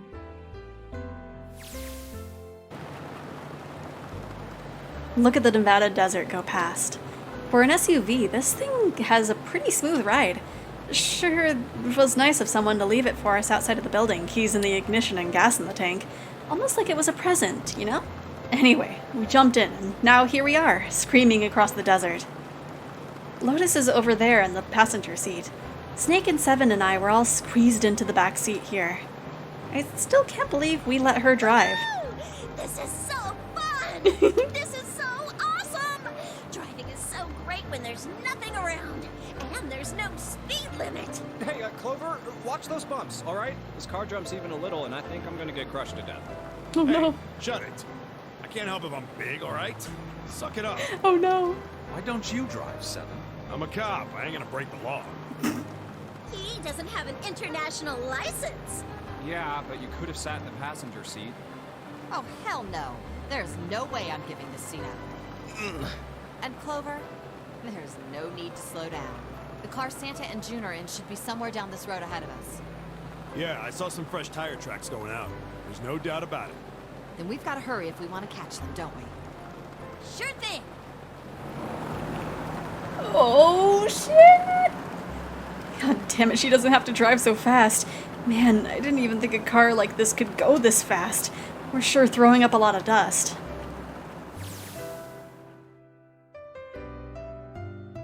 It was a couple of hours after we'd run into the junior high students. They'd been hiding in the bushes on the back of one of the hills, drenching a kitten in gasoline. The moment we saw what they were doing, Jumpy ran up to them furious, as he should. What the hell are you doing? Then he jumped on them. He quickly scooped up the kitten and tossed it to me. I caught it and ran for the police station as fast as I could. Help me! Officer, please! You have to come with me! The policeman and I headed back to the hill. All we found was Jumpy, sprawled on the ground with a face covered in big swelling lumps. You couldn't run away after you threw the kitty to me? I asked him. He stuck his tongue out through the hole in his mouth where a tooth had fallen out. Yeah, I guess I could've. Then why didn't you? I didn't want to. I wanted to beat him up. Beat him up real good. Yeah. Because of what they were doing to the kitty. Yeah, that too, but I think they were the ones behind those murders our first semester. Remember? Oh, you mean the bunnies? Yeah, the bunnies. He plucked some grass from the ground and tossed it to the wind. They asked me what elementary school I was from, so I told them. And then they said they'd do the same thing to you that they did to the rabbits. I couldn't forgive them for that, so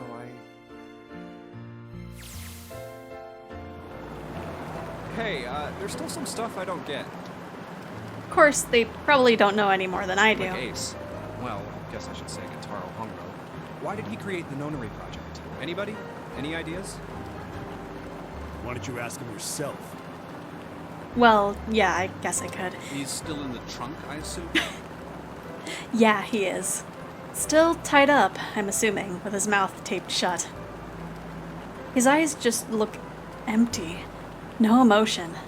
He looks like he's just given up. Wonder if he even cares what happens to him anymore. Hey, were you listening to us? Yeah, go ahead and try to pretend you weren't, you old bastard. Let's get that tape off of your mouth. Come on, I know you were. Answer me. You could at least look at me when you talk, man. I only wanted to see the faces. Human faces. I thought if I could gain the ability to access the morphic field set, then perhaps I could see faces. So for that, I had to try to murder a child. By peering into people's minds, you could understand how they were processing the expressions of others. That's it? Yes. If you want to put it simply, but if you are looking for a more philosophical answer, I can supply that as well. You see, The human collective consciousness. I think that's enough out of you, pal. Time for the tape to go back on. All right. So what's your second question? I mean, it is a reason that makes sense, but like, very stupid reason. Or I guess, not that, but like, selfish, I think is the word I wanted to go with. You said there were some things you didn't get, didn't you? I think I said stupid because I saw it in the chat, so I was just like, yes, that's the word I'm looking for. Well, somebody's a little nosy. Well, my next question doesn't really have anything to do with you two. This is for you, Seven. It's about the whole Alice thing. What's the deal with that? Well, see, 9 years ago, after I escaped from the Gigantic, I kept going after Hongo on my own. Catching when I finally slipped up. During the course of my investigations, I learned a lot more about the Gigantic. I also found out about poor Dame Alice. You're not really answering my question. Was there actually a girl who wouldn't melt at room temperature? Sounds like Hongo has something to say. Alright, fine. I'll let you talk, but you gotta behave. What? Alice doesn't exist. 9 years ago, I found Alice's coffin behind the library on the bottom deck. There was nothing in it but the root of a peculiar plant. My research determined that it was a member of the genus Madrigal, of the family Solanaceae, and was able to extract a particular alkaloid from it. I used that extract to create Soapwood. Its creation was a tremendous boon to my firm, and we grew rapidly. Right, definitely a mandrake. She was a mandrake the whole time. I don't know why they kept a frozen mandrake in a coffin. Shit, this is gonna go on forever. Tape's going back on, Hongo. The rest of my questions can wait a bit. For now, I think I'll just enjoy the ride. Here, this is for you. What's this? This is for you, doll. His name is Junpei. Oh. Jumpy pulled something out of his pocket and shoved out his arm towards me. In his hand was a doll made of yarn small enough to fit in his palm. Jumpy, are you sure it's, for you, doll? Huh? Yeah, the lady at the shop said so that means it's for you, right? Are you sure it's not a voodoo doll? Oh no. Wait, what? That's... Oh, man. Oh, man. Well, it sure looks like a voodoo doll. I mean, you do know what a voodoo doll is used for, right? Yeah, I guess calling it Junpei isn't a very good idea then. Yeah, he doesn't really listen. Why are you giving me this anyway? It just seems really sudden. Well, you know how after June, we aren't gonna get to see each other too much? I mean, we're gonna be in different schools, and I just thought I'd, Oh, okay, well, how about we call it June, then? Okay. So, I wanted to give you this. You sound like some sort of tribal chief in a bad movie. Yes. I, head of tribe. This doll, traditional charm of tribe. So I give this, it me. So we always together. Oh, Jumpy. If something bad, then hold and pray. I go wherever you are. So here, take. I'm back. Is the kitty okay? Yes, the kitty is okay. I reached my hand out and picked up the doll gently. Thank you. Thank you so much, Jumpy. Before I knew it, I was crying. Tears streamed down my face and fell into June's tiny yarn body. Oh, Jumpy. I'll never forget you. I promise. Jumpy looked straight into my eyes and said just 5 words. I'll never forget you either. The sky was a beautiful crimson red as it melted down towards the horizon. Pardon me. The last golden rays of sunlight stretched out across the city and painted themselves across the hills. We sat, bathed in the warm light of evening, just the two of us, leaning gently against one another, shoulder to shoulder. The sun set, and we still didn't leave. We watched in silence as the darkness deepened, and one by one, the lights of the town began to flicker on.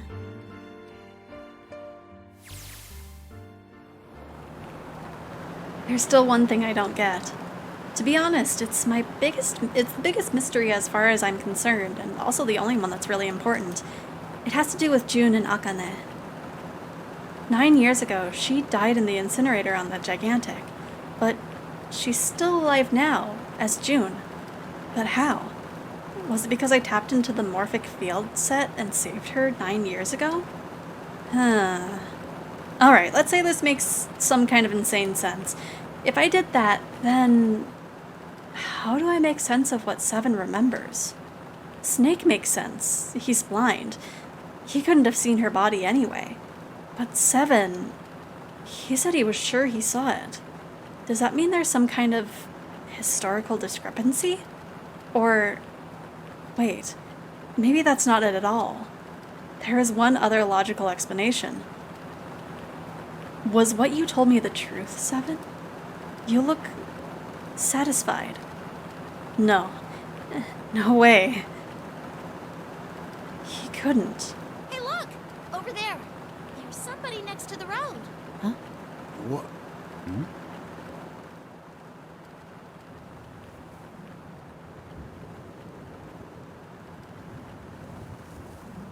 Look at that! Look at that! The burning gaze of the Nevada sun pounded down on her head. The desert around her rippled with heat. Standing there on that shimmering plain was a woman, her arm out and her thumb up. It would not be long before Junpei realized who she was.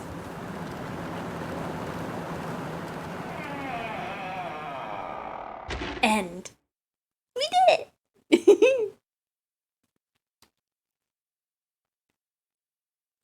And that is 999. Okay, we will save here. Yep. We got all the endings. And so yeah, we got the whole web. And this is the prologue, isn't it? Yeah, this is the prologue. Okay.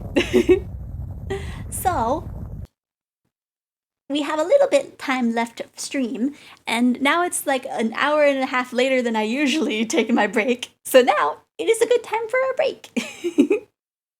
That was Brookline 999. Yeah, no problem. So yeah, we will go ahead and take a break, and then when we come back, we'll do some art. I want to do some drawings. So it'll be a 10-minute break. I may or may not run an ad break while we're gone. But yeah, everybody, this is a good moment to get up, stretch, take a nap, or not a nap. take a sip, all that good stuff, and then we'll be back in 10 minutes. Can we not find any more, please? Can we not find any more? Veronica, sure you're scared, I've been there. I can set you free. Veronica, don't make me come in there. I'm gonna count to 3. 1, 2.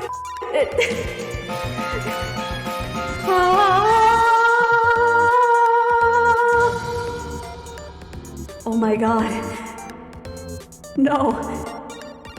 Veronica. Please don't leave me alone. You were all I could trust. I can't do this alone. Still, I will if I must.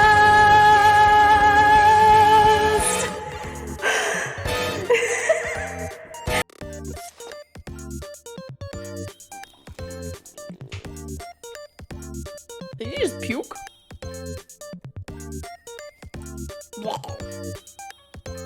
There they go. Didn't hear boots. Alright, we're good. This is starting off as a crazy How stream. dare you?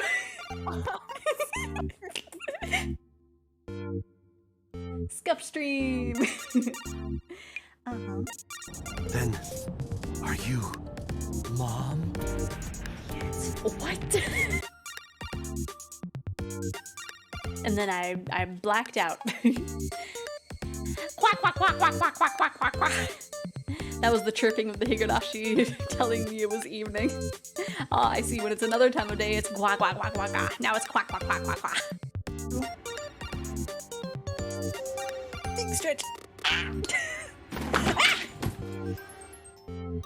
Don't worry about it. Talking about the vines or that beard? What's this? Tell me. So this is where you ran off to. Figures. What? It's me, Bobby. It's your sidekick. But how? Where's your body? I was lost for a long time. Until this one found me. Body's on loan from the mailroom. Hang on. Borrowed lips. Wouldn't be right. And he's not as cute as you either. Come on. Let's at least wash that beard. What's that smell? Mushrooms? You know I hate mushrooms. I know.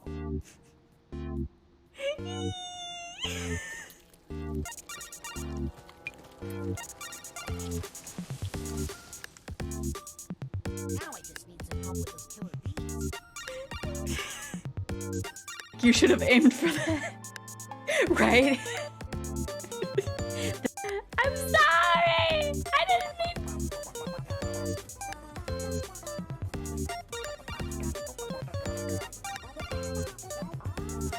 I'm sorry, I didn't mean to give you anxiety! Yeah. So? What you gonna do, Ukyo? Are you gonna... Are you gonna... Are you gonna do something about it, Ukyo? You got your hand right there. Okay, I'll go back in my little court. Trickster, where are you, my love? Come to me, K-pop! Murder! Oh my god, I'm sorry.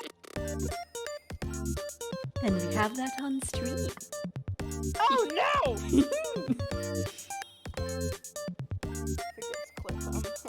I'm gonna be the new DLC murderer. You know what to do, Crimson. Crimson, I swear to heaven. You are?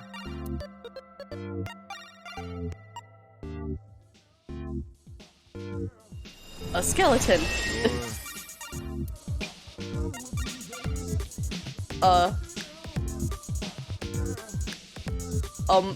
Ma'am? Ma'am? Ma'am? Where do I even start? I think you'll need one of these. A gun? It's fake. It'll help you fit in around the other assassins. Assassins? Wait a second. Beware the cows! Not all milk is enriched.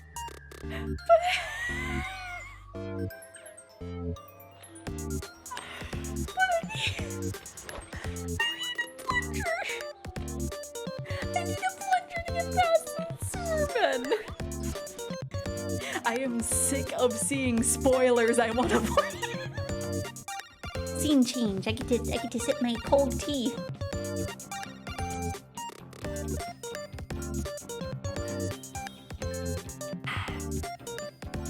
Oh no, the cinnamon! All the flavors settled at the bottom of the cup.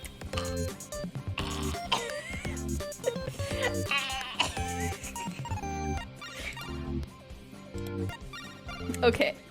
Oh gosh, I need to wash that down. That's way too much cinnamon. How dare you, Kate? How dare you wait for my pain?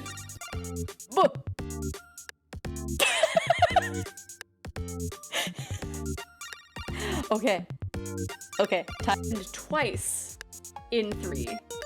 They were like, yeah, we're gonna like go and do this thing.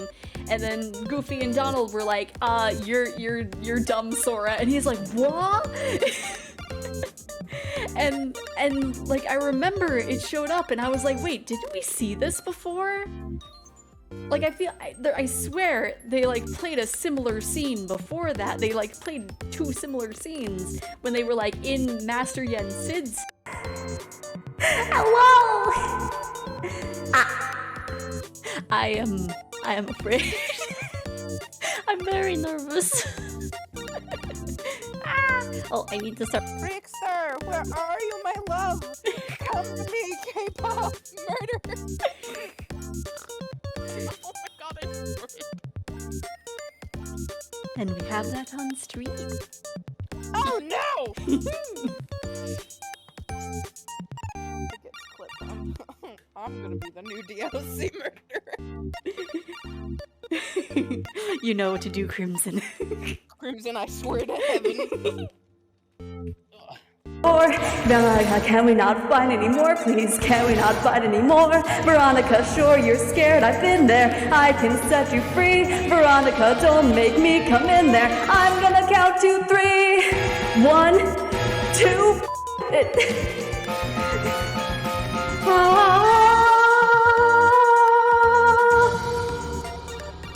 Oh my god. No. Veronica. Please don't leave me alone. You were all I could trust. I can't do this alone. Still, I will if I must.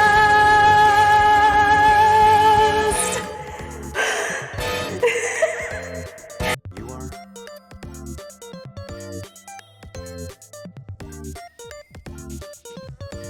A skeleton.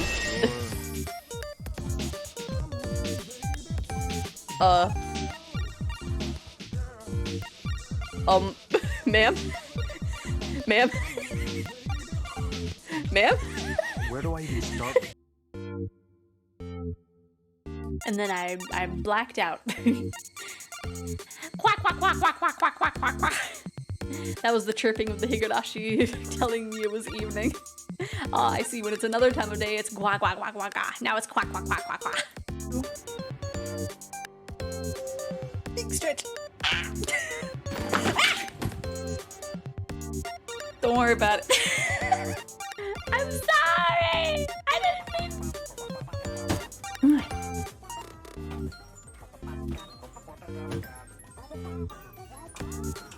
I'm sorry, I didn't mean to give you anxiety!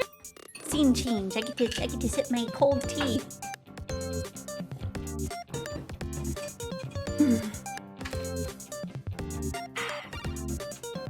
Oh no, the cinnamon!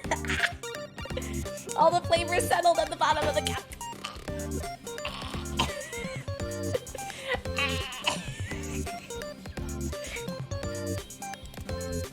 Okay. Oh gosh, I need to wash that down. That's way too much cinnamon. How dare you, Kate? How dare you wait for my pain? I think you need one of these. A gun? Target. It's fake. It will help you fit in around the other assassins. When did I unmute? But hello. I just looked down and it's like I'm already unmuted. Hello? When did I do that? But yes, now we are drawing. I feel bad. You guys might have been hearing me snacking. Because I grabbed a little snack because I was getting a little hungry. Yeah, hopefully everybody had a good break. Let me go ahead and get some music up. Let me see, what are we feeling? We feeling chill vibes or like fast vibes? Let's see, we will... Let me make sure the music is down and shuffle is on before I make either of the choices. Let's see, we will... We'll start at fast vibes. See where we go from there.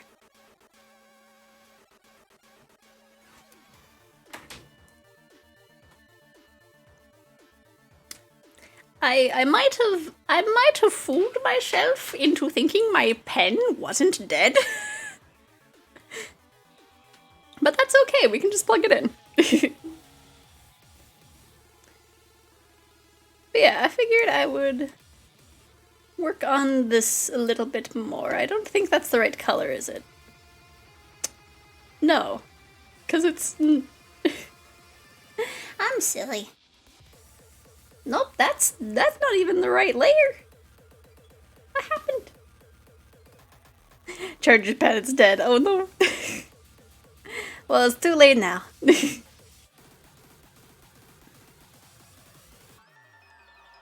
There you go, that should be right. Oh. Hopefully I don't bonk you guys with the charger cable for the pen. It may or may not happen every now and again. Playing Persona 5 Royals again, and I'm now in the depths. Don't know what's gonna happen. Ooh. Well, hopefully no spoilers. And eventually I'll play it. Don't know whether or not on stream, though. Because I know my elf wants me to play it with them. But we shall see how it goes. All I know is that this next time I play it... Right. I was like, why does the middle of it look weird? But we went through it the first time. We went for their waifu. But this time I will go for mine. Because she's really pretty. And it is only fair. We can't go for their waifu twice. Also, my phone is so delayed on stream now. Well, it's over a minute. Oh no! Okay. So yeah, we're just going through, working on this silly little model. Because I figured, like, we only have about an hour. Because yeah, I thought we were good to go for this model the last time I streamed it, but it's like, well, I might want to go a little extra, knowing myself. I know, is the cat's okay and the elves are cute. Yeah, elves are cute.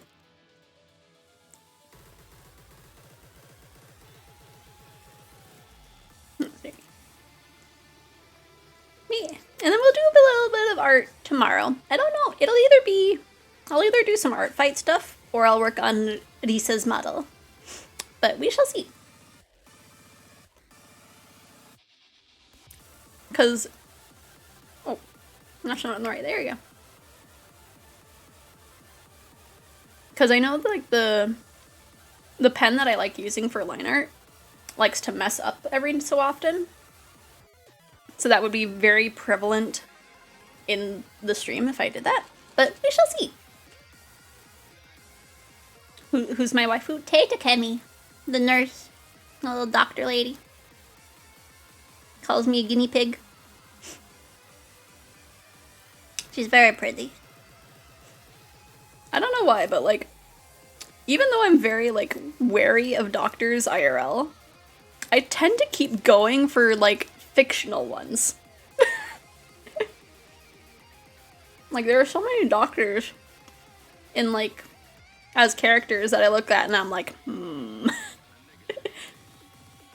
But like in real life, it's just like, Why do you have two pens? What do you mean? With me saying that I had a dead pen, I plugged it in. I have it on life support right now. I'm dating her in this run. Nice! I love Takemi. I really wanted her figure, but I missed out on getting her when she was pre-orderable. Or no, I think she wasn't on the website that I use for figures. And so I was like, And my roommate at the time was like, oh, it's on this website. You'd have to like pay it all up front though. And I was just like, but I don't have the money now. I might when she comes out, but I don't have it right now. And so I just missed out completely on getting her.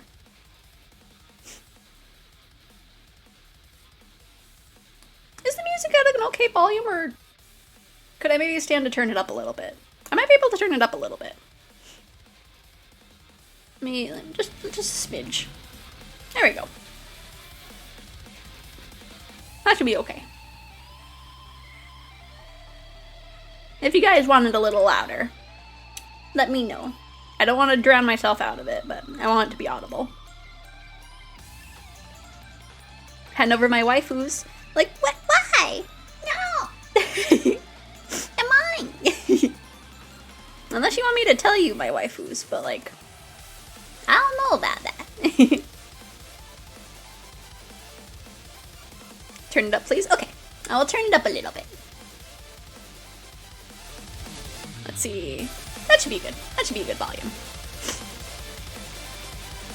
I got the Futaba one where she's holding Morgana. Yeah, I have that one too.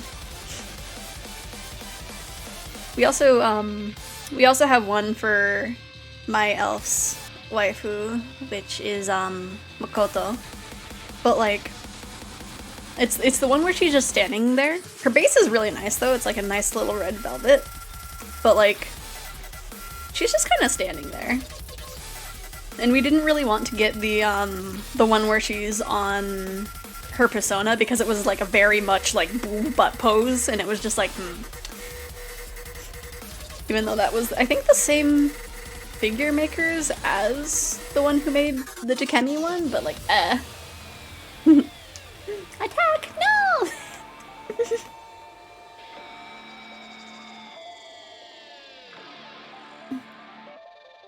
But yeah, I'm hoping... I saw that they did a re-release of the Makoto figure from that line, so fingers crossed that they'll re-release Takemi. The PS5 controller has Joy-Con drift? No! That's terrible. What the heck? I'm sorry to hear that.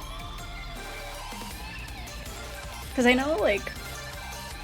I know my Joy-Cons have Joy-Con drift. And the thing is, like, I modified it, and we kind of fixed the drift while modifying it, and now it has the drift again, and it's like, no! Because yeah, mine are really cool. We got a little shell for the controllers, and so now it's like that classic transparent, where like you can see all the inner workings of it, you know, like they had on like older system controllers and stuff. Very nostalgic, and we have it in a nice little purple. It's very noticeable. Oh no. Okay, how do I don't know how I want to do the highlights, if I want to keep them that way, or if... Ooh! That looks better. I might keep the highlights simplified for the Yukuri look, but... Okay, where is that other little... Okay, I just missed it. There. I move right and 180-degree turns. Oh no. That sounds almost worse than like the Switch Joy-Con drift. Or whoops.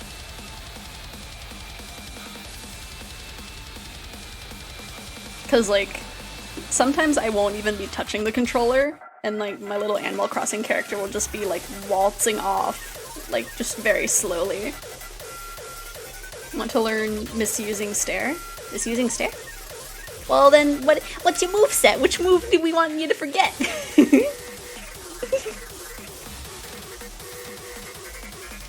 Let's see. I'll put a little bit of shadow under the button.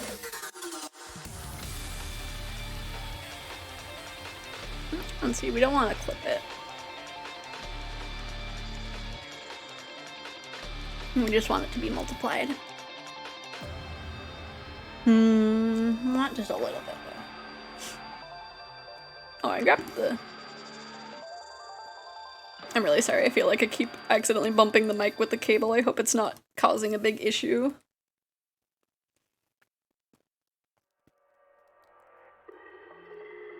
Let's see. Basically feels broken, oh no. I wonder if they'll be able to like, have a way of fixing that. Let's see. Also, I want to add a little bit of shading to the eyebrows.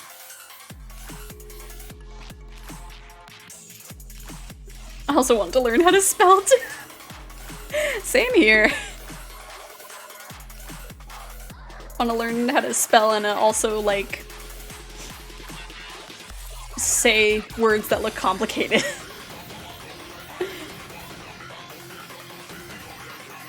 Maybe you just need to read more. I want to stream P5 Royal so bad. I'll be playing it come October on stream. Yeah! Oh my gosh, I'm sorry! Cause yeah, I've been waiting. I'm waiting to play 3. I want to play it so bad. And then, like, Golden I already have on Steam, so I'll eventually play that, but like... I wanna stream 3.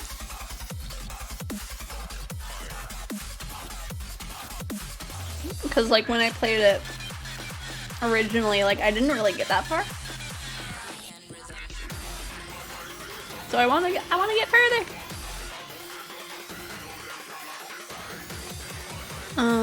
Let's see.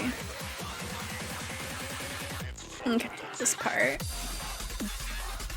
Yeah. The thing for... Yeah, Golden soon, yee! I'm sorry! This is what happens when I forget to charge my tablet pen. Oh, that was for the heart. Do we want the heart to be in this color shading?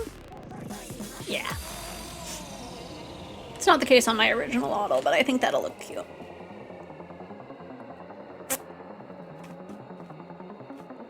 It's like I'm just sitting here snacking and hitting you guys. I'm sorry. Let's see. I have intimidation and unlimited stare, but if I can scare more people with my stare, that would be cool. That would be cool. And kinda, I feel like it would be handy to like combine the two.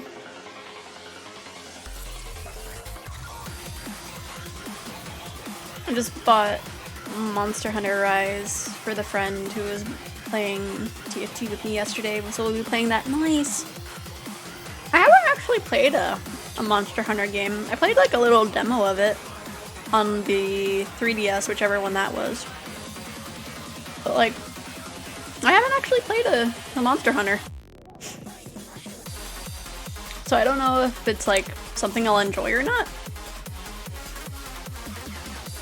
So like whenever there's like a direct that's like, here's this Monster Hunter, I'm just like, cool for the people that like the game, yeah. Ooh, not 20, nice Risa.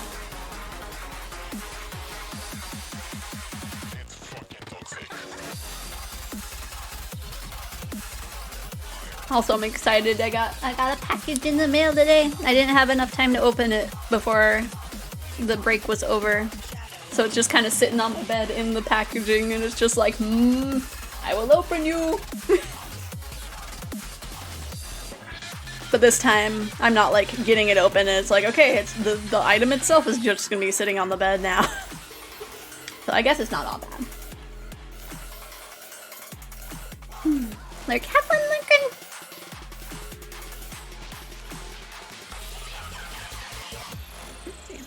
I'm trying this thing with like a little bit of underlight. Even though this is just a silly little model, I'm adding lots of detail to it.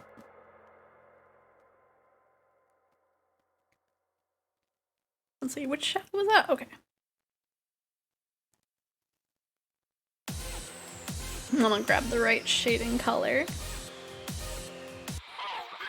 Oh, I forgot to lower or heighten the time in between the bot being like, hey, I'm advertising this thing. I meant to do that during the breaking. I completely spaced it. No joke, but I had to shut off auto blink on VTube Studio because I don't blink too often and it's more unsettling when it's up to me blinking, right? Like, the auto blinking is kind of weird too, because it's not like a proper blink. Like can I even blink in this? I'm not blinking, I'm just twitching, what the heck? Okay. But like, the auto blinking is so weird because it's just like, I don't know. I mean, it's a little faster than that, but it's slower than natural blinking. It's very strange, so. I just feel it looks better when it's off. But that's just me. Plus, for all I know, you can change the rate of blinking, so it might not be too bad. If you get the settings correct.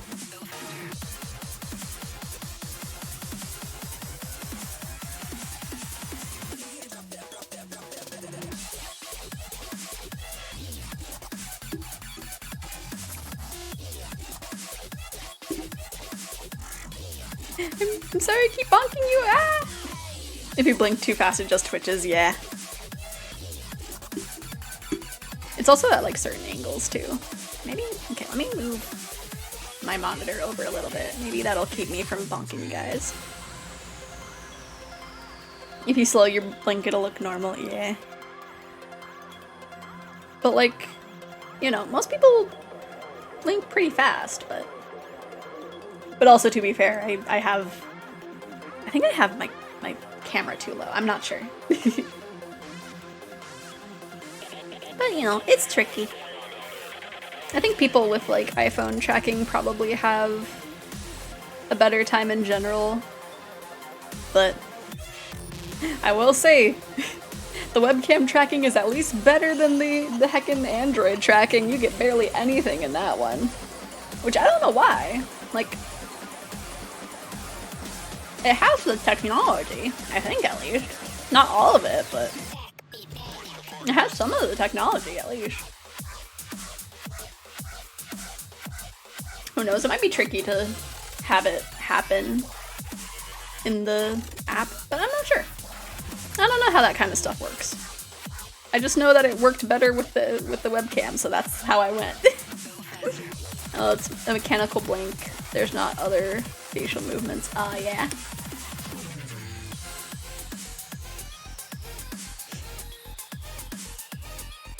Because yeah, if it does the natural blinking, like, it kind of moves a bunch of other stuff. But like the only things that move are the eyes if you have auto blink on. So like my ears kind of go down, but like that's because they're tracked with my eyebrows. But like, I think the tracking kind of lumps the eyes and the eyebrows together a little bit. Because I have my eyebrows raised and my eyes like very much squinted. But it's like having my eyes be open. Like if my eyes are open right now, on the tracking, they are not. My eyes are closed right now. But you know. I have an iPhone that has really good tracking, but my face is dumb, so things don't work. Oh no! Yeah, I think like some other stuff kind of messes with it a little bit, like lighting and possibly glasses. I know it messes up with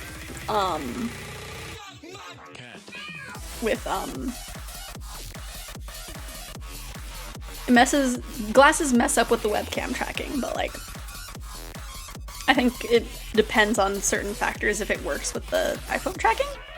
I don't know, for some people it works, but I don't know.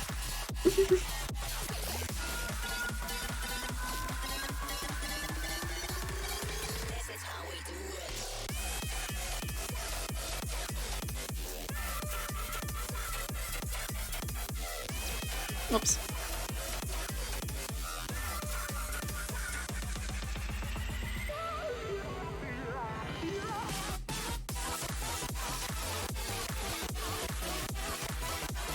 Also, I'm so sad that like Final Fantasy went into a maintenance yesterday. Cause I was like, oh nice, like I have a low energy day today. And like got off work early and did this. I'll play this, and it's like, nope.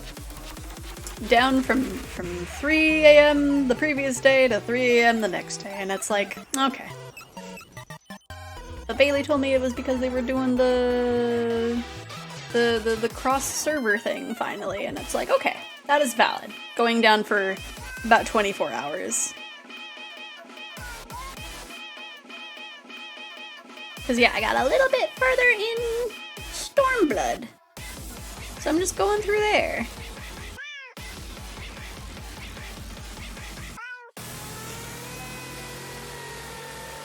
Man, this cat in this song is having a time.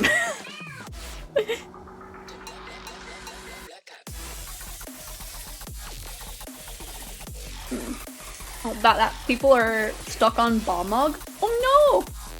I'm back, internet went out. Oh no! Well, welcome back. Man, both you and Bailey were having internet issues today. Did I? Okay, I forgot that I took off the colors, and I was like, did I like completely forget a patch of hair? I tricked myself. Because DC travel has been temporarily suspended. I guess that makes sense.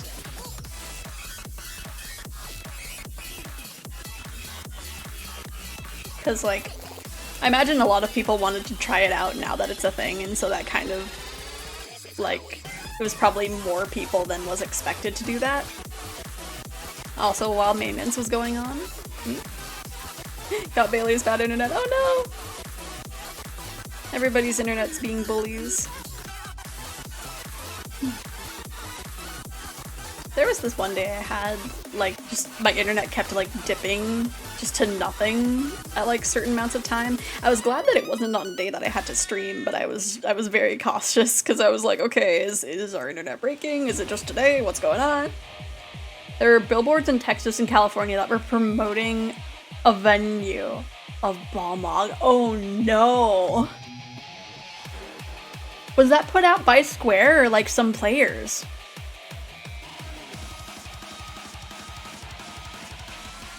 Because if that was put out by Square, they really didn't think things through, did they? It had a modded screenshot with data mined outfit and an SE. Oh, okay. A data mined outfit and SE and oh my gosh. Oh no. So they were basically like, gosh, they were doing that in like a planned DDoS, huh? What the heck? Some people, man. Cannot believe some people.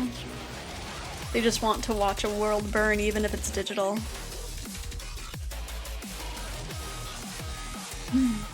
But it links to their site which gives services. Oh. That is so scummy.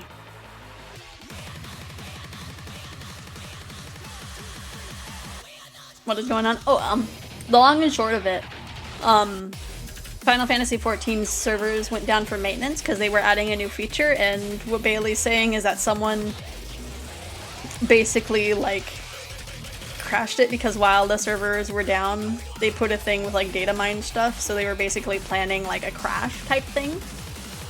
Yeah, people being really dumb. But man, that sucks. I hope they were able to, like, I really hope they were able to, like, take those down. I don't know how long it takes to take those kind of things down, but, like, oh my gosh. Broke TOS and copyright laws, yeah. Shaking my head.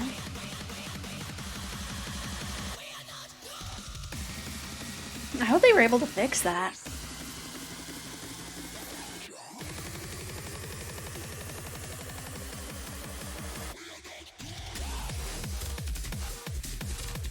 I want to watch the world burn, but not in a fun way, nothing permanent, and maybe some lessons learned. Yeah, you're promoting themselves literally. Oh geez.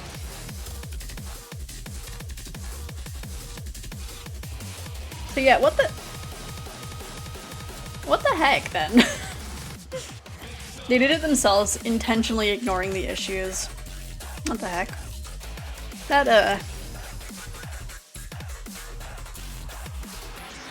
That's gonna probably result in an IP ban.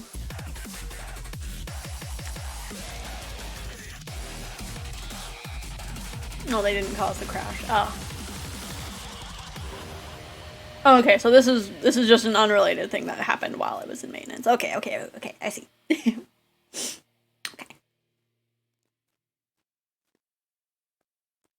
So it's just a case of people not thinking.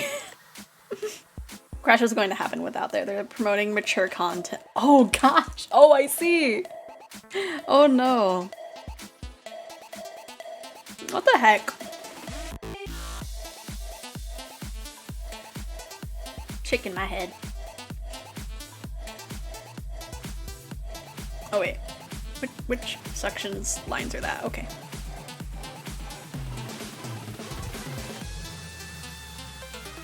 Okay. And then we gotta go in here. And then do that.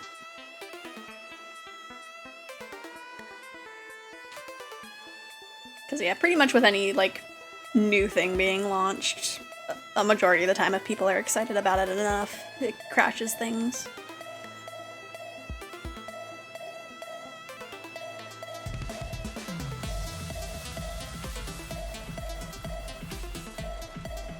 Because you get people that like crash things out of anger and then just crash out of excitement. Whoops.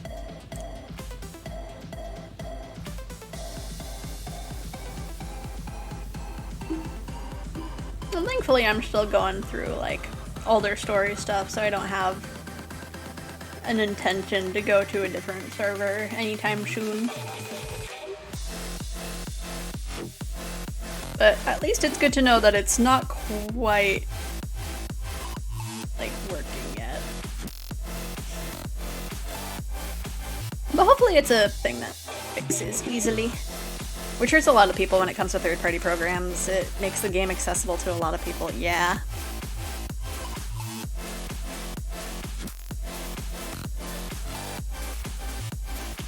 Let's see. Maybe turn the... Oh yeah, if we turn the opacity down a bit, that looks nice.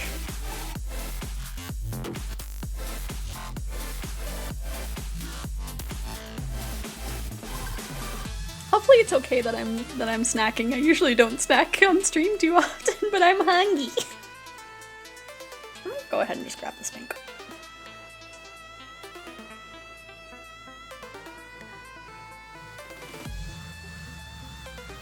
Okay. There's that.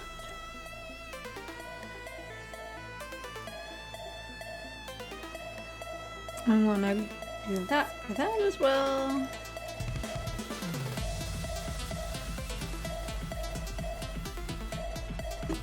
Whoops.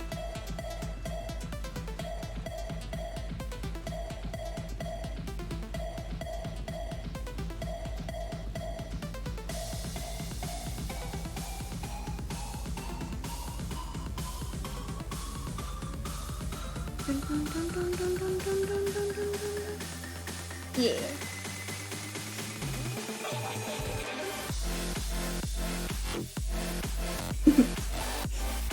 So crash was caused by someone data mining.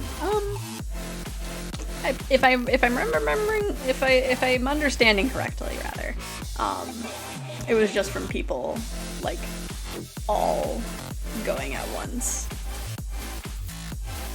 But if I am still misunderstanding, then Bailey is free to correct me.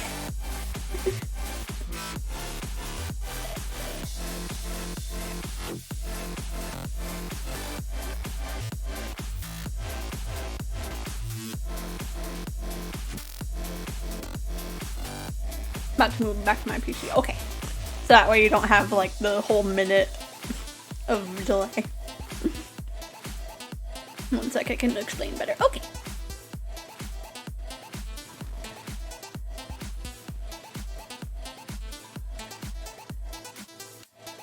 Because I'm thinking I'm understanding, but also sometimes I'm kind of slow, so.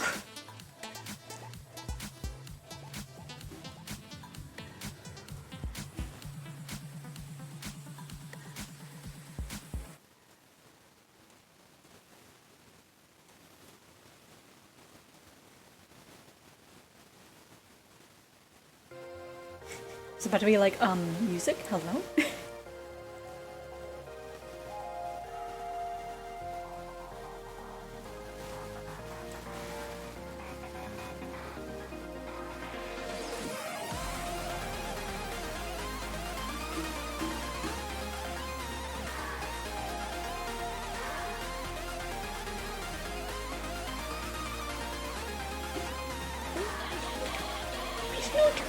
Not my tracking. It's so weird, it was raining and now I'm looking out the window and it is just bright and sunny. Wait, is it still raining? No. Okay. Oh, in that case, Bailey. Hmm? Oh no! Not if I can stop you.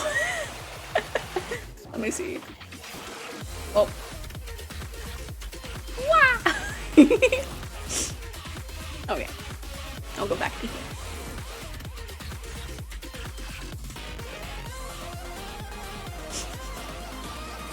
You ended up getting the star by getting up.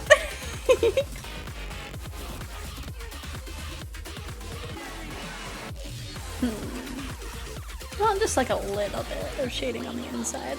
Just a little bit. Bailey on real time now. Yay! Okay. So yes, feel free to clarify anything. No! You can't get me if I'm over here. Haha. I dodged.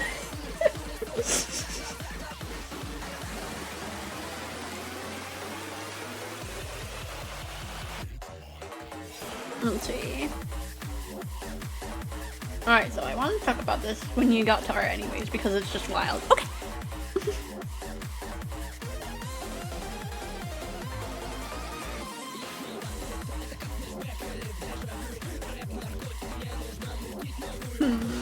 I had to get rid of this, like, extended white, because it kind of looks like I tried to, like, shade something and messed up.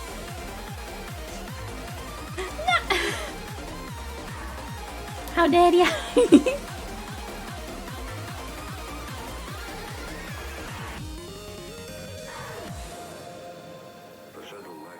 Okay. Let me get rid of the middle bang so that way we can see what we're doing.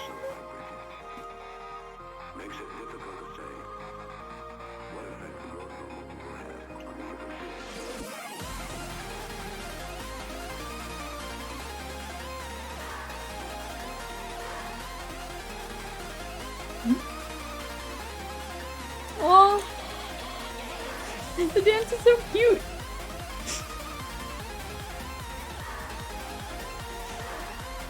Okay, I'll stop intervening. Lisa's blasting off again.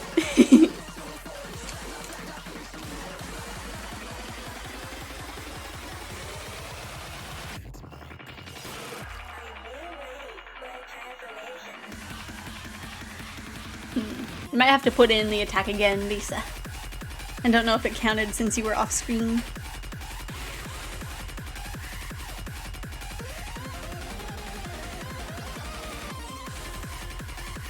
The dance is so fun.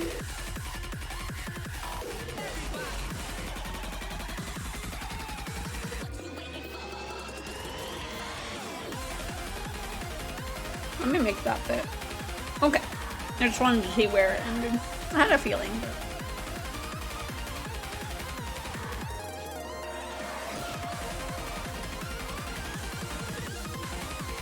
So the owner of the venue bought these billboards.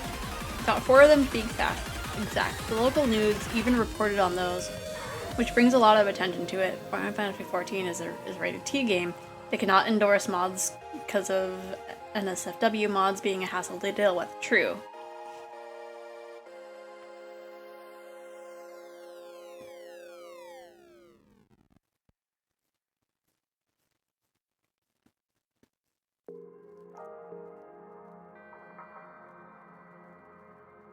Because there are a lot of those out there for just any game in particular. So most of the modders use reshade, so when they take screenshots it removes the trademark because they don't want to be associated with mods. Okay.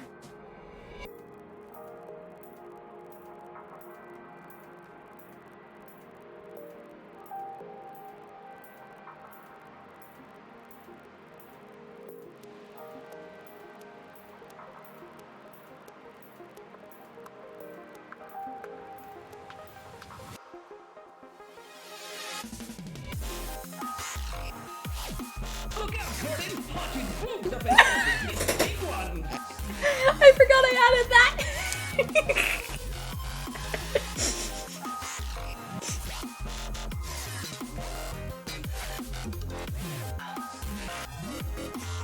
Just here's look Gordon looks up innocently.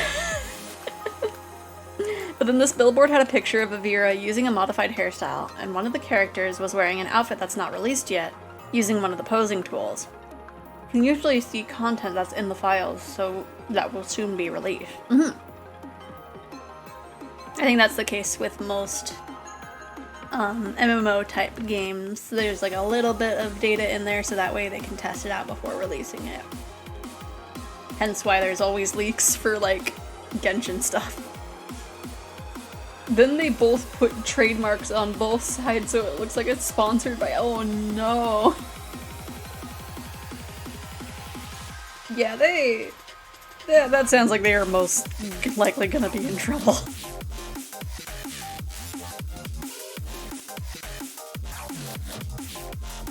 Jeez. With links to everything. Oh, jeez. It's like online, sure, I guess, but like on billboards? What the heck, dude? Saw a lot of spicy mods for Skyrim and even Kimchi. That means they're even more for popular IPs, yeah. And then people join the Discord raising concerns about all this.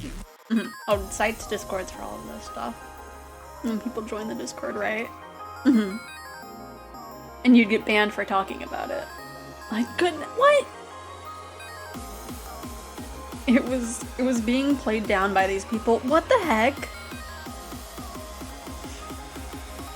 Now I'm just waiting here for like the retribution part of the story where Square just comes in there and been like, so, you didn't think that through, did ya? And it was okay.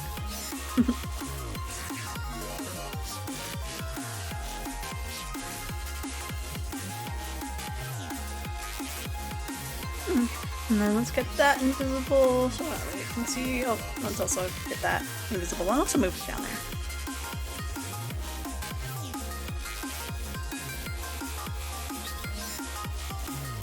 And saying things like, how are they gonna find us to ban us? They don't know our names. All it takes is looking at the owner of the FC and then going to the venue for anyone that works there as a GM, right? My goodness, people don't think things through. Just like, we're on the internet!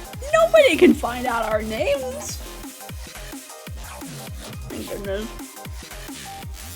So the funniest part is they keep playing it down, and now all the links don't work anymore. Yo. They deleted all the URLs. That is so wild. Like, they did not think that through at all.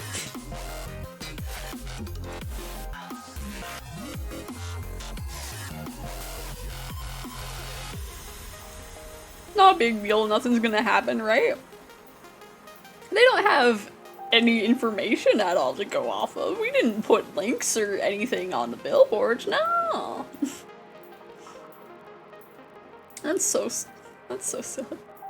Delete their entire existence. Right? My goodness.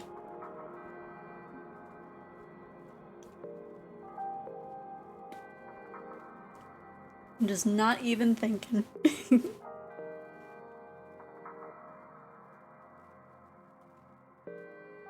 It's not like the SC team. No, I don't know. Send their legal team at you, right?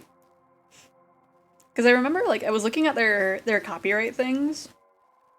Just to be like, can I make merch? Like, will they come after me if I make merch on Final Fantasy type stuff? Or, like, any Square Enix things? And, like, it was basically like, sure, you can a little bit, but if the legal team tells you to stop, you stop.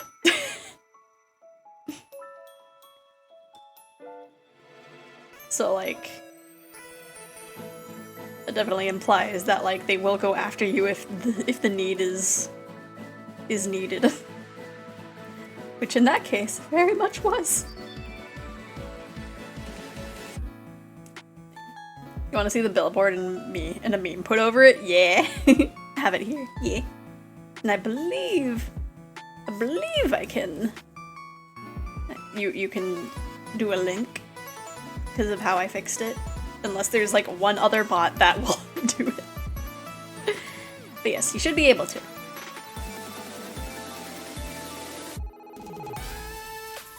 With being a VIP, you should be able to.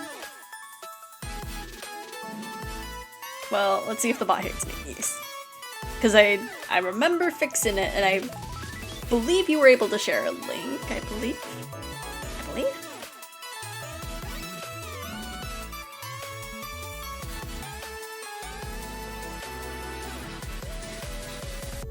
There's nothing bad in the picture. Okay.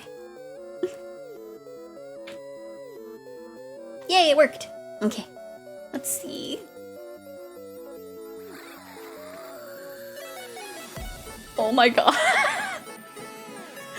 Oh my god, they put their Twitches. Oh no. Oh no. Oh my god. They did not think that through at all. Oh my god, there was so... Oh gosh. I feel like that's the like Summer Bash font thing. I feel like that's a font that you shouldn't use as well. That looks very like Mario-esque, and I feel like they would even get in trouble for that with like Nintendo almost. But like, oh my gosh. They didn't think that through at all. Let me see if I can I like click and drag it over here? Yes. Oh gosh. Okay. For anybody who doesn't want to click on the link, just look at it. Oh my gosh. That is a disaster. Yeah, like Twitch doesn't have your names right. Especially if you're an affiliate, they totally don't have your legal name to be able to send you the money that you make on your Twitch. No, totally not. There's no way they would find you if you did anything silly like this. My goodness. They make very real money off of this venue. Oh. Yeah, that... I feel like that's also not a thing that's allowed on there. I could be wrong, but like... My goodness. They probably aren't allowed to play Final Fantasy ever again after this. Oh no.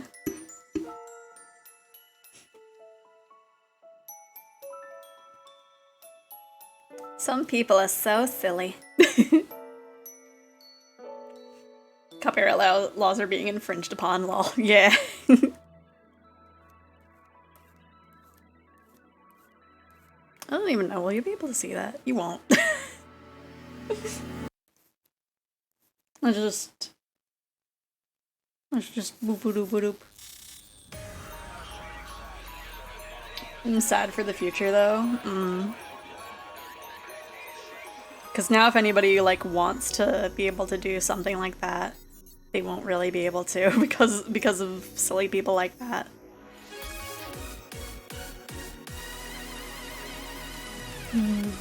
Because of a crackdown this will cause.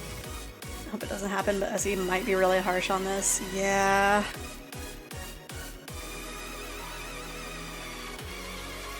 And all it takes is one person to ruin everything for everyone.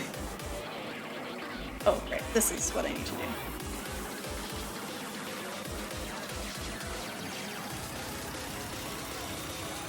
But yeah, it might be... Oh gosh, it could be a case where it's like... they might not even allow mods. Did I erase? I did. It's been incredibly clear that when you do stuff like this... Oh. Maybe put that back in the bow? Okay. And then through. Why is it only clipping to that?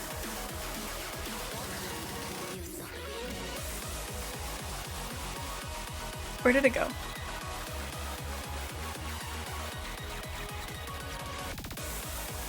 Where did, huh? Oh, I'm not looking at anything.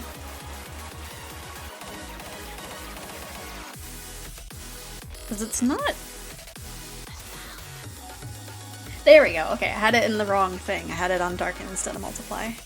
That makes sense. That makes sense. How do you put trademark on stuff like this, right? How can you be this dumb?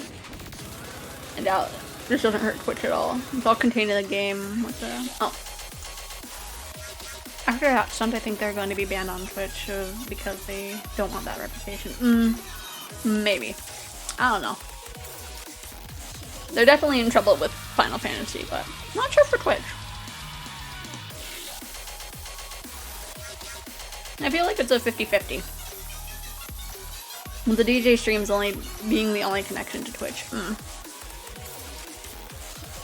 So yeah, I guess it all depends on like whether or not Enix had to actually contact Twitch.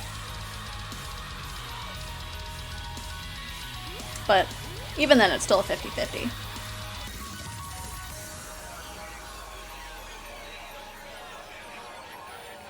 Because it could be a case of like, well, this really only concerns Square Enix, so,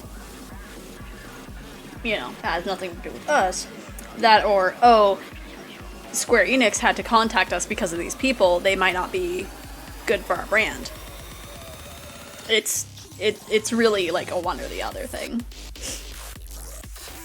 Should have their name on the sign. They don't want the reputation of being a platform for troublemakers, yeah. I mean, Discord also has it too.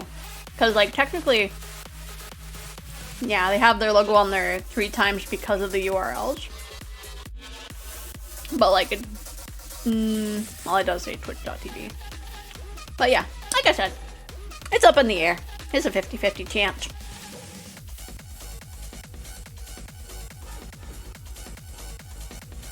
Okay. Give me back my things. Man, this track is interesting. It's almost giving me like sample vibes, like demo disc vibes almost. Of like it gives us like a little bit of the song and then goes to the next one.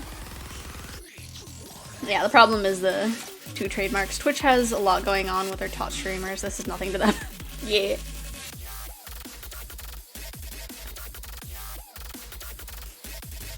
Now, if they did like...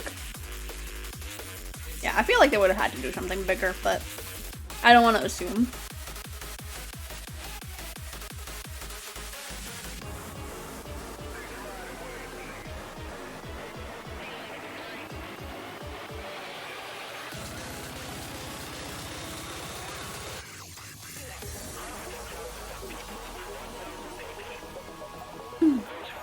We'll know when it happens. This is all that happened today? Oh my gosh.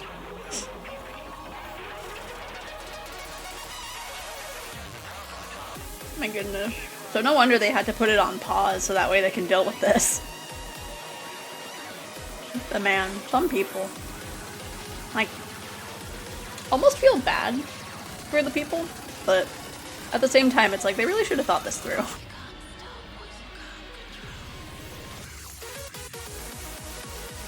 Especially with the data mine outfits.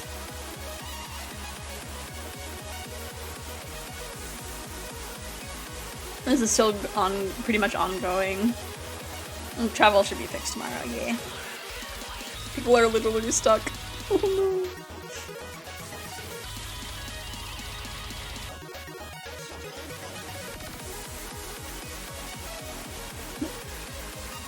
So when can I come be stuck on your world? I don't know. I did get playtime after I did my like free 4 days. Because I was just like, I'm in the middle of the story, I don't want to leave yet. Because I think I stopped, before a fight with a primal, and then I was like, well, this would be a good stopping point, but I want to come back. So now I'm in,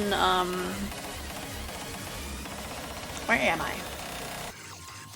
Am I being Doma? That doesn't sound right. I don't know. Let's see. If I got stuck, that would be tragic because you can't access your retainers. I literally have 5 inventory spots. I wouldn't be able to do content. I lose items. Oh no! Freaking high dive is under maintenance. Oh no! What is? I feel like I should know what high dive is, but I am spacing on it. But yeah, I just got a second retainer, which like I think I just need to sell some items. But like, I'm always like, well, what if I need this for when I start like leveling this class? What if I pick up this class? I'll have no clothes. Which is probably not the case, but you know, that's what I've convinced myself of. That's Smite, yeah, Smite did a Slipknot cover? What? The Fortnite of MOBA? Oh no! Oh no! I remember when Smite was just like, I feel like that company, like, weren't they just the people that would like make games that were like kind of similar to other games? Like, I feel like that was what they were known for. I could be wrong. I might be misremembering, but I feel like it was kind of fun to like joke around about Smite, and now it's like made a comeback? But I'm not sure. Like I said, I could be misremembering. They're doing more Nickelodeon skins? I mean, that's what Riot is. They just make the most money, Cause like, didn't they make like an Overwatch type thing? I don't know. I might be thinking of another company. Smite is thriving. Oh no. Well, it's good for them then.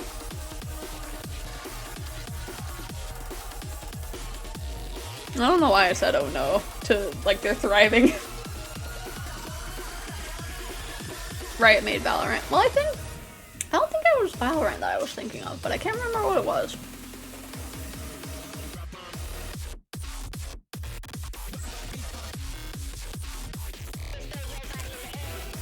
Which is CSGO and Overwatch combined. They made a card game like Magic the Gathering. Now I'm curious on what I was thinking about. It's been a few years, so I wouldn't be able to figure out what I'm talking about. High Dive is one of the platforms partnered on Verve, but got kicked because Crunchyroll's new policy on uncensored and ecchi anime, so the platform with Monster, Musume, and other ecchi shows would be a bit problematic. Ah, I see.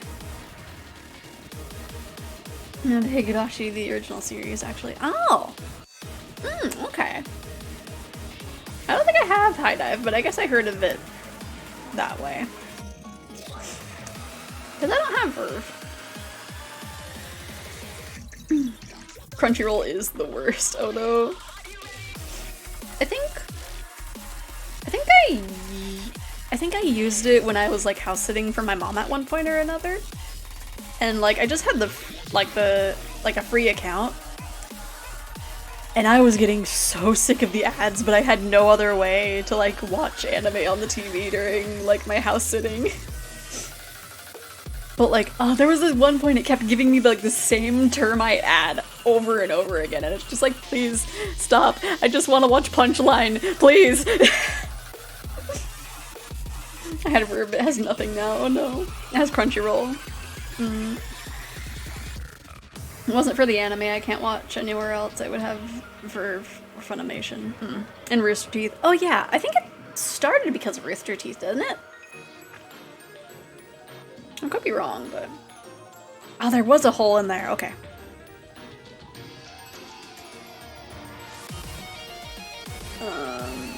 Oh, I didn't want to color get that one, but that's okay. I don't know how I missed it. Let me go ahead and like make this like a easily seeable color real quick so I can see. Oh, I am so sorry I bonked you guys. How did this happen? How did that happen? Let me color block this. Why I had such a big hole in my hair? How did that happen? Okay, let me make this like blue. So that way we can differentiate between the layers. But how did I do that so badly? There's just a gaping hole. Or we got rid of everything for Is Dead. I was still paying for it and was like, let me go watch some anime. And then I was like, there's literally nothing. I don't even have Rose Crunchyroll anymore. Oh no, yeah.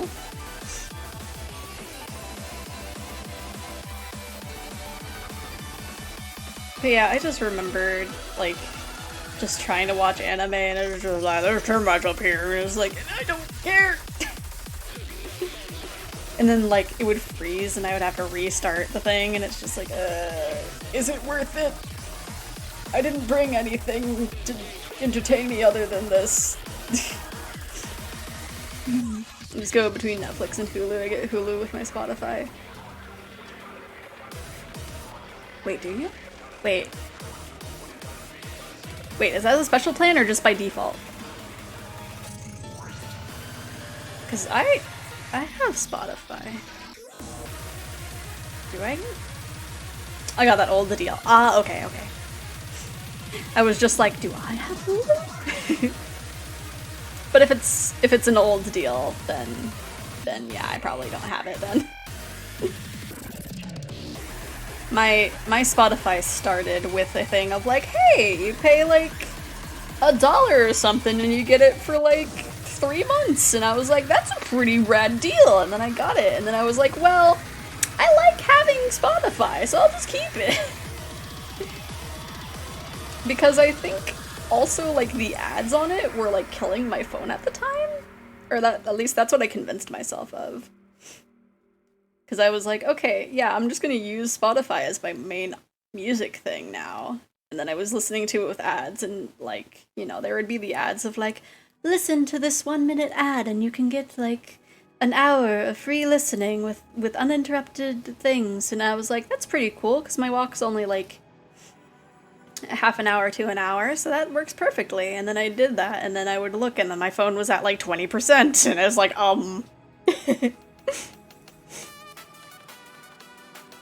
Okay, there, my hair is quote-unquote fixed. Let's see. And then I got Pandora Premium and learned it only works on mobile. Oh no. I was at the time a Pandora fan. And they had no date when they would make it on browser, and I think it's still only mobile to this day. So I went to Spotify and it's been there ever since, yeah. I remember, like, I went to Pandora, like, semi-recently for, I think, like, a randomized art challenge thing, and I was like, oh, how did I use this so much? After using Spotify for, like, a few years. Where did I put my phone? I kind of need that to see the time it is. Ah! I only have, like, 10 more minutes! I liked their radio system part in the past, yeah.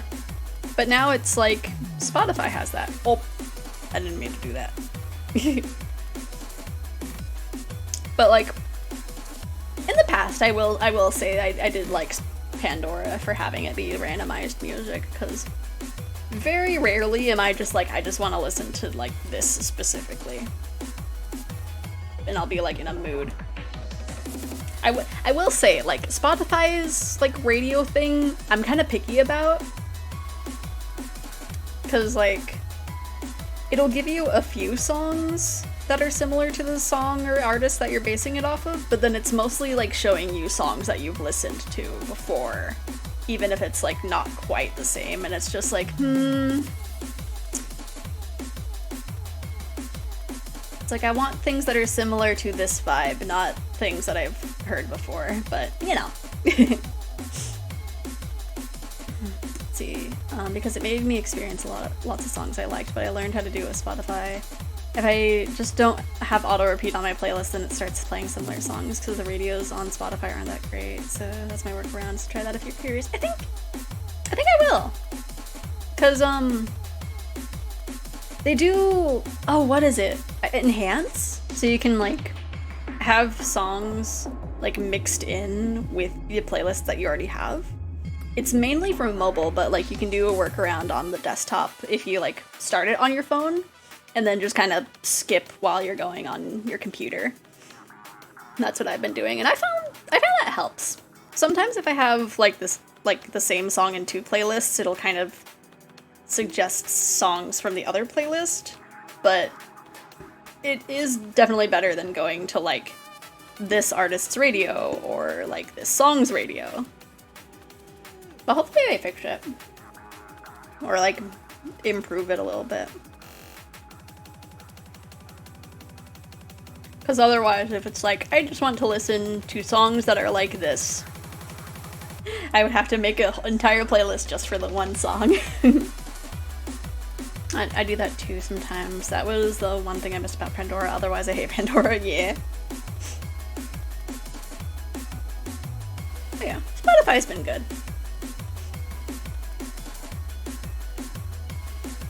Gosh, I remember, like, I used the free version, like, way back in the day, when, like, I was small and would stream to just my friends. And there were so many Coca-Cola ads. I remember they were all, like, specifically Coca-Cola ones.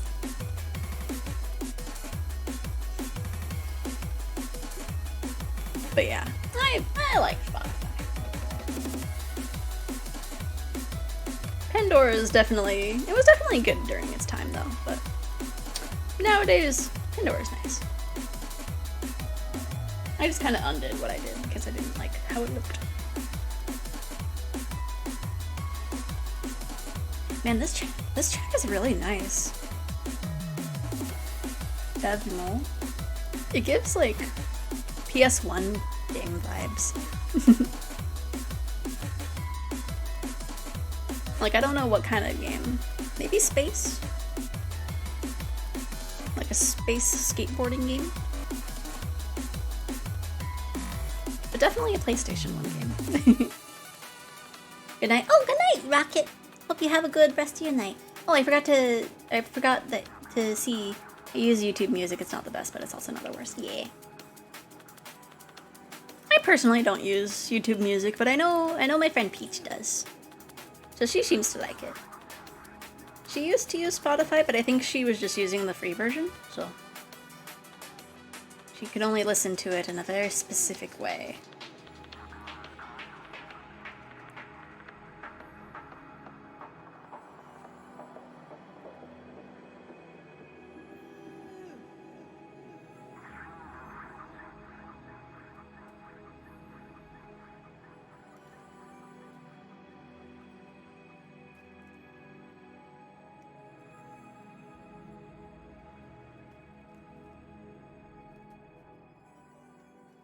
Let's see. Oh man, we might have to end stream before I'm done with my hair. But that's okay.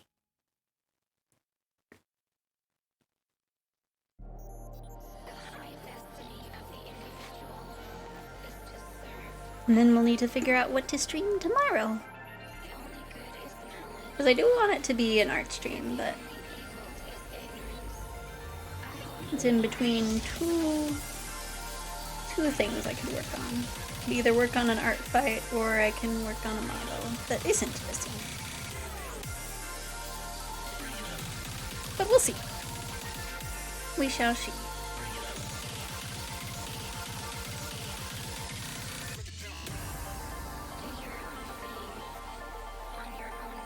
I do know after the stream I'll fix that bot though.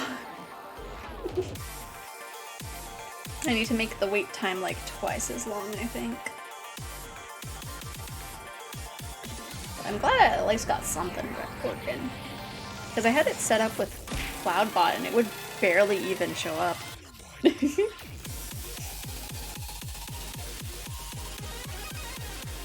I would see it very rarely, because it was that message specifically that I had set up with CloudBot.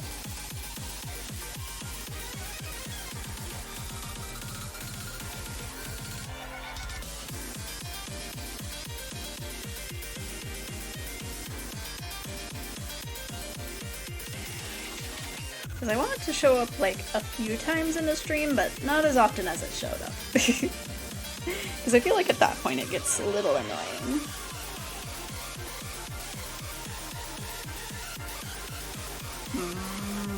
I made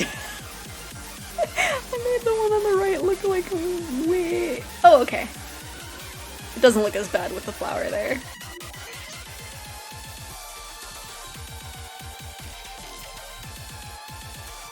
And then maybe tomorrow we can listen to lo-fi instead of Camellia. Have it be softer vibes. Oops.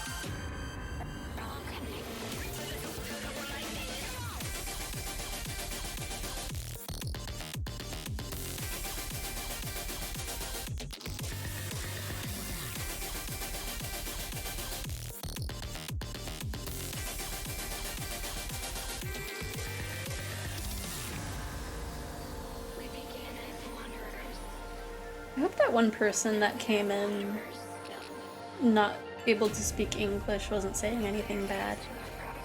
I don't want to assume. I just hope not.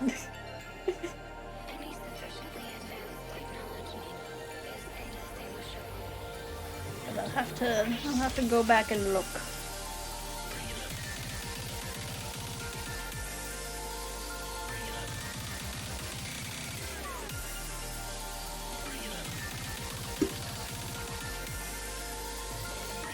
And then we also need to lower that a bit. That looks fine. Okay. Then I'll work on the horns and my ears at another time. We have at least got the hair all shaded. So let's see, who is streaming today? Let's see. Ooh. Let's see.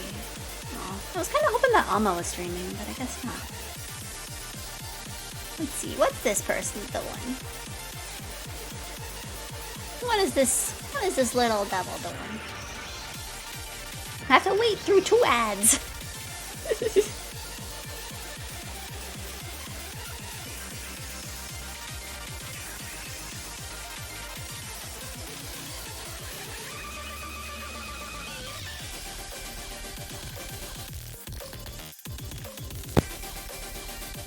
Is there anything else I can do while waiting for these ads?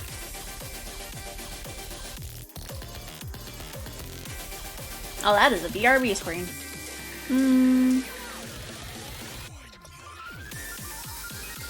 Let me see. In this other ad I will wait through.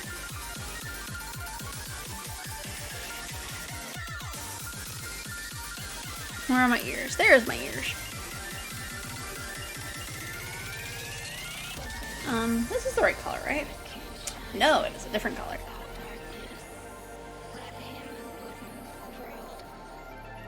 Okay, what is the rack doing? He's being kind of chill. Doing some tarot reading. Y'all want some tarot reading? Because I don't know what the other person that was streaming is doing, because they are AFK. Let me see. Let me see if they're back. Oh, they're back. Ooh. Looks like she just finished her art, so. Let's see. Art challenge submissions and then cozy art time. Let's see. What do you guys think? Do you want to stay with some art, or do you want to go visit Sky and do some tarot readings? Because Sky has some nice vibes, and I feel like we haven't rated her for a while. And kind of do a little bit more shading here and there. Let me get rid of my hair real quick. Boop. So I can see what I'm doing.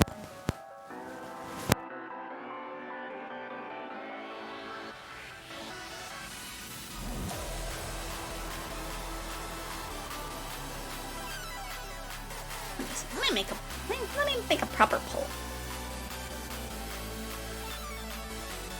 Poll. Where we going? Iggy's.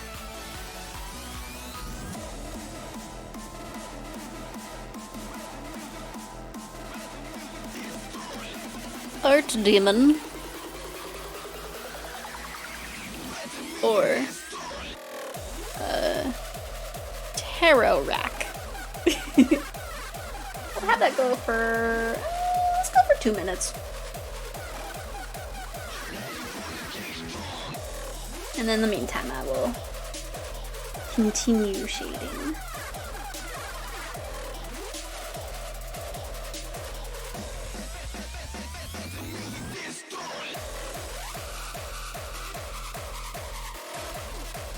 I'm still confused on like how I was unmuted while I went on break. Because I did mute when I went on break, right? Yeah, I'm kind of questioning that.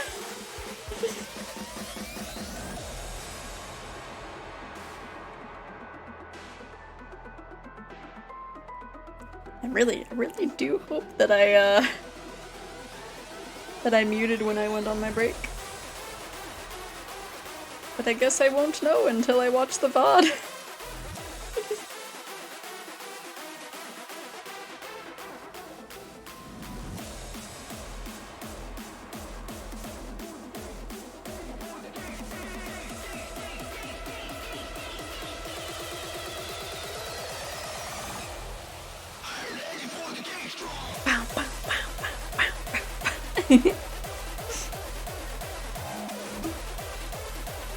Okay.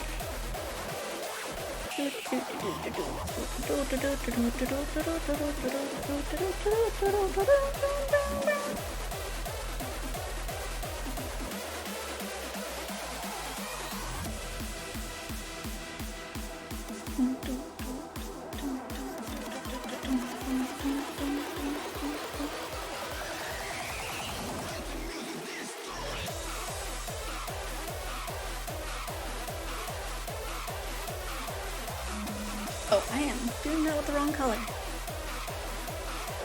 Oh no! No votes in the poll. That's okay. Might go for Sky.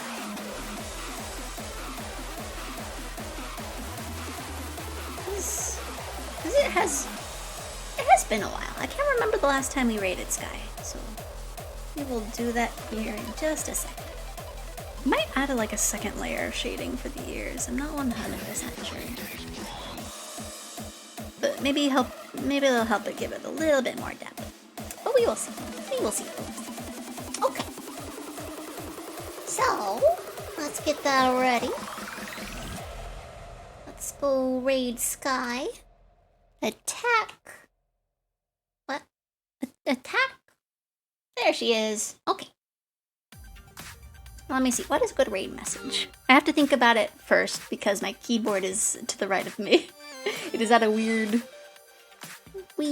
perspective. Just do cozy raid.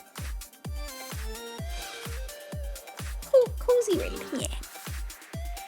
This is gonna show that we are doing art. It's not showing that we are playing Zero Escape, so. Doop-a-doop-a-doop-a-doop-a-doop. Hey, the raid is starting. There is the raid message. And thank you everybody who is lurking today.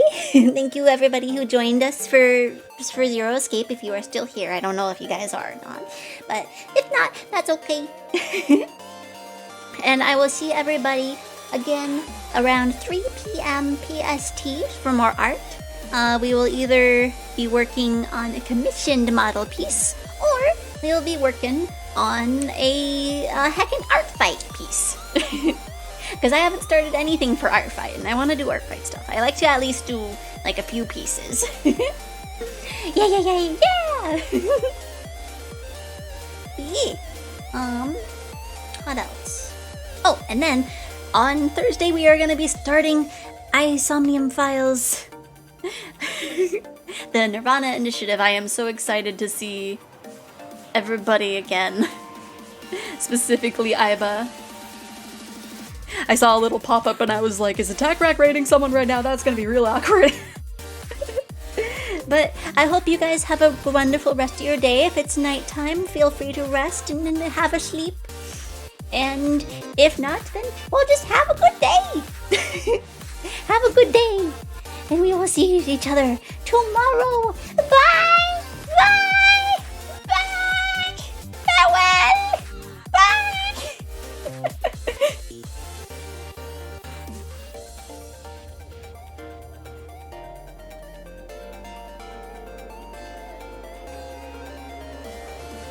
And not always though, sometimes it's seeing things from a different perspective. Let me shove some salad on my face. My tail says hello.